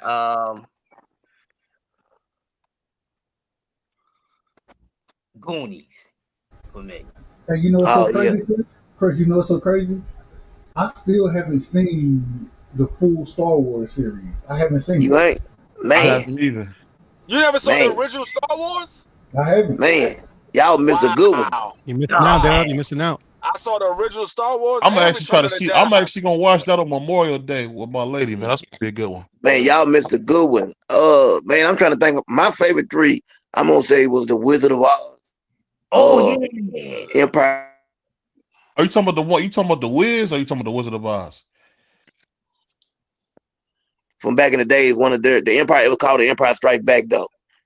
Oh Not yeah. That's yeah, Star Wars, Empire right? Strikes That's Back. Star Wars. Which Yeah, Star Wiz? Wars. Wizard of Oz or the Wiz? Which one? I like both of them, but the original Wizard of Oz, first one I ever as a kid, was the first one I got to see Yeah, I seen the with original. the original one. Yeah, I seen the And original. then I'm gonna say Halloween came out in like 1979 or 1980. Scared me to death, but that was the first scary movie that I ever seen, and I remember that. My first scary movie I ever seen was Phantasm. You know the scariest movie I seen as a kid was when I used to watch Carrie with my grandma. I used to hate that movie. Oh, Gary. All that blood. No, if Man, y'all y'all know. ever Good movie, seen, baby. y'all That's a ever good movie. seen, y'all ever seen Phantasm? Hold on. That Piro, joint- did you go? that- My nigga Piro ain't go. Go ahead, Piro. Shit, man. I used to be a huge movie guy, so there's a lot of them. But off the top of my head, I gotta go with Deep Free Ninja Turtles. But number two is my favorite, The Secret of the Ooze. The Shawshank Redemption. I Well, love I didn't watch that Shawshank. one as a kid. You're talking about You as was a watching kid. that as a kid? No, my bad. Okay, so Missing in Action, Death Wish, and Okay. Ninja Turtles. Okay. I seen Oh, Ninja I Turtles. love I Ninja ain't seen, Turtles, I man. ain't seen none of those Sun other Crush two. said, Goonies is also one of my favorite movies, man. I love Goonies. I like You the know what? Goonies. You know what I will Hey, say? I know y'all a I'm a, little older, but I still think Lion King might be the greatest kid movie of all time. I, I don't know uh, about that, buddy. I don't know I I would about don't say that. know. I like I would Aladdin say myself. Aladdin, I like. either Lion King or Space I Jam. I can't used to remember love what Space that. Jam. I like Space Aladdin. Jam was I the like movie, bro. Aladdin hey, was good too, man. I'm gonna Aladdin was say real something good. that Yeah, Piro I like say. Aladdin. I watched every Death Wish movie that he made. Yeah, that was- My mother was a Charles Bronson fan. I My watched pop, man. every Yeah. Death Wish. I Charles watched Bronson, every who's Death that? Wish. oh man. You don't know who Watch Charles Death Bronson Wish, y'all. is? Go watch Uncle Death Echo. Wish. You'll know who No, Charles Bronson is. Go watch Death Yeah, Wish. I watched Death Wish. hey, Good movie. I He don't. Hey, hold he on. made made about What five of them. what type of movie is Hey, that? Like when y'all say go watch, like was it an action movie, a car? Like Yeah. Yeah, action. yeah. He was a real. Gunplay, He was baby. before Steven Seagal, before all these action So he was like guys. John Charles Wick. Bronson. Yeah, He it's like was an action guy. kind of, Yeah, sorta. he was He was running a with vigilante. Clint Eastwood. That Vigilante. was Clint Eastwood competition. Charles Yeah, Bronson yeah, goes back yeah, that yeah. far. Goddamn. Factual fact. Factual fact. That Yep. man Magnum with that man. That Wish boy, he was a man. Yeah, With man. that revolver Magnum boy. Hey, let me ask I you. was 6 Let years me ask old you. watching that shit, man. My mom used to get pissed when my dad let me watch it. To some of Yeah. y'all, that came up before I did. What Charlie and the or it was Willy Wonka in the Chocolate Factory. How did Oh, y'all yeah, look at yeah, that yeah, movie? yeah, yeah, yeah, yeah. That was I love hard. Willy Wonka, man. That's one of my faves. Yeah. Yeah, Willy Wonka. Another kid movie for me, and you probably agree with it too, CDK and Puro. These free probably, yeah. Gremlins, man. Yo, Gremlins. Oh Yeah, yeah, yeah, Gremlins. yeah, Yeah, yeah, yeah. Gremlins. that's my movie, Yeah, man. Yeah, that's Gremlins. great. You know a movie, an old movie I like, and I ask everybody this. What's the most underrated movie you ever seen? And for me, the most underrated movie I ever seen is Coolie High with Cheese, them crazy niggas in Chicago. That's one of the most underrated movies ever. I wouldn't say it was underrated, That's man, easy for because me. that, I'll wait. that movie That's a was classic. That's a honorable, classic. man. A lot of people know about that movie, so I wouldn't classify A that. lot of people under 40 don't know that movie at all. That don't make it underrated though. Hey, That does make it underrated because No, no it matter don't, what, yo. I know There's some about people Toy under because 40 it that was know about huge. We know about ET because it was huge. I'm not gonna argue with you. I'm giving you what I think my I'm parameters not of it. trying to But argue with you at all. That's I'm just something saying. that I'm just think when you some movies just transcend time. Like I've seen Goonies. That's how good that movie. I've seen Goonies. What's that movie? The Breakfast Club. I've seen some of those, even though those are old movies. Like what I'm saying, some movies are just so good. Last time at Richmond High. Yeah. Yeah, man. Fast Five is a good movie, man. But you I'm know gonna what? tell you. I'm gonna tell you a movie that was underrated. It was funny as hell to me when I was a kid. Was Furious Bugle Day Day Yo, that Off. joint, no, Yeah, that joint Fast was funny, yo. Yeah, that Hey, was. what Hey was you man, saying, that's one Doug? of the greatest movies. That's one of the greatest movies ever. That joint had me dying laughing. I And laughed through speaking of that whole Gremlins, D3, movie. you get to see the Gremlins chick with her What titties out in about that movie. do y'all remember the Breakfast Club? Yeah, the Yeah, Yeah, I Breakfast remember the Club Breakfast was Club. classic. Yeah, the I Yeah, remember Breakfast the Club. that's a Breakfast That's Club. classic. Yeah, it was you a know classic. what movie? You 80s know what shit. movie That's don't 80s really shit. get a lot of love? Major Pain. Major Pain, one of my I favorite. love Major Major Pain Pain, is bro. That's one of my hysterical, yo, favorites too, bro. Yo, that movie is funny as heck, man. Shout out to Major Major Pain. Pain is hilarious, man. That was Damon one Wayans, of the bro. first That time. motherfucker's great. That was one of the first time people got a chance to see Orlando Brown. That's where he started. Yep. Yeah, And he was yeah. like a little kid on there, wasn't he? Yep. Yeah, he was little, man. he was the youngest kid on there. Yep. Oh Now shit! I The used to guy went watch. crazy, huh? Is Orlando? Let me ask y'all this: is Orlando Brown faking, or he really sick? No, I don't know. he's messed I up in don't the know. head from all the stuff that happened to him in Hollywood. Oh, Yeah, he's a very talented dude too. He's very talented. I heard him what they singing the do other to day. him? CDK. Don't get me to talk. Hey, you got to ask free that one. Hey, Oh, Bad okay. I will singing. tell you though, Bad what I will singing, tell you man. that I just found out recently is the nigga could sing. Yeah, Yeah, he can no sing. doubt, man. That's what I'm I talking didn't about, know he free. could sing. He can Yeah, sing. he can play the piano pretty well too. Well, let me Think let me about ask this y'all though. another one. Let me ask y'all another one because this But will be a good one. Who was your favorite singer rapper as a child? And you can't say Michael Jackson or Yeah, Prince. I mean, for me, it will always be Marvin Gaye as a singer. After him, it would be Stephanie Mills, Patti LaBelle, and then as a rapper, it will always be LL Cool J because that was the first rapper I ever listened to as a kid. What about you? What you got, Dub? And then we go to Piro. Go ahead. Who is on me? Yeah. Well, first things first, I want to go back before I answer that question. Okay. Sandlot, most underrated in my personal opinion. The Sandlot. Sandlot, I love Yeah, Sandlot. Yeah, that's another big hit too. Like I don't know, but that is a dope movie. That was a huge hit. Yeah. I like that. Hey, you know what? Since you said Sandlot, I don't know if anybody ever seen Angels in the Outfield. I thought that was a good one. That's a great movie. I love Angels in the Outfield. I used to hate that. I used to hate the special watched needs either one of dude, those JP. But other than JP, man, it was a good movie. I That's hated JP. the black dude. Ain't that the little black dude? Yeah, but he was like Yeah, it's a special little- needs, bro. I hated JP, man. He just say stupid stuff. It can happen. He made us look bad. It can happen. Yeah, he made us look bad, dog. He made us look bad. Nah, he was good. Y'all remember Little Giants? I love. Oh yeah, that was a good one. Hey, Major Yeah. League. I don't know if you ever seen Major League. Major That League, is a of course. I've good seen movie. Major League. Funny, yeah, good movie, Major League, yeah. Ain't that with Charlie Sheen? Yeah, but I love Wesley Snipes. Field of. I think the best baseball movie ever was Field of Dreams. I love Field of Dreams. That was one. You know a movie I forgot to bring up? What's that movie? Cool Runnings. Did y'all like Cool Runnings? Yeah, Cool Runnings. That was one of my favorites as a kid, man. I hated when I found out Malik journey. Yoba was a bushwhacker, man. So I Now, give you y'all know kids what's so crazy? The Mighty Bushwhacker, Ducks. The Mighty Ducks. Mighty was one of my Ducks here, favorite- yeah, that was Dub. That's one of my all three favorite of movies them. of all time, bruh.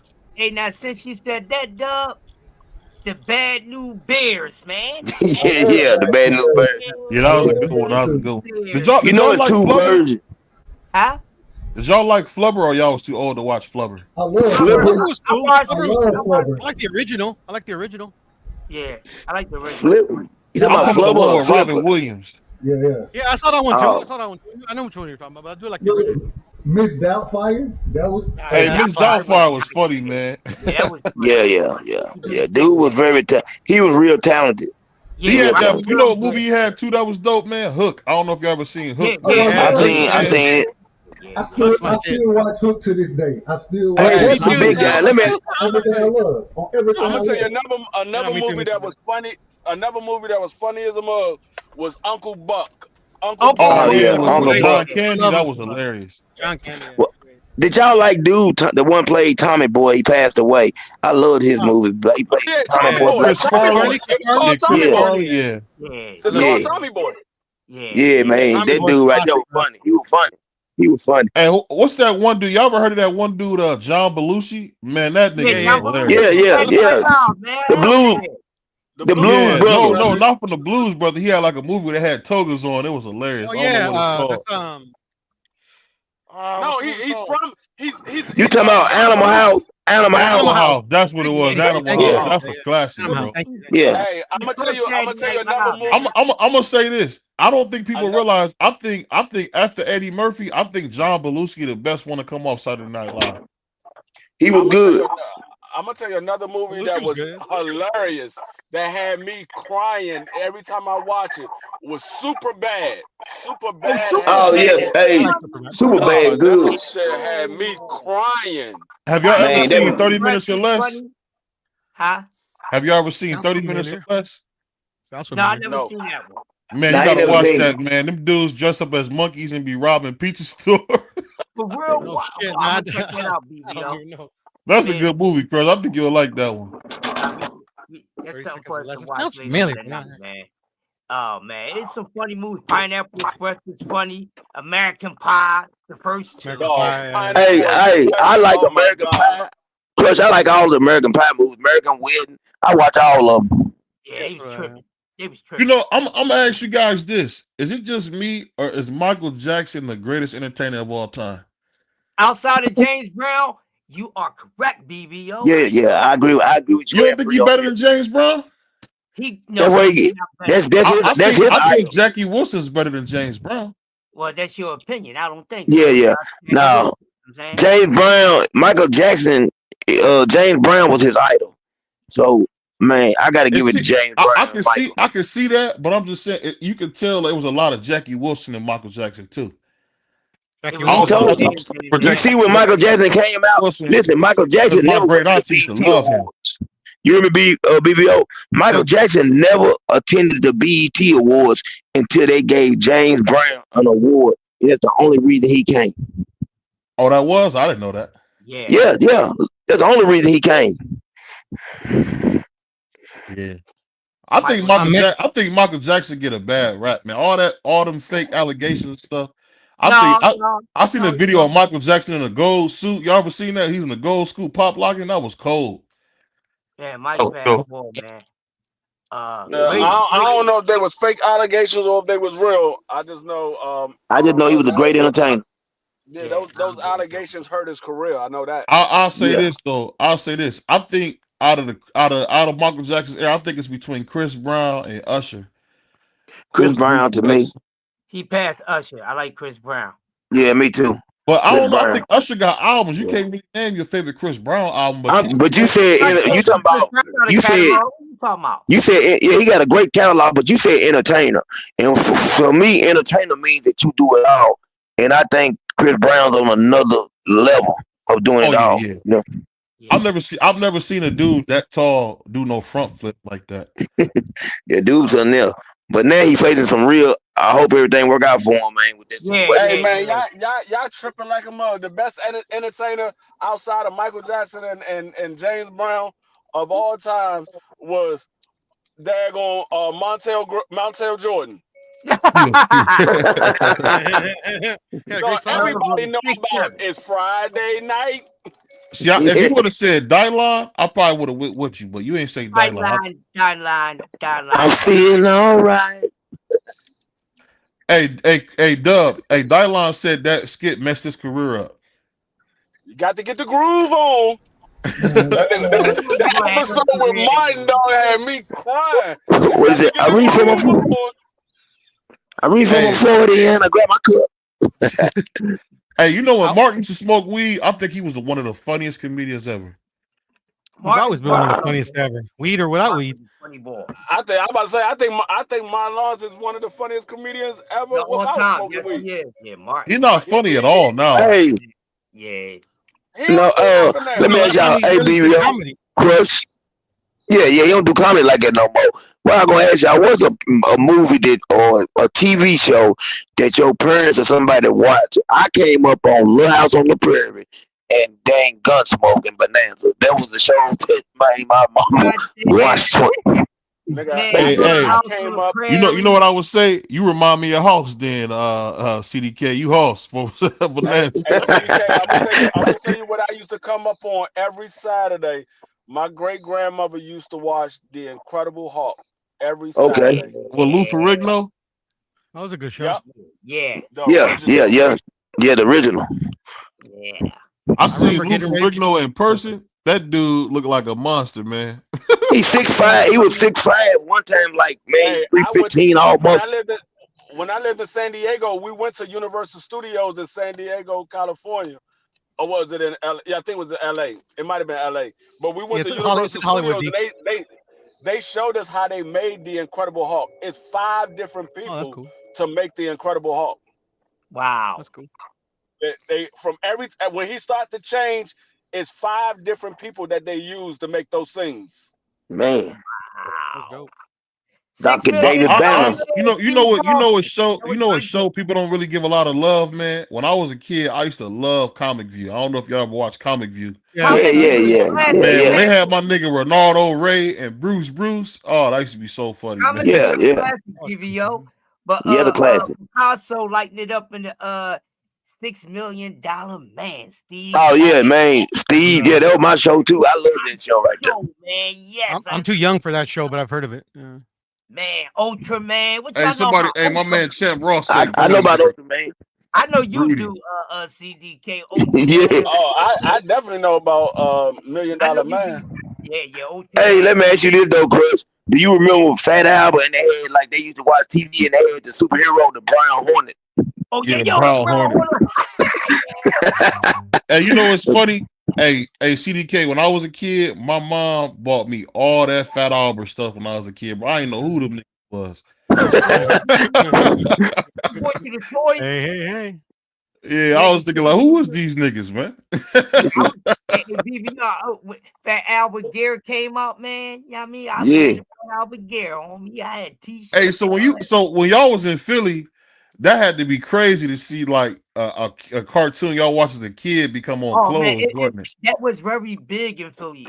Man, it was big here, that platinum FUBU. Platinum FUBU, yeah, that's what it was. Remember they had the Ali. Did you ever have that? The platinum FUBU dub? Yeah. I had the Muhammad Ali greatest of all time platinum FUBU joint. It was black. Mine was black and it was gold. It had a picture. It had You know what I will say? Ali is one of the realest niggas to ever live, man. Cause this thing. Yeah, don't call him though. They don't call him a nigga. What you mean? What you mean? What you mean? I didn't say that's a bad thing. Nigga ain't a good word, BBO. We're not doing it. Okay. Yeah. Well, I'll switch it up. I'll use brothers. I'll use brother. Okay. Human beings. Hold on, y'all say all these crazy words that YouTube gonna ban us for, and then this man say, "Nigga, ho, you can't say that. You can't." Say that. I'm just talking about. If I tell y'all word not to say, y'all want I don't care about the word, dude. I'm just talking about with Ali in general. I don't care about. He say the word all the time. Yeah, that's it. That's his vocabulary. I'm always coming down on that N word. That's nothing new with me. I don't like. You gotta order, Dub. You gotta order.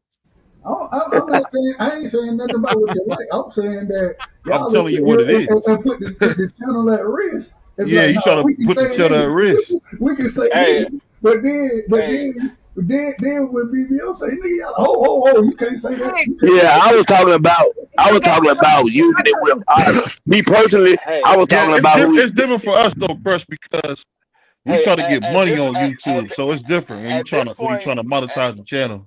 Well, don't say nigga then if you're trying to get paid. We can say niggas. They don't talk about that. The right side can't say nothing but thank you and please, because everything he say, he get strike. Yeah, but the right side is like the black Joe Rogan. The right side literally didn't say anything. They took a whole video down. Hey, do y'all remember that clothing line, members only, the jackets? Yeah, I remember the jackets. Avrex. The leather jacket, baby. Yeah, the Avrex. Yeah, members only, dude. I had a members only jacket. Oh, Me member too. only? I had a couple Yeah. of them. And get what Me though? too. CDK on everything. Mine was a hand me down. You know what I'm saying? From my I stepdad, Yeah. didn't have a a hand me I didn't down. have a members only jacket. I had an 8-ball jacket. I Hey, ain't Oh, I gonna remember lie. the I ain't 8-ball gonna lie, jackets. I man. remember the I leather. ain't gonna lie. You talking about the leather one free? When my Yeah, grandma the bought leather me that 8-ball Average jacket. leather jacket, man, all the niggas at the park was like, "That's for real." I'm like, yeah, this is real. I'll never forget when I came to the park with that Average jacket on. you try to jump you for it? Hey, No, look. man, I was like, no, man, they wouldn't jump me, man. Come on, I ain't Averex I you. was was tripping Hey, from real Averex the quick. was I real was big tripping back from the beginning. in the late 90s. Hey, It was real big in the late 90s. so this is the crazy thing, and I got to bring this up. Two things. So I got to ask y'all first. When I was in elementary school, we had the wide leg jeans. You know what I'm saying? Not bell bottom, but just the full wide Baggy leg jeans. jeans. Yeah. And then the second thing, when I got probably to high school, we was huge on Jabos. Did y'all rock Jabos like that? Yeah, Yeah, we yeah. I got rock your Jabos with bows. the I rock rugby your shirts, bows. man. Jabos with the Yeah, rugby shirts. Come on, Dub. yeah. Hell There was yeah. a lot of people that rocked Hell those. yeah, baby. Yeah. Hey, The rugby hey, Tommy Dub. Hill, the rugby Ralph Lauren shirts. Oh hell yeah. What we rocking? Man, hey, that was it. With your bows, man. I had every color of I your thought bows, man. And I get thought what? Dub was about to say. I thought Dub was about Guess to how we say used he to used to rock them. rock. We I used to thought rock the Dub Right Side was Jabos about with to the say tall he used to rock tees. You know what I'm saying? Jordache. I thought you was What about you to say used to you rock rocking with, Jordache. Dub? What you used to rocking Dub. the Jabos with, I Dub? said, so we used to rock our Jabos, you know what I'm saying, with tall tees. And so, Okay. back at that time, you had the tall tee coming out.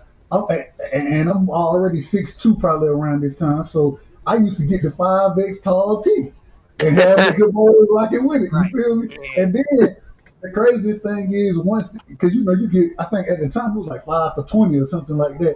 Yeah, 5 or 20. Yeah. And so Yeah.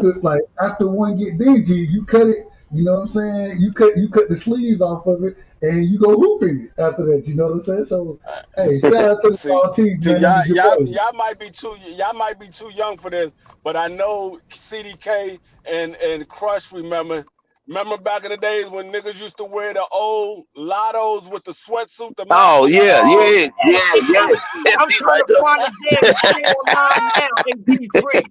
I found the there. site that got the original sneak, man, in the box and the color. You know how much they want to charge me for? I might just do it, man. But They you want to was the charge me. man. If you was the man though, if you had the pair of lottos with the Velcro, you could change the Yes, colors of the So suit. good. I had all the Hey, colors, man. They trying to charge me 1,800 hey, for hey, this. shout out the troop. I used to wear troop, lotto, Oh yeah, Lotto's the shot. 1800. See, Yeah, Yeah. niggas don't yeah, know they. about I'm talking about what about the the? switch. What was it? What was it? It's not Gore-Tex, but it was like a swishy sweatsuit that was like waterproof. You I can't You think of talking the about material. Gore-Tex? Gore-Tex? Yeah, it's like Gore-Tex, but it wasn't called Gore-Tex back then. It was just a regular sweatsuit, but it was like a Gore-Tex sweatsuit. But they had the Adidas, they had the Lottos, they had the Pumas. Yeah, All I the they know what was. you're sweatsuits talking. came in that type of material. I forgot the Okay. name. They call them like the twinkle or the wrinkle sweatsuit, something like that, man. It was a slang name, but I know what you're talking about. Like It's all Yeah, about I yeah, know exactly what y'all talking nowadays about. Yep. because they was like for spring and summer, like fall, like type of sweatsuits you could wear for like those two Hey, seasons. hey, y'all didn't wear troops or nothing like that. Y'all ain't never wear Yeah, troops. troop, hell yeah, yeah, BB yeah. bird, hell yeah, man. What kangaroo? What Yeah, kangaroos. exotic? Hey, Oh, come on, man. I had some Brooks. Y'all remember the Dominique Wilkins Brooks? Oh, the Brits, I had a pair of. You talking about the Brits or the British Knights? No, Brooks. Oh, Brooks. Brooks. Oh, Oh yeah, The Brooks. Brooks. Yeah, the Brooks. Hey, how many pairs of Patrick Ewings do you got, CDK? Not a Oh one. my God! Not one. Don't bring up them space boots again. Don't bring You up them don't space boots. like this Patrick Ewing, CDK? No, I do not. Oh wow. Listen, man. Patrick Ewing he had one pair of shoes I like. There was some orange and blue Adidas. It looked like the Ron DMC Adidas, man. It was the New York Knicks color, and them boys right there they were clean. Yeah, Then he they changed over Patrick to that Ewing new had shoe. yeah. He went to that new Speaking shoe of because he owned it. Did you know that? Yeah, I know he owned it. Shout out to him. You Yeah. know, hey, shoe deal ain't for everybody. Hey, I ain't when gonna he lie though. owned it, CDK, I didn't even know he was Jamaican until I heard him recently talking on a show. He from Yeah, Jamaica. he speak a few languages, don't he? Yeah, I don't know. when he owned his shoes, he should have built a daggone a stylist. He should have got a daggone stylist because he was horrible in designing his shoes. Yeah. It looked Yeah, like he he trying to was. copy You guys the remember the shorts, really. karate shoes from back in the day? Hell yeah, that was my joints, dog. I had some black ones and some white ones. What's that, Mr. Hill? Hey, Them Mr. Hill. karate shoes. Okay. The karate shoes. Mr. Hill, you From said back you in the from day. Compton. Where you from in Compton? I'm from neighborhood, Playboy. You already know. I told you that already. From the west NHP. side? From the west side. Right Hey, on. y'all, I like the Chucks. First part in the third grade, I had me some Chuck Taylors, man. You couldn't tell me nothing. Hey, what about Jack Purcell? Oh yeah. The Gazelle glasses. Yeah. Hey, let me ask you this. Chairman Tommy. When you look at like the LA thing with gangs, is it true what Skip said about it being more of a childhood thing that got started For gangs in particular? in LA? I think the evolution of it changed from, young brothers trying to take it a different route. But at first it was because, remember, back in the day it was a suburb. Yeah. So there was white folks who used to just attack black people.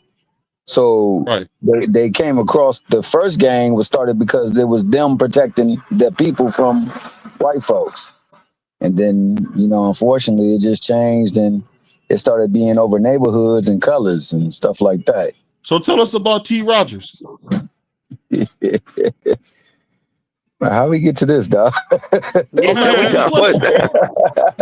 Hey, Tell us about T. Rogers, man. Doesn't the acronym CRIP mean like community some or other? I believe so. I forgot what it actually. Community. Or something like that. Son, I forgot what it means. But the reason I asked you that is because T. Rogers came out and said that when he, first joined, it was more or less about protecting himself from the blue side. I was wondering, was that true? I mean, as I say, there came a time when it no longer was protect your people from the opposite people and the folks that was oppressing them and doing them dirty. It became, we gonna start taking over areas and claiming what's ours, and it became over territory, and then it started transitioning into like not just territories, but okay, we got sets and colors, and this is our colors. Like in every single faction of a gang, there are various color schemes that apply strictly to that side, like there is in Chicago where you wear your hat a certain type of way. You're right. You know what I'm saying? The same thing for LA. You wear a certain type of hat. It don't matter which way you wear it, but if you wear a certain hat, it's affiliated with a neighborhood or a gang. So like, I told you about the one time me and my brother, he lives in Iowa, but he has a friend that graduated with him from Iowa that stays in Chicago. So we went to a game. We went to a Chicago Cubs game. I think it was the Dodgers coming to town.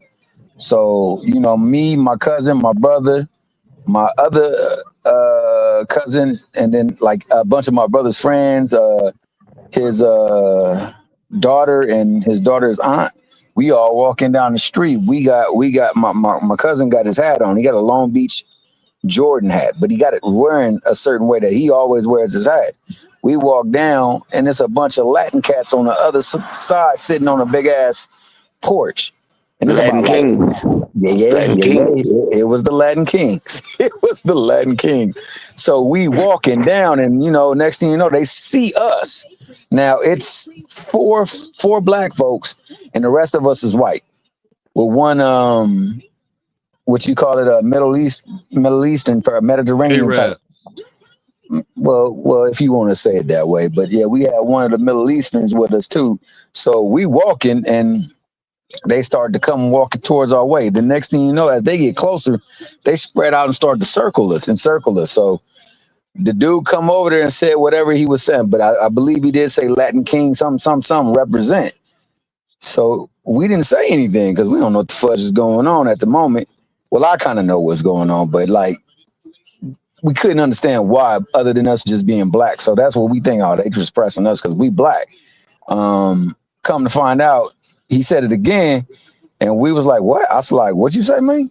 He was like, "Yeah, you gonna have to show us where you from, dog. You got your hat this way." Well, yeah, your head cocked to the right. Yeah. Yeah. Yeah. So I guess that meant, what is that? Disciples or? Yeah, disciples. So yeah, so I think he said something like that, and we was my brother was like, "Nah, man, we coming from the baseball game. That's my cousin. He from LA. His favorite team is the Long Beach the Long Beach 49ers, whatever that is for the college." He was like, "Well, dog, you gonna have to take that off. You gonna have to represent, or you gonna have to take that off." And my cousin was like, "Oh, no problem." I said, "Man, fudge that. You ain't taking sheep dip off. He just got through telling you. This nigga not from here. He from California, as where I'm from. And on top of that, that's where his team in Long Beach, where he stay." I said, "He ain't taking nothing off, dog. Now y'all can take y'all ass back around back across that street and let us go about our way." And the next thing you know, dog, shirts was raised, guns was drawn, and yeah. Y'all blessed to make y'all made it out there as a blessing. Hey, I didn't know that until I knew that.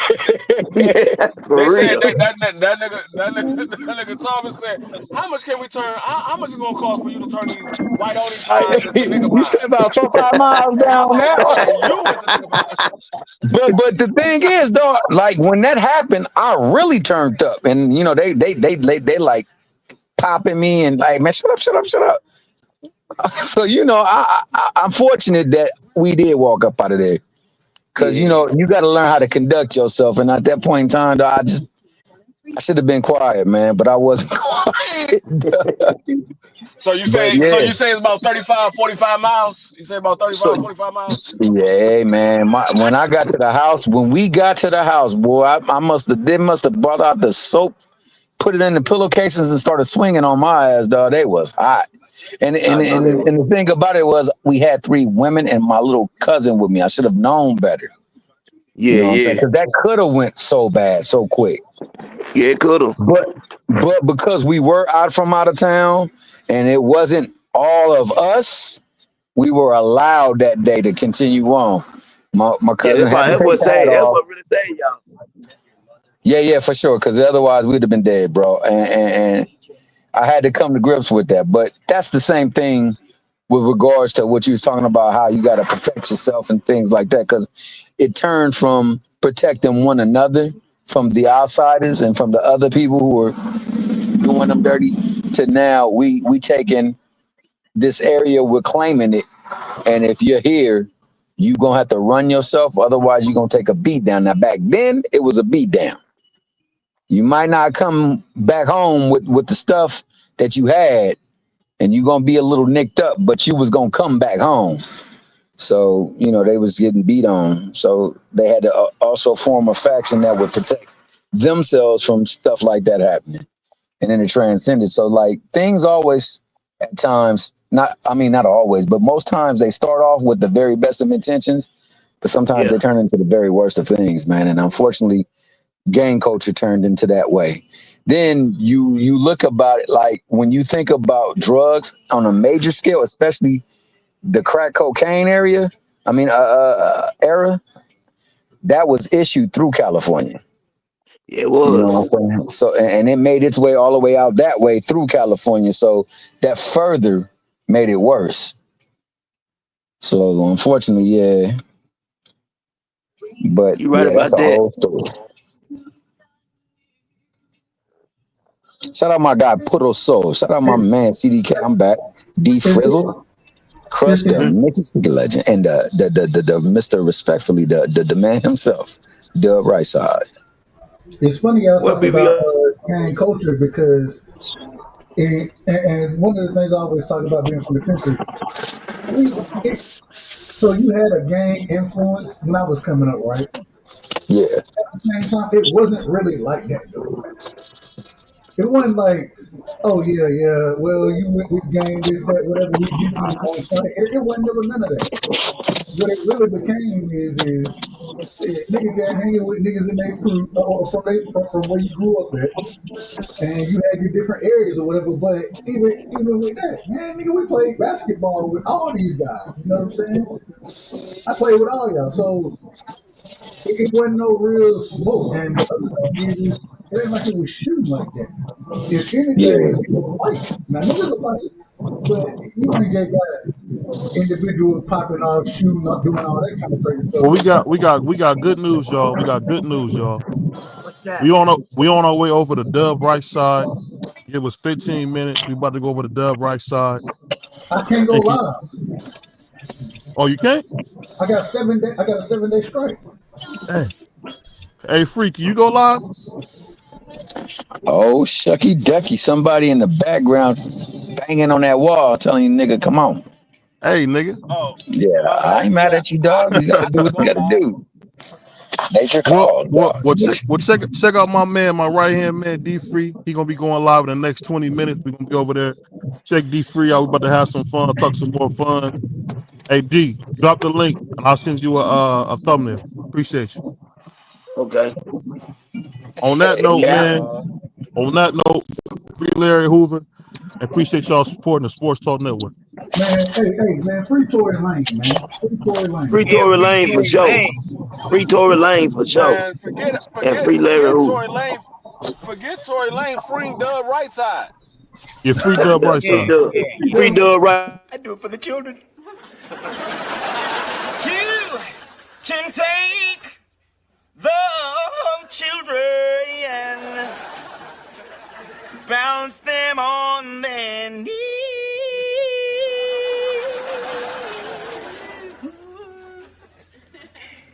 Bounce them on the knee and then sing a melody. Burn that man. Did you miss me?